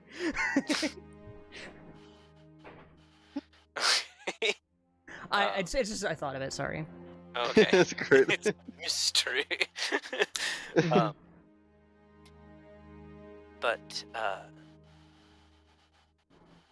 they're suddenly getting territorial, which honestly doesn't make sense for such an intelligent being. You figure that they would have slowly insinuated themselves into a community, which means... The one thing that would make sense is that one of the 3 people who came here today, or one of the other visitors, well, no, because we're the only ones visiting you, which means one of us 3 is the thing that they actually want to leave. And daywalkers are usually very territorial with regards to other vampires. They'll defend it to try and get rid of other vampires. I doubt any one of them is a vampire. No, it didn't seem like that. But you mean others that were on our ride here, correct? Not Athrisa and Arlen. You do I don't trust know. them, yes? I trust the I duty don't that you like trust. to. I don't. I do trust them, but I don't like to rule anything out until I have Yes. evidence to do so. That's fair. But I have a few theories. I apologize. Yes. Sorry. Over. Sorry, Okay. I'm still very tired. No, thank you very Yes. much. We'll leave you alone. I don't believe any more questions for you. Yes. Please do get some rest. Thank you. And, Professor, Yes. if you are looking into this, please be safe. I certainly will. Is there a certain something that comes to mind for you to mention that to me specifically? I don't mean to pry on kind words, but Oh, no, you're just... Well, you're clearly looking into something dangerous. yes. Well, I do want to do what I can for this university and for all students here, even if you don't take any classes of my own. Thank you, Professor. You're very welcome, Lyra. Please, and we will we will leave you to your rest. So please get better as well. She smiles warmly and just rests her head back on the pillow, shuts her eyes. Lord Cadre, let's let her get some rest. We'll conjure. You know, if you need us to, well, first let's get out of the room, and then before we get back to Is she Arlen and the all three- right in there? She is. She's doing very well, actually, good, from what I can good. tell. I think she's getting some more rest, but if you wouldn't mind getting a glass of water for her for when she wakes up again. Oh, yes, I could get that right away. And she scurries off, leaving you two alone outside the door. Thank you. Now, Connor, I do again reiterate that I trust your opinion on Arlen and Nathrisa. But if you have any reason to suspect either of them of things, then I Well, would. it's the timeline and what I know about vampire behavior. I don't have any concrete reason to suspect them, but it does make them into persons of interest, as much as myself, honestly. I mean, it may not be that one of us is a vampire, maybe that one of us simply knows something that this vampire doesn't want being known, that will recognize something about them that puts them in danger. That is fair. As in term, and if we're going to talk about the arrival of a vampire per se, I would like to conjecture a theory that maybe it has arrived in advance. If your travel plans were known, it got here first and then waited for the opportune moment. Yeah, but then why would they be so cryptic? Why would they paint your house? That feels like... It feels like an incredibly I mean, if they knew about us and planned in advance and came here, it feels like they're... It feels like doing that sounds like the work of a teenager that doesn't know what they're doing. I give Cadre a look. Do we both know a teenager that doesn't know what they're doing? Lots of them. Or to school. Do we both specifically know one that we've had interactions with that doesn't know what they're doing? Or has more money than sense? Paint a more specific picture. You're pointing to Faust. As much as I hate to continually point fingers at a specific, individual over and over, Faust strikes me as the type of person who is incredibly intelligent and incredibly bored, not someone who is stupid. that's why they would hire someone to do something, not do it themselves. Yes, but I feel like they would do something... This solution feels inelegant. And it feels like something that they would know wouldn't work. I can continue this theory, if you don't mind me continuing the theory. Perhaps it's specifically intended to be miscommunicative. A red it could herring? be, yeah, a red herring or something too that could not be traced back to Faust himself. Well, I mean, these are all just theories at the moment, anyway. It is idle conjecture. The woman returns and says, "Oh, excuse me," and just slips past into the room to put water on the bedside. Thank you very much. Let's return to the rest of the group. Yes, we should consult their expertise as well. Yeah, she I think steps we back can. out. Are you ready to return? I can show you back to the front. Yes. Okay. Yes, please. I think Yes, we follow me, can please. mention that the arrival of us may have triggered it, but we don't necessarily need to mention one of us being a vampire or something, because... Are you saying this out loud with the woman here? Oh. No. I wanted to say it beforehand. Sorry. Okay. We'll say that you do that as she's kind of like locking the door and step away, and you just get that out as the noise covers it up. But then, she's like, "Oh, this way, please." Thank you. Thank you very much. And she leads you back up to the front. Let me just double check. I'm gonna pop into there and see if they're finished with whatever discussion they were having. Okay. Hey, fist bump you you back. two, is it safe for me to drag you back into the game? Oh, okay. Yes. Okay, cool. We fist bump each other saying thoughts for life, and then we come back. Thoughts for life! Alive. So, Cadre and Opusand return to the lobby where you two are sitting, and you watch as Arlen and Athrisa fist bump, and they're just like, "Thoughts for life!" in the corner, and as you walk in.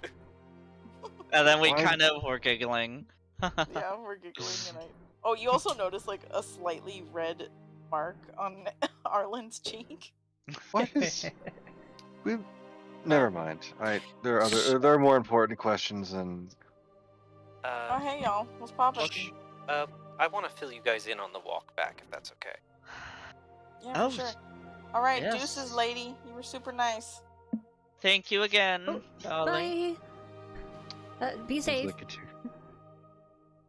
Yeah, you too, especially with like diseases and all that shit. Mm. I always am. Thank you. Okay, so you step out into the streets and begin to slowly make your way back. Yes. Okay. Do you want to talk about it in public? Well, I figured we were doing the walk back, which is a fairly isolated walk. Fair. If it is. Is it an isolated walk? Make perception check. Oh, can I do it? Sure. I want to make my own perception check, and I want to look for anyone following us. Okay, go ahead and make separate perception checks. Oh, Good lord. Ooh. Wow. Well then. Just... Okay. Well.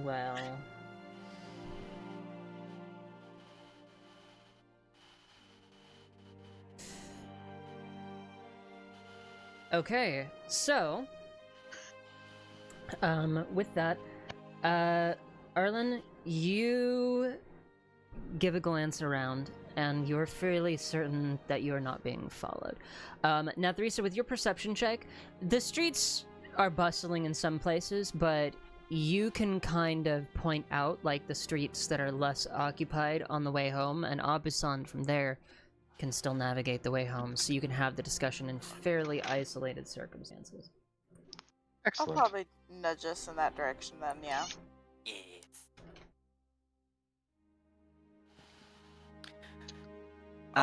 Actually, let me message something to someone real quick. Something to someone vaguely. As we all stare at our DMs to see, is it me? Is it me? I'll message the person that just rolled high about something, okay? Okay, that one's more up. Less vaguing. Yes. Ah,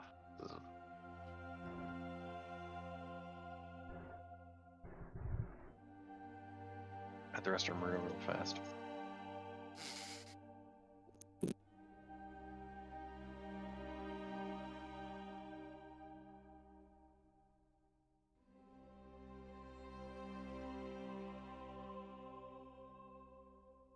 Yeah, it's a 24. Okay.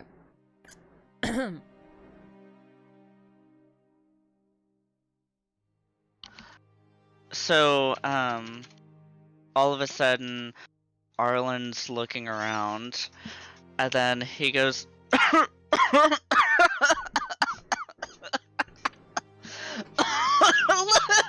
at that!" And I will start going over, off to an alley, and it looks like he's like kind of pointing and looking at something like a trash can.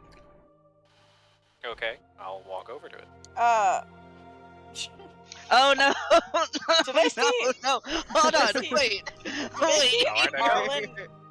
Huh? Did I see Arlen eat any mushrooms or? Let me see. Here. Hold on a second. Sorry. Okay. Oh no! So no, Wait, you didn't see him no. eat any mushrooms, but Look something's at fucking hysterical. Wait, What did you get, Matthew? So you got a 19, right, on your perception check? Yeah. Okay. You. I start kind of like stumbling over like off to this alley, and it looks like he's gonna go pick something up. And Arlen stumbles over towards the trash can, and pulls something out. And Natharisa, with your perception check, you can see a poster. It's these beautiful legs. It's been crumpled and thrown in here. Oh These beautiful my god. long legs and fishnets. And he starts to unfurl it, and it goes up, and it's this like sexy black robe all the way up to the hip, and then he unfurls it the rest of the way, and there's I just use a wizard. precipitation. Yeah. And With a big hold on. long beard and the sexiest fucking legs you've ever seen. Wait, now post it. Wait, let me find Yep. it. Post it. Post it. Oh my god. Oh my lord. It was in the garbage? Yeah. Good. Good. All I heard was it's in the garbage. Good. Okay. All right, That's all I need and to know. then with that, hold on. Where'd I you post use private chat. Oh my god. Yup. What the fuck? Brilliant. So I use precipitation, and I kind of like clean up the paper and unfurl it, and I'm like, "It's Ronslav! I love this dude! You guys haven't even seen him yet. Look here!" And I bring it back over to the group. Have y'all ever seen Ronslav in person? I want to incite Arlen to see if they're fucking high on drugs. I like to Don't roll make it whatever I have inside to roll to figure out what you're talking about. Okay, Aubusson, make a history check. All right. Actually, can I roll medicine? Sure, why not? I'd like to roll insight to see if this is a ruse for something else. Okay, make an insight check. Oh no.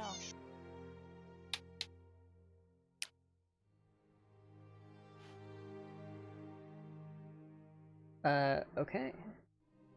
15. 22 is your roll, Kadri, Mhm. for insight? Okay. I'm gonna message both of you really quick.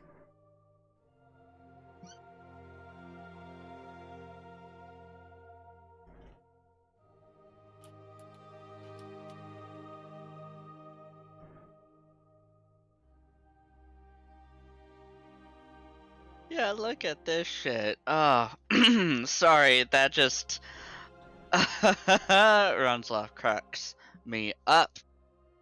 The intrigue is palpable. I kind of like fold it like a piece of paper and gently like put it in my pouch. Right. Okay. Sorry, it just stuck out like a sore thumb. I had to. I think I've got a That was- scorching headache trying to figure out what you're talking about. Very interesting to see.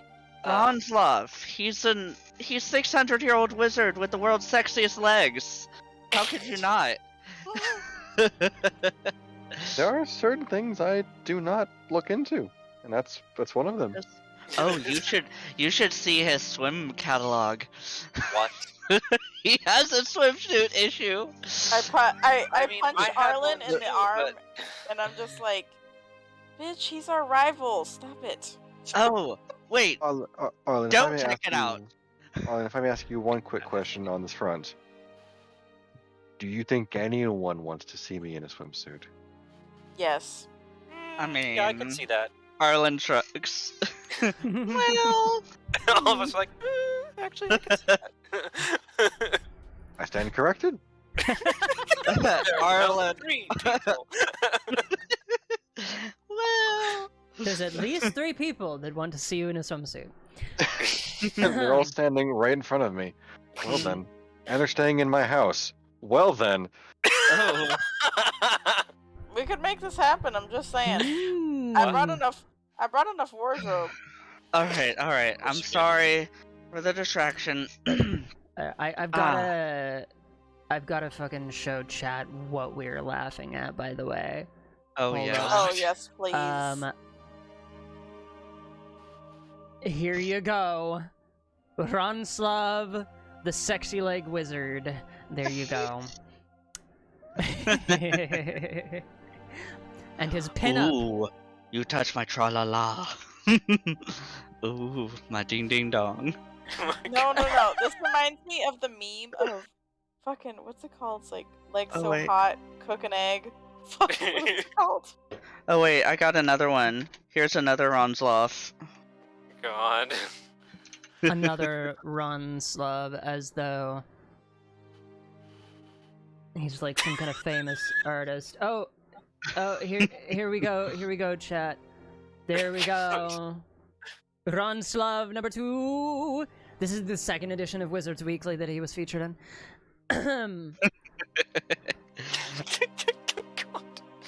I love it. Anyway, Okay. So yeah, Cadre will explain the things. So based on what we've talked about, what we talked about with the girl, and what I found when I did an examination, yes, she appears to have been attacked by a vampire. 1 second, I have to steam. Oh, bless. Sorry. Hopefully I muted it before it did the noise. Yeah, bless You you. did. Okay, good. Yes, it does appear that it was a vampire, most likely a daywalker, which means that they're highly intelligent, but the odd thing is that it appears that they didn't use magic to assault her, because she had a bruise on the back of her head and she woke up with a concussion. Which, What? Oh, yes, they didn't use magic. What it was, bite? it was a vampire. No, they did though, bite. right? They did bite. Oh. Did They were- bite. Very clear bite marks.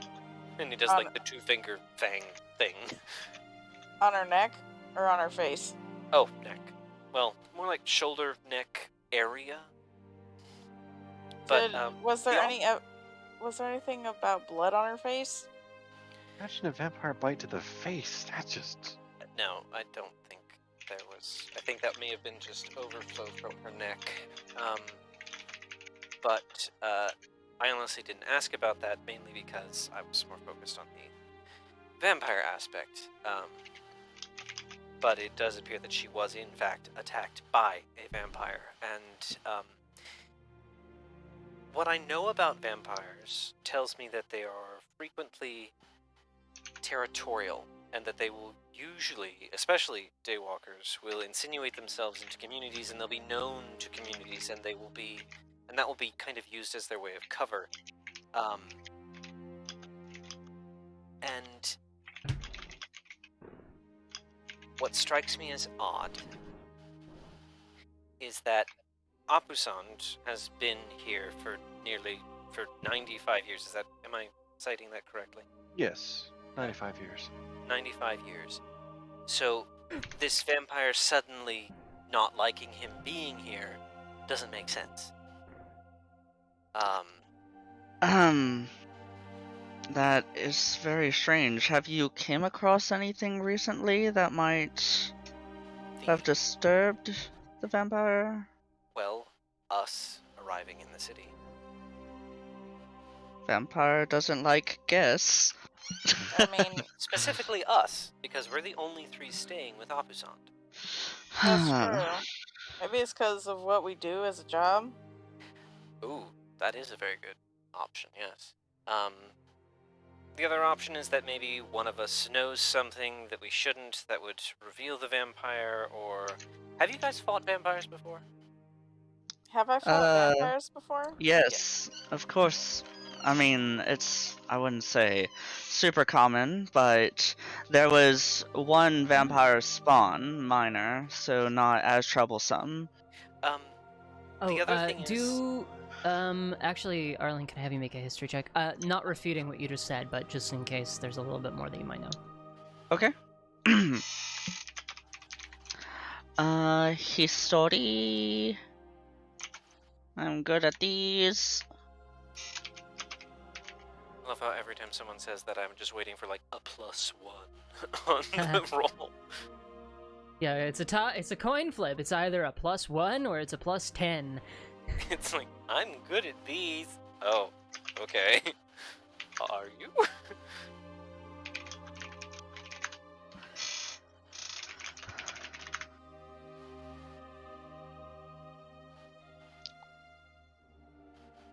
Okay. Let's see. Where's the history check? First one.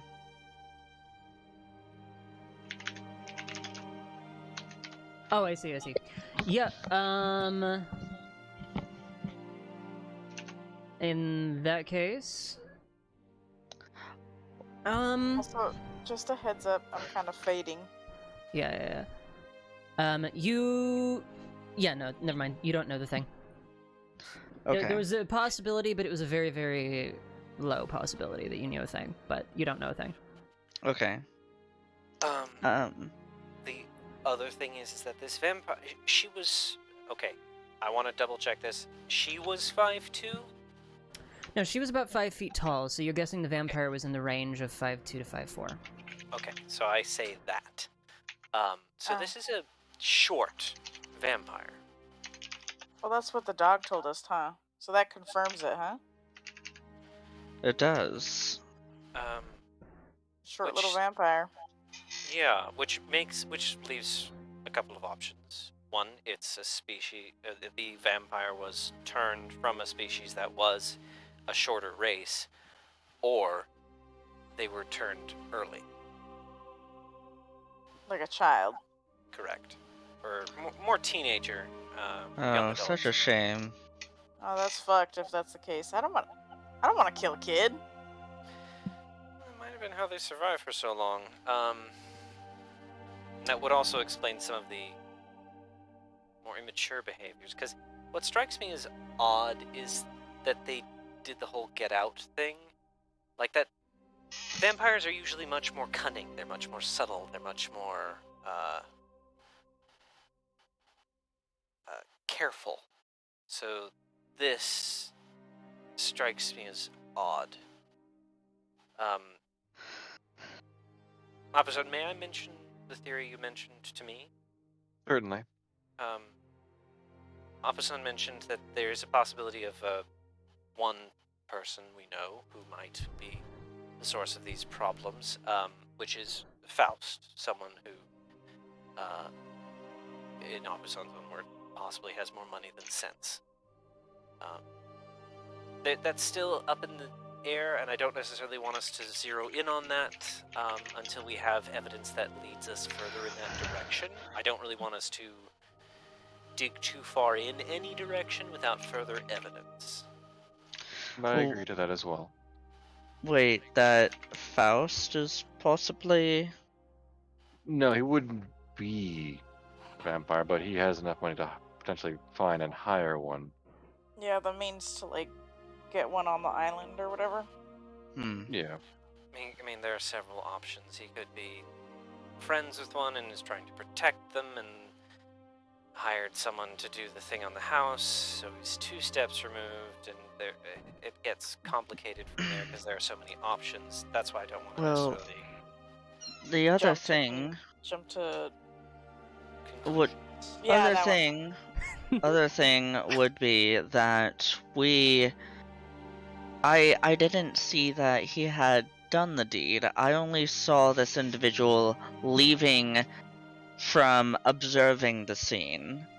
Alright. So I don't know if this creature would have, made its way into the crowd to do this, but was simply observing from the shadows.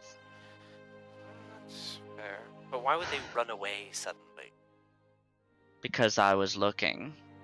Ah. And they saw I was looking. While they were looking at us. Wait, so you saw the face of this? No. I saw the edge of a cloak go into the alley. Were any of the faces that I remember from the crowd wearing a cloak? A dark cloak. I mentioned it from the dog. Mm-hmm. Remind me what your roll was? Hold on. 17. It was a 17? Yes. Awesome. Yes, it was. Thank you, note taker. That's just brain. There was not anybody that you could specifically pick out with a dark cloak. Maybe a trench coat, but like not like a dark flowing cloak. Okay. I mentioned this. Well, if they were a child and they're tiny, maybe you didn't see them. That's a possibility. If they were short, they might have been hidden behind someone else. It's another one of those spectations. We'll have to do some Yeah, that. research on daywalkers. I'm not so Sorry. sure research on daywalkers is going to help us. What we need is evidence. Wow. Yeah, but he went up on the roof. Oh. You guys arrive back at Apisan's home. It is 3 o'clock, so I will. We don't have to end Wrap things here, up. but I'm going to do the wrap, and then you guys, if you want to stay, can continue to speculate. But an interesting first day on campus. Afternoon has passed. It's probably about, 3, 4 p.m. You still have some of the day remaining. There are things that you know, more questions since you've arrived here. Very strange happenings. People staring at you, angry rich kids, things painted on the walls, and now almost definitely a vampire. You know the vampire's territory. You know their victim, one of them at least, who knows how many others there might be that weren't known or didn't realize it. Nevertheless, you have the tools necessary to perhaps confront them and see what they know, or you can put in your research, or wait for them to come to you.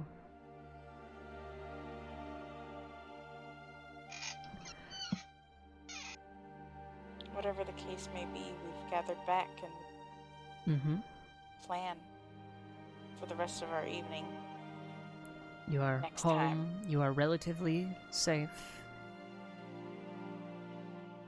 and ready to make your decisions next time on Mythos Vanesia Daybreak. Ba-ba-bum. I might consider going to the Temple District next session. I'm Maybe. probably going to take a look at the rooftop. Okay. I'll probably join you for that, because honestly, I want to see what's going on. Good ideas for everyone. Well, that said, I think that we are going to wrap this session, and once I close this down, y'all can continue to speculate outside of session. Man, this is fun. Oh, I shouldn't turn that up so much. Hold on. This is hella fun. We've got secrets all over the place. I fucking love it.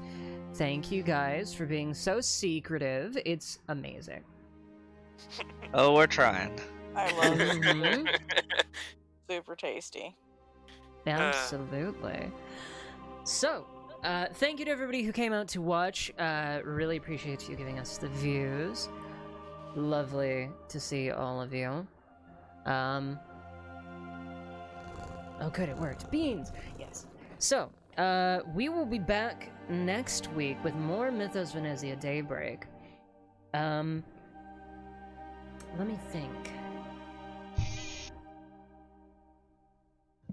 I think this is looking like it's going to be slightly more than 9 sessions. Although you guys made it to about where I thought you would, so good job. Okay. There was a possibility that you were going to be faster, but I'm not going to level... I'll decide in between sessions if I level you up. Because the original idea was to make it exactly 9 sessions and level you guys up after each one, but, you know, Wow. pacing is never predictable. Right. Oh shit! Wait, really? Yeah. That was We're the getting- original. That's why it was going to be 9 sessions. Was I just wanted it was going to be a fun one shot where you guys level up all the way through. Yeah. You know. I mean, I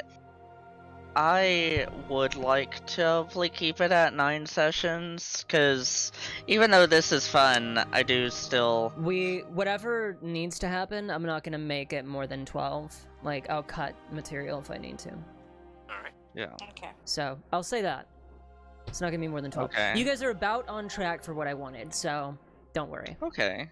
Cool. Also, just if we level up that, oh sorry.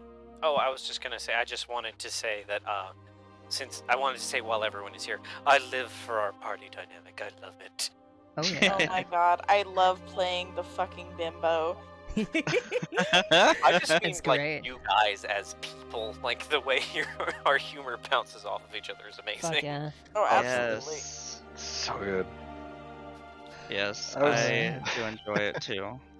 So that was great. Like 100. Yes, a 3-digit number. 100. And the thing with the owl was cracking up. I'm going Oh. to the hostel. Harina. It's gonna be Karina! it's gonna be a consistent thing where Nathrisa's gonna try to say fancy words, and it's just not gonna happen. Yeah. And then there'll I be that one occasion where she rolls a nat 20. And I she's just feel- gonna like rattle off this ridiculous treatise all at once, and we're just gonna go, what? You know, one of these days, like, she's just gonna rattle off some, like, obscure fact, and you guys are gonna be like, what the fuck? You know, I really love how Arlen is like a more charismatic Aelin, because I'm still like analytical, still that kind of personality, but just more charismatic and open and charming. Mhm. Mhm. I like the variations that the characters have. It's great. Oh yeah, Kadri Abusan's a hasn't bit more. changed much, but still, like the dynamic around him has changed, and that's cool. Mm-hmm. Abusan's gotten a bit more snappy. I know, I You was see. like, Daddy Abusan? Okay. That Nice. it has been fun. Mhm. Feisty elephant. A bit. I've had to deal with a lot more crap. A lot more children. That's Yeah. true. Yeah. I mean, okay, so he teaches college level stuff. Yeah. He only has 2 teens in his class, okay, and they're Oh. prodigies. So Just saying. Well, Yeah. to him, College they're all students. children. to him, everybody's a fucking child. So I'm Oh, yeah. 200 and something. You're all fucking children. Yeah. I have been You- teaching for near a century. Try You- it. Just see if you can go with something I haven't seen yet. Mm-hmm. Mm-hmm. Well, in any case, thank you guys for playing tonight. This is fucking fun. I can't wait for next week. Hey, this means that I can finish the battle map. Hey. Ooh. Oh man, there's gonna be some reveals during that, I'm sure. Oh yeah. Oh yeah, there will. I can't fucking wait. I may drop you guys a little bit more, I may drop you guys some questions and things that you're doing in between session just so that we can expedite things and stay on track. A couple of simple things that your characters can be doing so that I can feed you stuff in between sessions and, you know, Accelerate things a little. exactly, so that we can keep on the original track. But anyway, once again, thank you all for coming out to watch. I appreciate all of you. We appreciate all of you being here. I hope you guys enjoyed all the secrets. I know that a lot of it was me silently staring at the screen and frantically typing, but trust me, the revelations will be worth it. Now, let's go ahead and do our closing announcements. Once again, I'll remind everybody that we do have a donation goal up top. That's for me to pay my bills for the month. So please, whatever you can give is fantastic. And thank you to those who already have. Really appreciate it. Mwah. You can give at that link. It's on the About page. Music that you're listening to and that you've heard at several moments during the session is courtesy of Ian Fisher at Tabletop RPG Music, so please give them some love. You can find them on YouTube and on Patreon at Tabletop RPG Music. You can use their YouTube stuff in your own campaigns. I highly recommend it. They have great variety and they release several tracks every month. And if you contribute to their Patreon, you may get to help vote on what they're creating next. So, if you've missed our main campaign, Mythos, Vanesia, Nightfall, then you can check out the YouTube. It's linked in my About page in the description and right there with an exclamation YouTube. We have 16 episodes of Mythos, Vanesia, Nightfall so far, and after this AU is over, we will have more. Until then, we will be uploading Mythos, Vanesia, Daybreak to catalog for you guys to watch later as well. And I'm pretty sure the idea for Mythos, Vanesia, Nightfall is to go upwards into like level 20. Yes, potentially into epic levels, so it's going to be quite a while before that campaign ends. It's not going to go nearly as fast as this one shot. Yeah. So, something or other. Right. Oh, if you'd like to support us in other ways, we do have a Patreon, especially if you're interested in any of the custom material that we use. We have some items, subclasses, knowledge system that we've thrown into the game, some of which you may have seen in action, and some of which you have yet to see in action. I will be posting 2 subclasses to the Patreon before next session. I don't think I have time to do it tonight, but in the next couple of days you'll see it on the Patreon under the $3 tier and the $6 tier. The $6 one is playtest material, $3 one is finished, and when we are done with this mini campaign, I will tune up the one that's going on the $6 tier and put it in the $3 tier for finalized material. Merch. We have merch, everybody. Mythos, Vanesia, Nightfall-related merch. I recommend you check it out. We have the Angel of War, which is Nathrisa in her standard form, not in this AU. We have banners for each of the Cardinal Argai. We have Prince of Alunair, Goddess of the Moon. Get them while you can. I think that we're good. So I think that we're gonna raid... It's been a while since I've raided Mina. And she seems to be doing a charity stream. So we're going to be doing that. I'm going to send you guys her way. Show her some love. If you have the emotes, if you're subscribed to the channel, we have a beans emote. So throw some beans in the chat. Tell them that it's a bean raid. Okay? Just like this. There we go. You can copy paste that message if you have the emotes available. That's it, everybody. I will be seeing you all tomorrow because we didn't stream on Friday. We're going to be streaming on Sunday. Instead, we're going to be doing Apex. So if you guys like Apex, come and play with me. But until then, everyone, keep grinning, gamers.